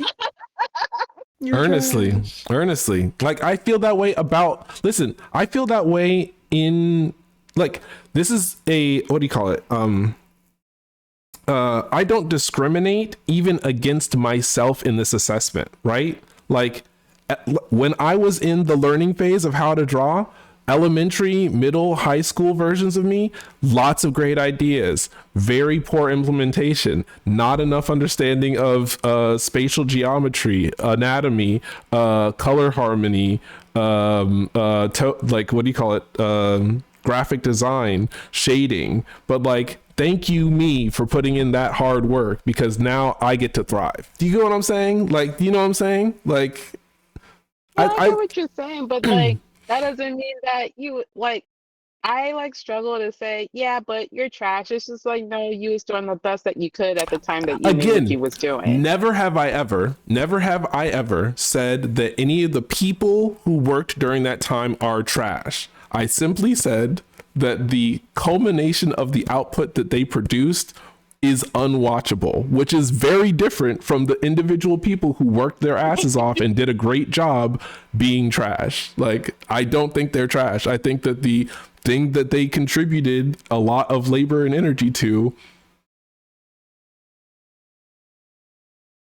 could be deleted from history and I'd be okay with it. Oh my Wow. You now just reminded me of the what is it, the MGM? Is that the name of the company? The film company. Mm-hmm. Uh god. Metro they Goldwyn had like Mayer. yeah. They had like thousands of films, right? But then they lost like a huge bulk of them in like two separate fires that happened in like the 19th and 20th century. Mm. And a lot of these films, like we was talking about, how movies these days have a vastly different pacing, likely Mm-hmm. because of like audience attention span. And now that art is like now, I don't want to say inextricable, but like very hard to detangle itself from capitalism at this point. And so Mm-hmm. like they're trying to get like the biggest amount of like payout for all of these specific points within a film that basically makes something a blockbuster, Mm. Yeah. or like a summer or whatever. Also, And if losing all that film. Oh, really you go ahead. I'm just in addition to that I'm saying that like also a lot you're saying that it's capitalist and that's true and often films are funded by advertisers who want their product shown in a good and like consumer stimulating light, and so like it behooves the filmmakers to make their films more like advertisements than like movies. But so continue. But like losing a bulk of those films in two separate fires and having a hard time like recovering anything that might have survived or was just like lost after the fact, it kind of like left us a little like bereft of like what could potentially be like other genres or something like that we could be like fully not divesting, investing in. But that's just me. No, I was fully joking when I said that I'd be okay if they were erased from history. That's not actually true. I like am a like philosophical and ethical advocate for archivism, archiving and library work. I'm not the kind of person who like I am. I have like a personal Zen practice of letting things go when like the world has, for one reason or another, like disabled access to certain things. But insofar as things can be remembered, retained, and preserved, I'm all about it. Yeah. Did I get there's something else I was thinking about. What was it?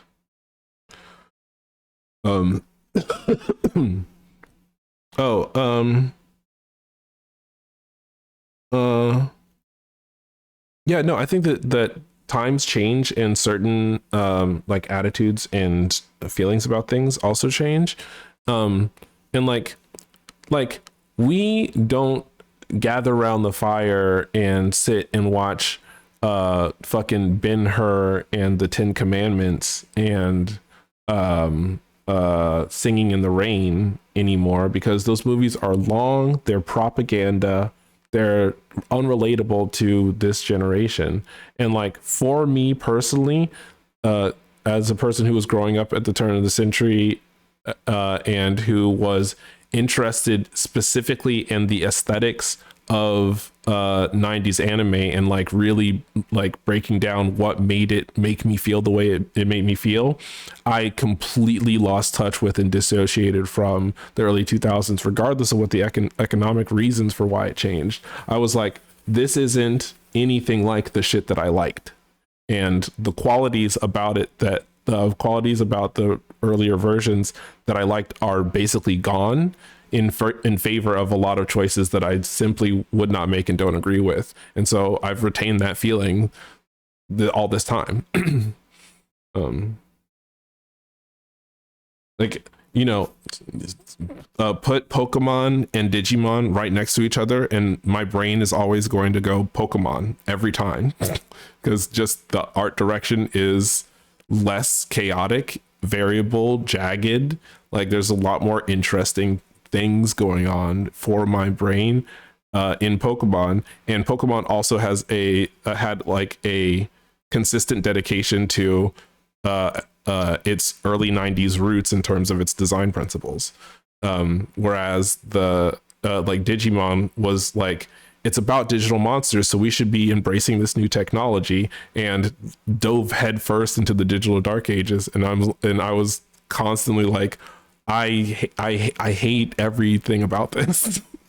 See, I think that's our main difference. I was a child of the digital dark ages. Yeah, I was That's too. when I was enjoying things, the digital dark ages. Yeah, interesting. I think that also might be why you don't fuck with SpongeBob, because I think SpongeBob started coming out like in '99, and I think the digital dark ages was in like full swing around like 2002, 2003. Well, it wasn't going anywhere. There was also a lot of Nickelodeon shit from before then that I didn't like, and I had basically like been like, I don't like the ethos of this company. Like I like when people would be like, let's watch Nickelodeon, I would be like, I'd rather watch Cartoon Network, because I didn't like the splatter, the slime, the bright orange logo. fucking what TV shows were on there? Hey Arnold. We were talking about pre SpongeBob. That's specifically pre SpongeBob. Then I have no frame of reference for this. Yeah, Two Baby. Then you would be talking about the wild thornberries, cat Wild dogs. Thornberries. The classy Supo creations. Classic Yeah. Rocco's Modern Life. Rugrats, yeah. Although I always stand the opening theme for Rugrats. I would watch that and then change the channel.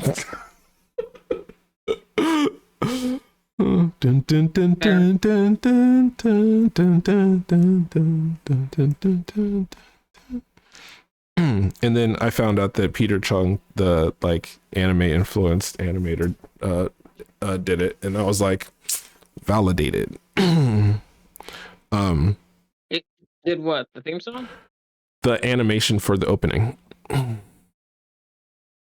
the same guy who did Aeon Flux. That makes sense. And yeah, now I'm envisioning it in my head, and then I remembered that the movements in Aeon Flux and to an extent Fire Breather, he was also involved with that, but that was more 3D than 2D.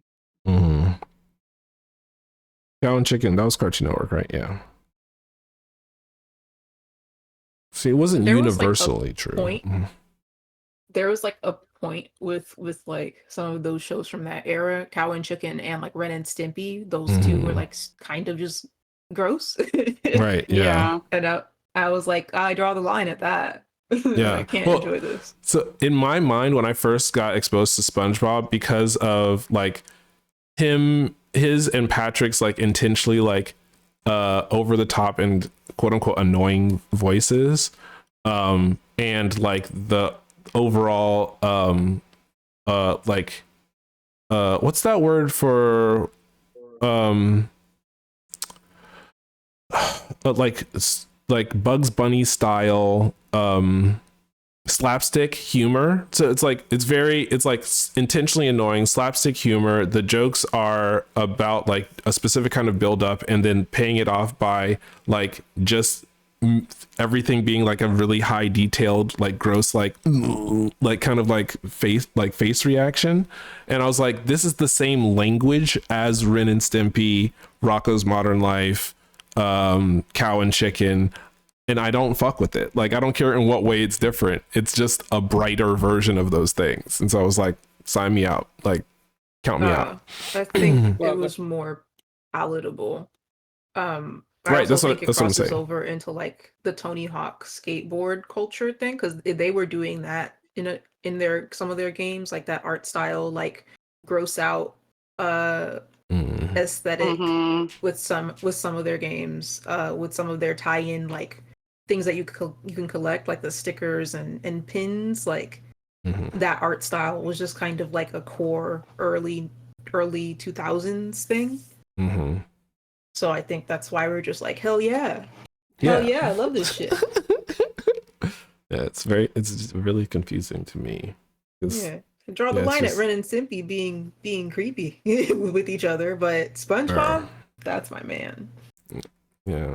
Well, okay. But I get it. Yeah, it's also similar to the sentiment. Like, you know how the response that I have to Rubber Hose animation when it's like referencing early Rubber Hose animation? Like, I cognitively know that not all early Rubber Hose was weird racist minstrelsy. I know that cognitively, but like when I see it, it reminds me of the racist shit, and so I'm like, sign me out. Like I have nothing. Like I wash my hands of this entire aesthetic because of like the primary thing that my brain is associated its utility being for. And like, because SpongeBob is part of the lineage of aesthetics that come from like this history of like hee hee, gross out, funny, haha, kind of media. Like I couldn't bear to give it the time of day because the aesthetic association is with like shit that's intentionally gross for no fucking reason, or intentionally gross because it's made by a bunch of like racist white dudes who think that humor is actually like what is funny in the world. and like just I'm not interested. Yeah. Have you seen recent seasons of SpongeBob? Like any of the recent? I haven't. It's It's gotten that Ren and Stimpy gross. Like it's gotten Oh, that way. what the fuck? oh dear. See, Yes. So I was like, I'm good. I can't watch this anymore. what you're saying is it went back to its What you- roots. No, the roots have I'm the way that the original creator made it, that he Uh. knew where to toe the line. And the newer people are just like, yeah, I fucking love Ren and Stimpy. The lead storyboard artist of the newer seasons, she was just like, yes, I actually love Ren and Stimpy. And I was like, well, Yeah.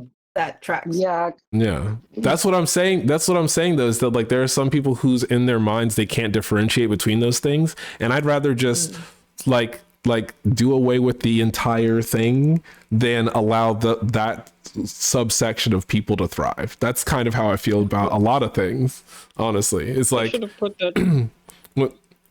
when I see that a certain aesthetic lends itself to a specific type of ideology that's associated with that aesthetic, then I'm like, okay, then let's throw the aesthetic away. I'm okay with throwing the aesthetic away if it serves fascists or something like that, you know? Yeah, like we should have taken that show out to the pasture ages ago.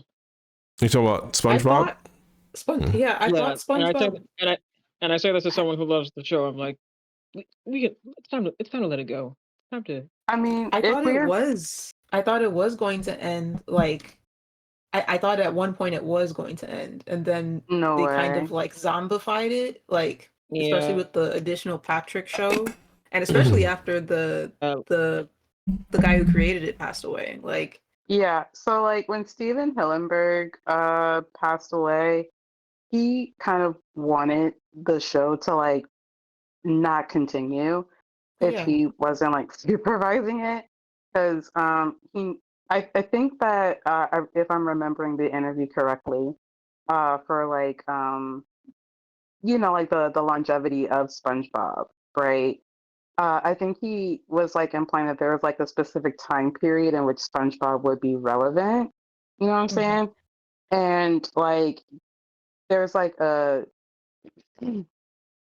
it doesn't need to last forever or something like that, if I'm remembering it correctly. So like I think that Steven Hillenburg himself had like very different ideas for like what SpongeBob, like his personal intellectual property slash creation, whatever you want to call it, should be and how it should be treated. But I guess like once he passed away, they were able to like do some other stuff posthumously. Nick was just like, oh, this is our cash cow. This is where we get all Yeah, of our money. This is our brand. unfortunately. Yeah. I was gonna like use a quote from the show where Mr. Krabs says, "Am I really gonna defile this grave for money? Of course I am." It's like funny because like Nickelodeon's TV shows, at least their cartoons, from what I remember, a lot of the more popular ones weren't like super episodic. Like Hey Arnold definitely was episodic, but there was always like some moral or Aesop at the end of the story that has the audience like reflecting on it or something of the sort. And it was kind of the same way with the wild thornberries, and like bits and pieces of like background on the characters would be explored or something like that. It was like something to like think about more than like something that how would you call it? That you would just watch ad nauseum. I think that's Sorry. I think that SpongeBob just fulfills that that ad nauseum thing that Nickelodeon was looking for. There's a whole section called Legacy and Influence on the Ren and Stimpy wiki that talks about a bunch of these shows. And I thought of two others too. Real Monsters and oh shit, I lost it. Shit, I forget what the other one that I was thinking of. But they said Two Stupid Dogs, Beavis and Butthead, Cow and Chicken. Oh my god. other What a Cartoon shows like All Real Monsters, Sponge and SpongeBob SquarePants are all like directly inspired by the show, and then it has references in a bunch of other 90s pieces of media. But a thought that I had, what you were talking about wild thornberries, and a thought that I had was so the if we think about these sort of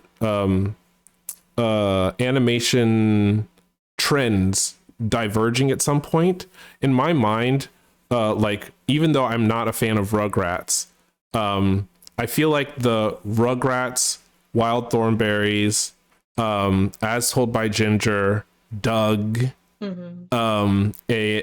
Pepper Ann, like there's like a weird like branch that turned into these sort of like teen sitcom shows, and like there's a part of me that's like, I wonder, like if we were gonna name assuming that they diverged around that time, the like Rugrats, Ren and Stimpy era, like what are the two branches of this tree called? Because we've got the like squeamish tunes and the like the distortion kids or something like that. Distortion kids. Oh my god. The caricature kids. Caricature kids, yeah. Oh, caricature kids. Are we talking specifically on like the art style, or are we talking about like any? Okay. Yeah, the art movement. So that art movement. It's kind of hard to talk about this specifically in Nickelodeon terms, like just keeping it with Nickelodeon, because they were like the big three networks were all kind of doing this around like the mid 2000s, because they realized that the kids that were watching them back in the 90s were like teenagers at this point, or getting to that point where they were becoming teenagers, and they were probably looking for media that reflected the audience a bit more. Because like you would have like the weird caricature teens on Nickelodeon, right? But then you would have like the four-fingered characters on Disney Channel. Hated those. Hated that. And then on Kids WB, you would have straight up anime.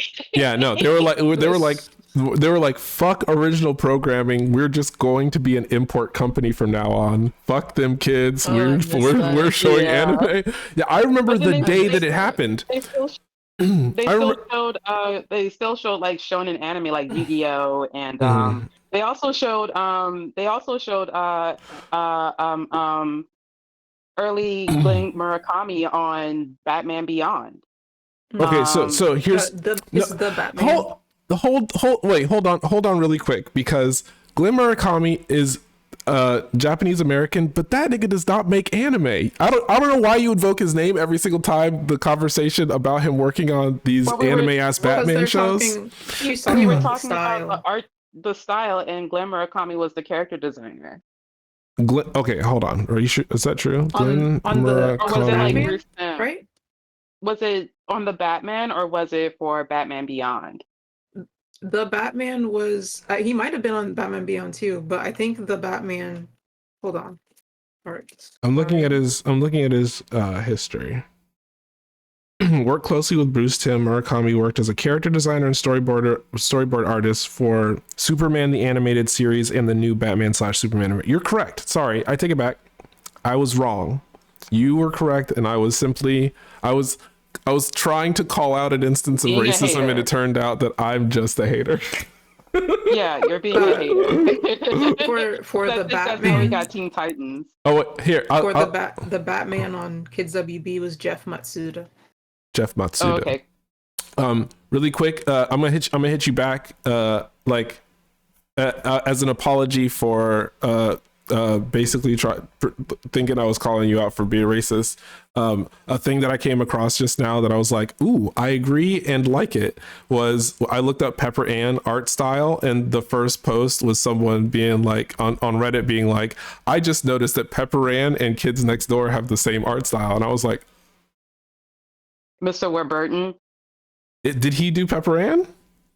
Yes. Maybe. He did both. Oh, he did? Yes, he did both. I did Holy not know shit. that. Oh my god. You didn't know? No. Oh, also Glenn Murakami was also on the Batman, so it was both Jeff Matsuda and Glenn Murakami. See? Nigga was everywhere. That's why Yeah. I got Teen Titans. Yeah. Damn. What was the thing that I was thinking about though?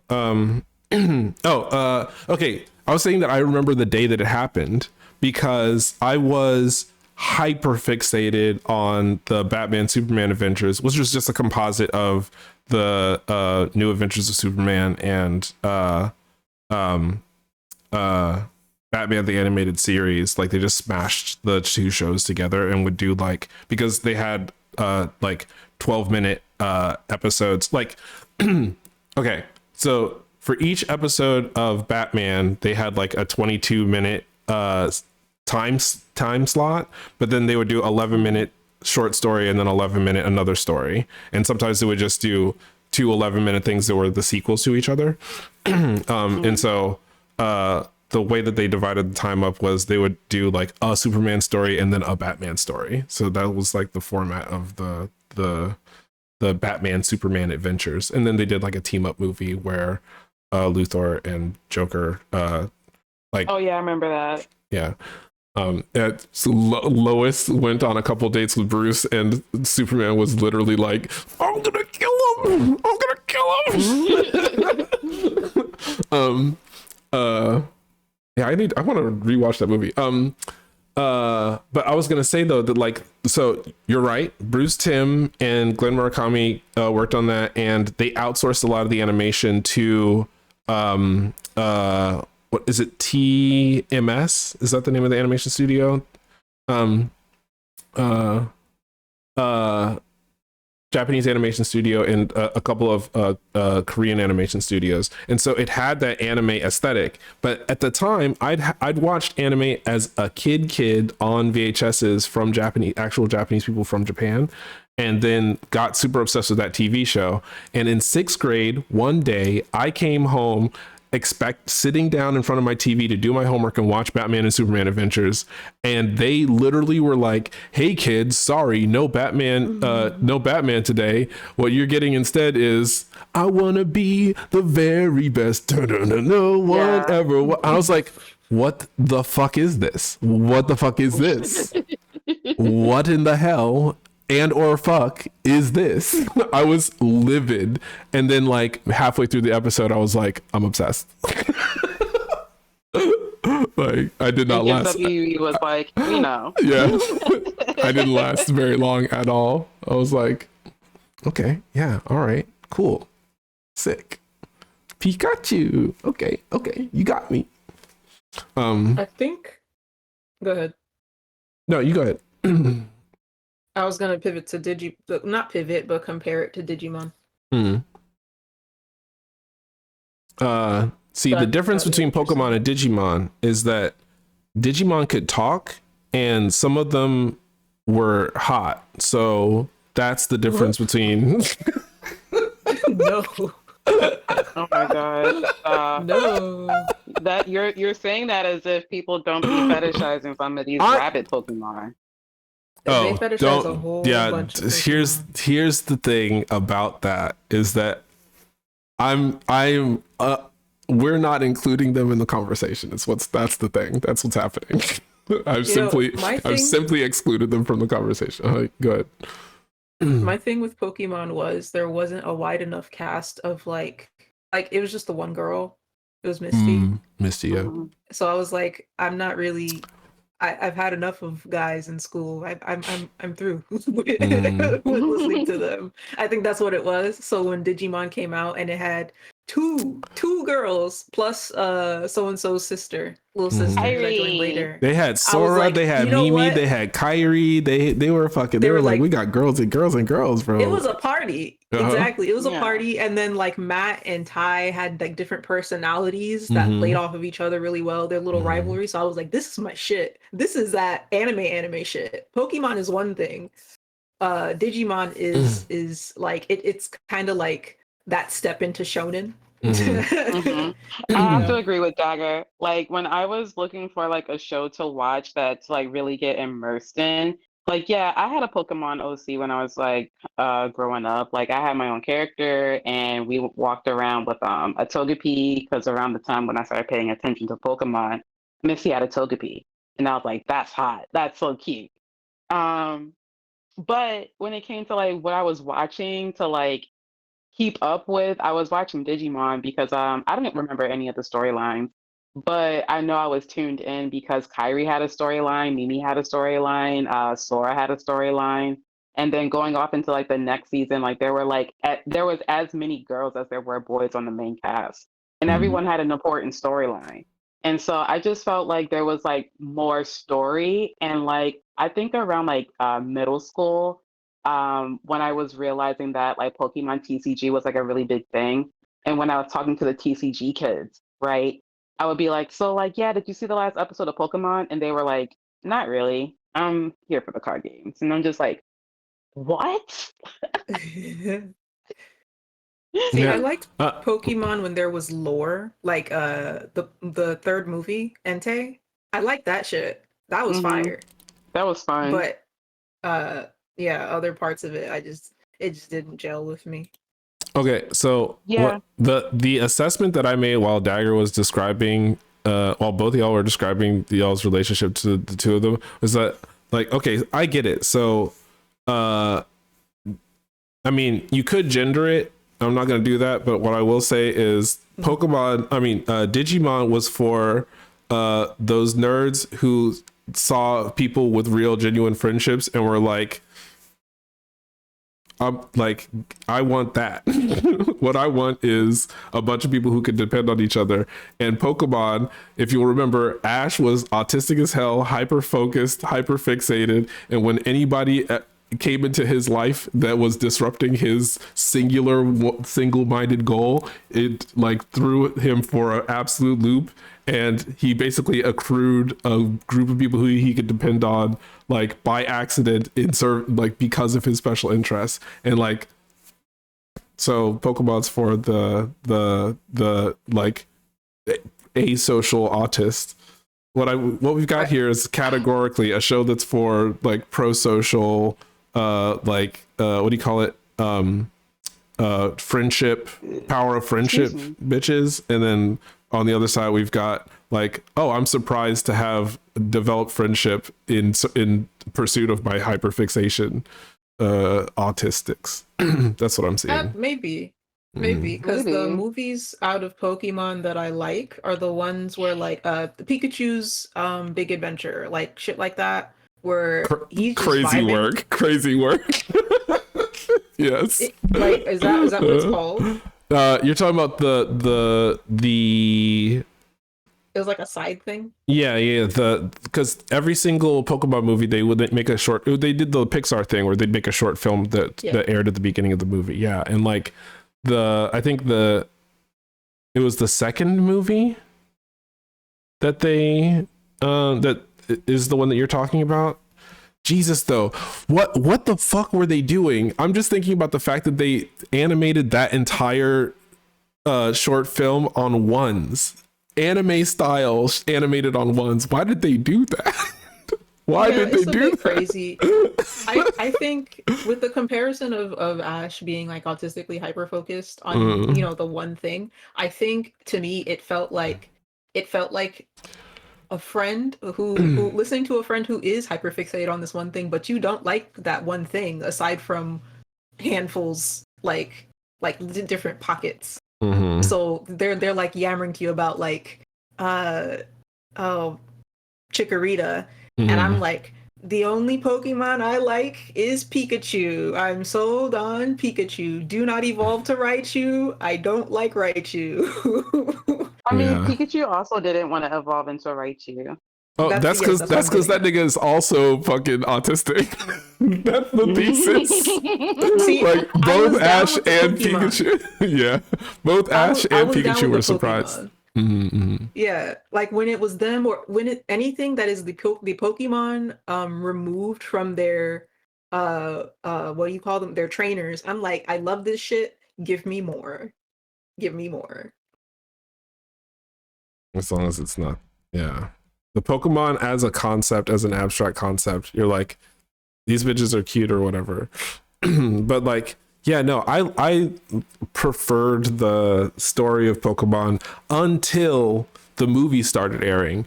But then like at the beginning, I was really excited because they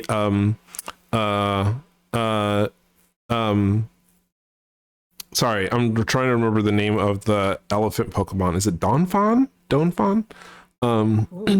But like at the beginning of the Mewtwo movie, they like started revealing like Pokemon that were going to come out in the next generation before the game actually came out, and like that had me hype out of my fucking mind.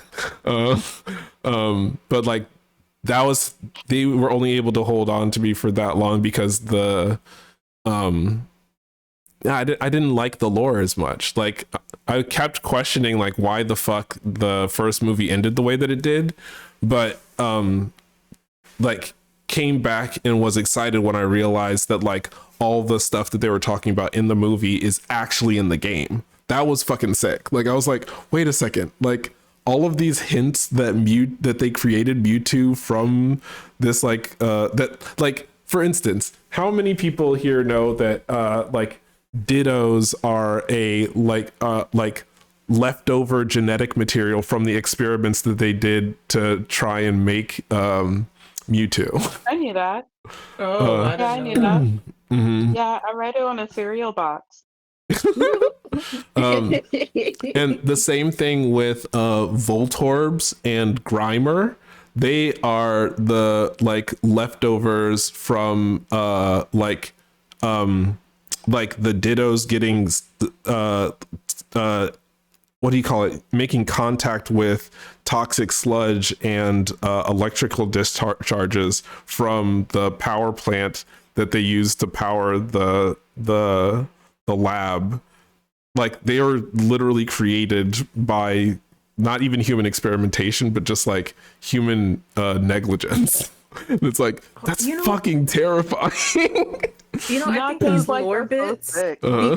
because Pokemon, like the game and the anime are so wrapped up, I think another aspect of me just being like, oh no, thank you, is because it was wrapped up in like a money aspect, and we didn't have like, I couldn't go and get, you know, can't buy all this like, shit. I was getting some games, like I would trade in some games, but because I hadn't like started out with a Pokemon, you know, red, blue or whatever, aside from like Walmart, you know, the Walmart demo things that they used to have. Yep. Big, remember that. It requires like a longer term investment for you to like get more out of it, and I'm just there for like 5 minutes to so yeah, anyway, but like there was like a money aspect to really, I think, fully enjoy it. And so like there were people in my class that would be like trading, they're doing their Game Shark thing with their consoles. Like it was like a whole like separate social thing that also revolved around money. And I was like, well, I have Digimon, I can digest Digimon.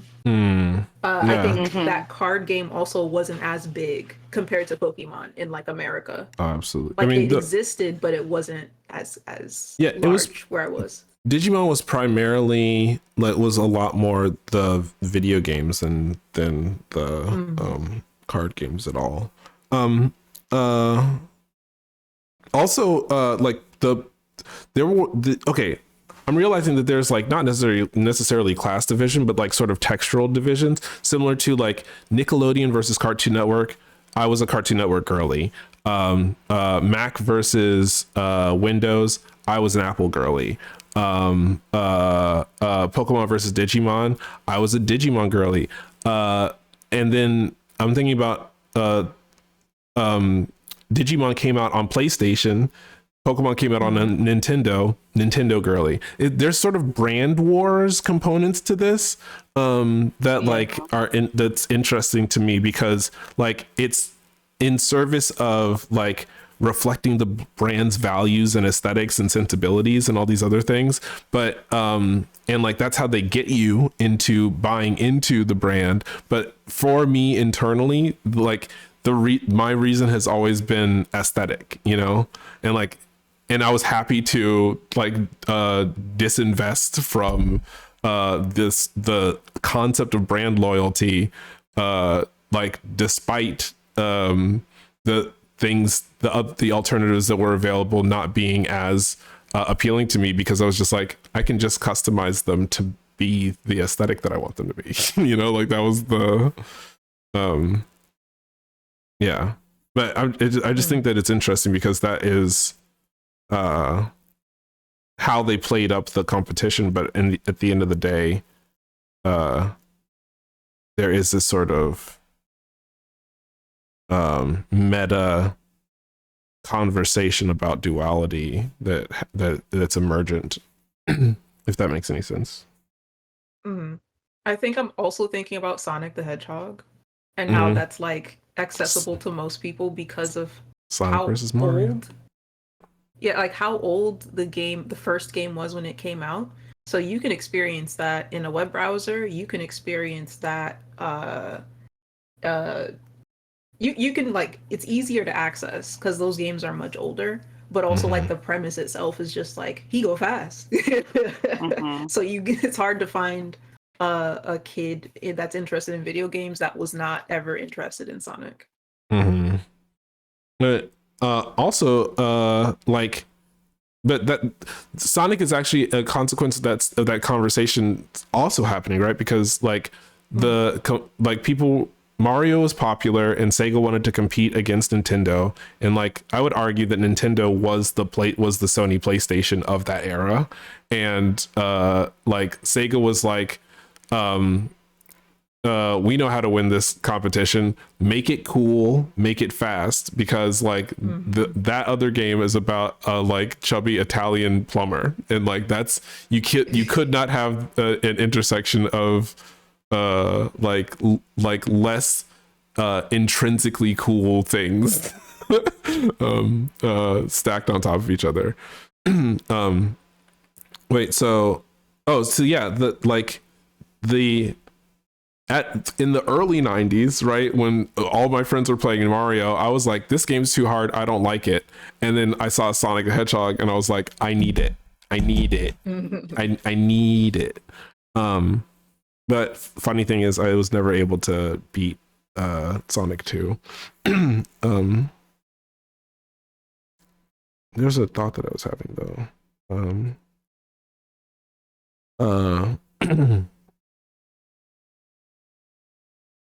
Sonic. We had a Dreamcast. Well, it was my dad's Dreamcast. You do? Yeah. Oh, it was just that you were talking about the technology being inaccessible to you, and I think that it just so happened that like in 97 I was like 9 or 10. It was 9, and that was when the Pokemon games came out in the US, and like that summer I was actually able to like mow lawns and like make enough money to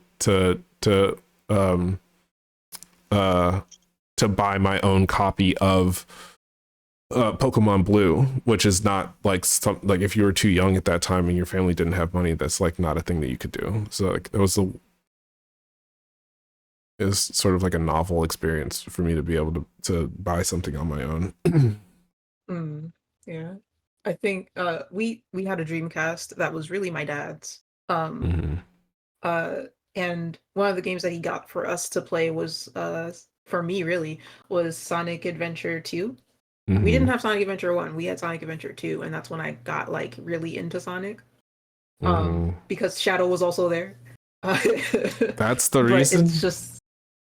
It's both. It's like both, like this is a cool fucking game. The ads that they had at the time, I don't know if you remember them, but it was just like the little like the actual hedgehogs, and then they cut away, they cut back. There's blood on the hedgehog because he's the edgy one. I was like, that's so fucking sick. Like, it was just like a different like it was a different introduction. Like I already had access to at least one game, knew of the other ones. I don't know. I didn't have to go out and get it. my dad was already peripherally interested in it, so that's also like an additional layer. Gotcha. I like the girl games, like Barbie's Dream House and stuff. And my mom was like, "Well, I'm not going to get you the boy Happy Meal because I don't believe in I don't believe in what's the gender. word? Because I don't Sure, believe in whatever. gender. I don't believe in. I don't Girls believe in having it. boy toys or Yeah, whatever. yeah. So like she let me have like the Barbie horse adventure games, the 101 Dalmatians, which ironically enough played like a Sonic game because it had a tumble and you could easily move around the map by just tumbling around. Um and what was the other games that I played? Like Cooking Mama on my DS and stuff like that. So like I could play video games, but I was highly restricted to like the princessy, girly, reinforcing gender roles and stereotypes games. Mm. I see. That's funny because they Reinforcing probably gender. did copy. They did copy off the games that you knew peripherally about. Mm-hmm. It was funny because my mom uh kind of knew by way of like marrying my dad that I would be a nerd to some degree. So there was like a moment where she was like, I don't think I can like remove this interest. It's kind of biological. You It's feel baked me? in. Yeah. But what I can do is move it in a certain direction that I can tolerate.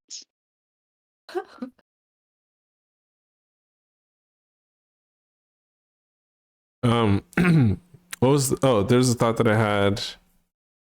I think like I know that we also continuously come back to this, and Dagger highlighted it by saying that like, oh well, my formative age and era was that time, the early 2000s. The like I think that there is like something that's inherently just like, okay, so not generational gap, but like uh uh what do you call it, where like developmental gaps, right? That like because I was alive in the 80s, there's a lot of stuff from the 90s that I'm able to retain and remember. And it's like, if you just don't have access to those things as memories, then you're not going to have intrinsic access to whatever sort of like preoccupation I happen to have about them. I am watching Pikachu's Vacation right now, and I was wrong about it being animated on ones. But it's very, very silly. Filled with whimsy. I Whimsy. would show it on stream, but I've been uploading my streams to YouTube, and YouTube. yeah, and they are so quick to fucking claim something that's like, you don't, it doesn't need, the audio doesn't even need to be active. They will just claim it because it's got like 30 seconds of something from another show.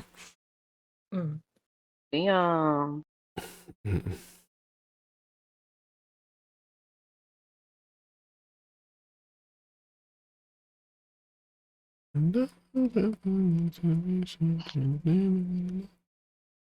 I think I'm also thinking about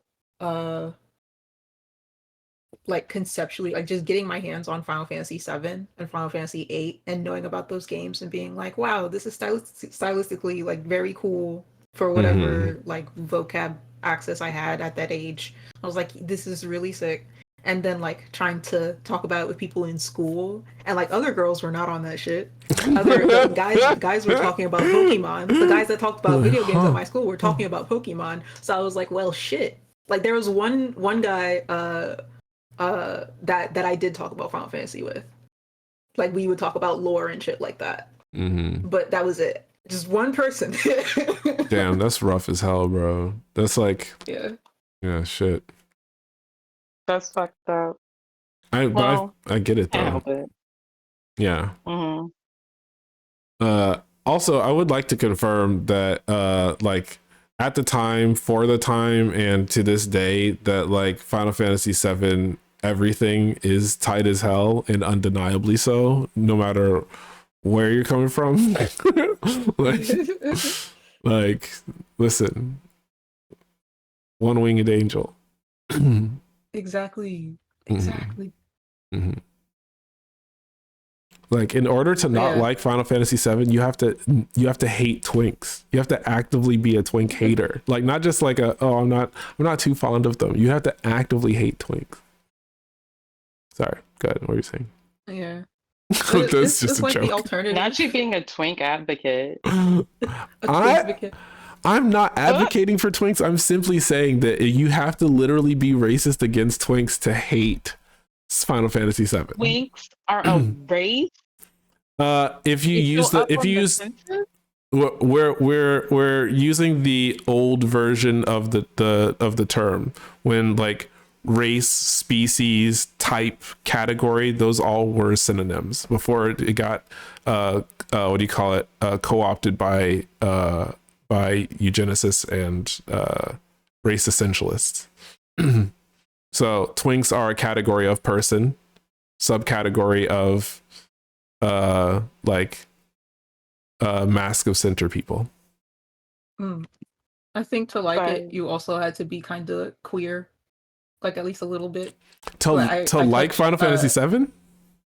Yeah, to like really get into it the way that we did, like about the one-winged angel shit, and you know, the different, there's like a lot of different shit. But I like touched base with that friend like many years later, and he was just like, yeah, I'm probably a little bit queer. I'm a little bit on the spectrum and a little bit queer. And I'm like, my brother. My brother. Like to really enjoy it, because Cloud is not like a hyper masculine figure. He's not. Yeah, but he is like what do you call it? A emo try hard. Okay, I get what you're saying. I get what you're saying now. Yes. Yes. Thank you. Overcompensating. Emo, overcompensating, try hard, like homoerotic. I mean, let's say trans curious. He's trans curious. Yes. Yeah. Yes. Oh no, you're right. We're talking. Go ahead. What are you saying? I was explaining to Blue, we're talking about Cloud and Final Fantasy VII. Yeah. Also, you were like homoerotic, and at first I was like, oh, I don't know, but then I remembered that like between Sephiroth and Zach, like, you're right. Like that man was in love with that other man. Fully. Like, I was going based off of the fact that bro was in the military, and I was like, that whole situation is very homoerotic. No, but his whole thing with Zach and Aerith is very queer, like very polyamorous, like very yeah. No,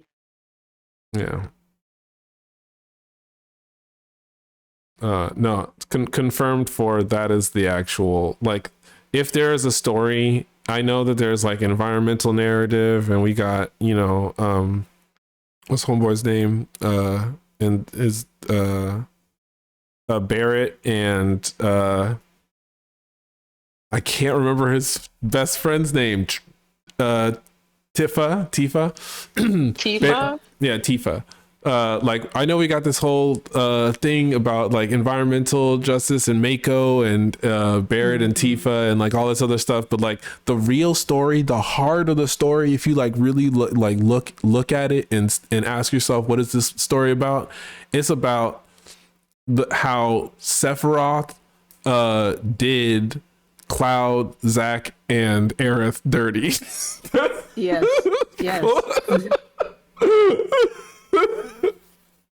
That's what it's actually a drama that's just about like the four of them being messy as hell. Girl, why are you being messy? What is this story really like? So glad we've reached this point. Yeah. Blue says, God, I hate Cloud, which Well, that is not. Here's the thing is you weren't here. Here's the thing you weren't here for, Blue, is that I said in order to hate Final Fantasy VII or Cloud Strife, you have to be racist against twinks. And now we know a thing about our friend Blue is that Blue's racist against twinks. Yeah, damn, tragic. Interesting how the cookie crumbles. Wow. Blue, what do you have to say? No, it's just a tragic discovery, and like, you know, can't make it untrue. It's indefensible. It's the fact that that you said it like so proud. I'm done. Like, came in here, didn't know what we were talking about. We say we're talking about Final Fantasy VII, and she's just like, "Oh God, I hate Cloud Strife." No, she's saying it's true. Look, a Squall a twink? Yes. Twink? Oh, wow. Oh my God. You're 2 for 2. You got it. God damn. Yeah. Blue is a twink hater. Stronger. You know, Blue is a stronger heel than you, Cup. I am sorry to say this, but you think Blue's playing right now? You think Blue's playing right now? No, I believe that they're I love very Squall. serious. Oh, okay. Okay. Then No, she loves Squall. Okay. Also, we don't call him Squall here. We call him by his real name. I don't know his real name. Leon. Oh. Right, Leon. Thank you.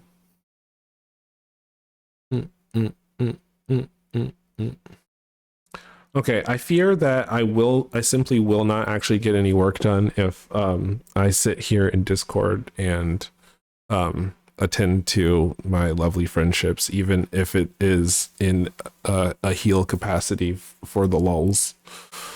So I think what I'm gonna do is I'm gonna take a break, like a formal break. But high likelihood of me coming back and being like, sorry y'all, I'm gonna actually wrap stream. So I think this is goodbye. Okay, bye, Cup. Bye. Later, y'all.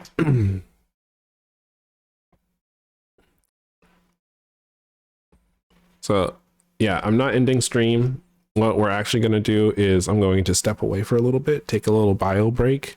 And then if I'm really, really not feeling it, then upon returning, I will do my closing statement. But until then, you're just getting a eBay Itre Akbe.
Hey y'all, welcome back to the pedal party. Technically, for just a split second, because I'm just gonna wrap, but something's up with my computer battery and it's not charging. So if I continued to stream, it would continue to drain itself down to 0%, and I don't want to risk that, so I'm just gonna head out. This has been the pedal party with me, your host Buttercup, animator, illustrator, sequential artist. Hope you have a fantastic time zone and enjoy the time between now and when I see you next tomorrow. Later.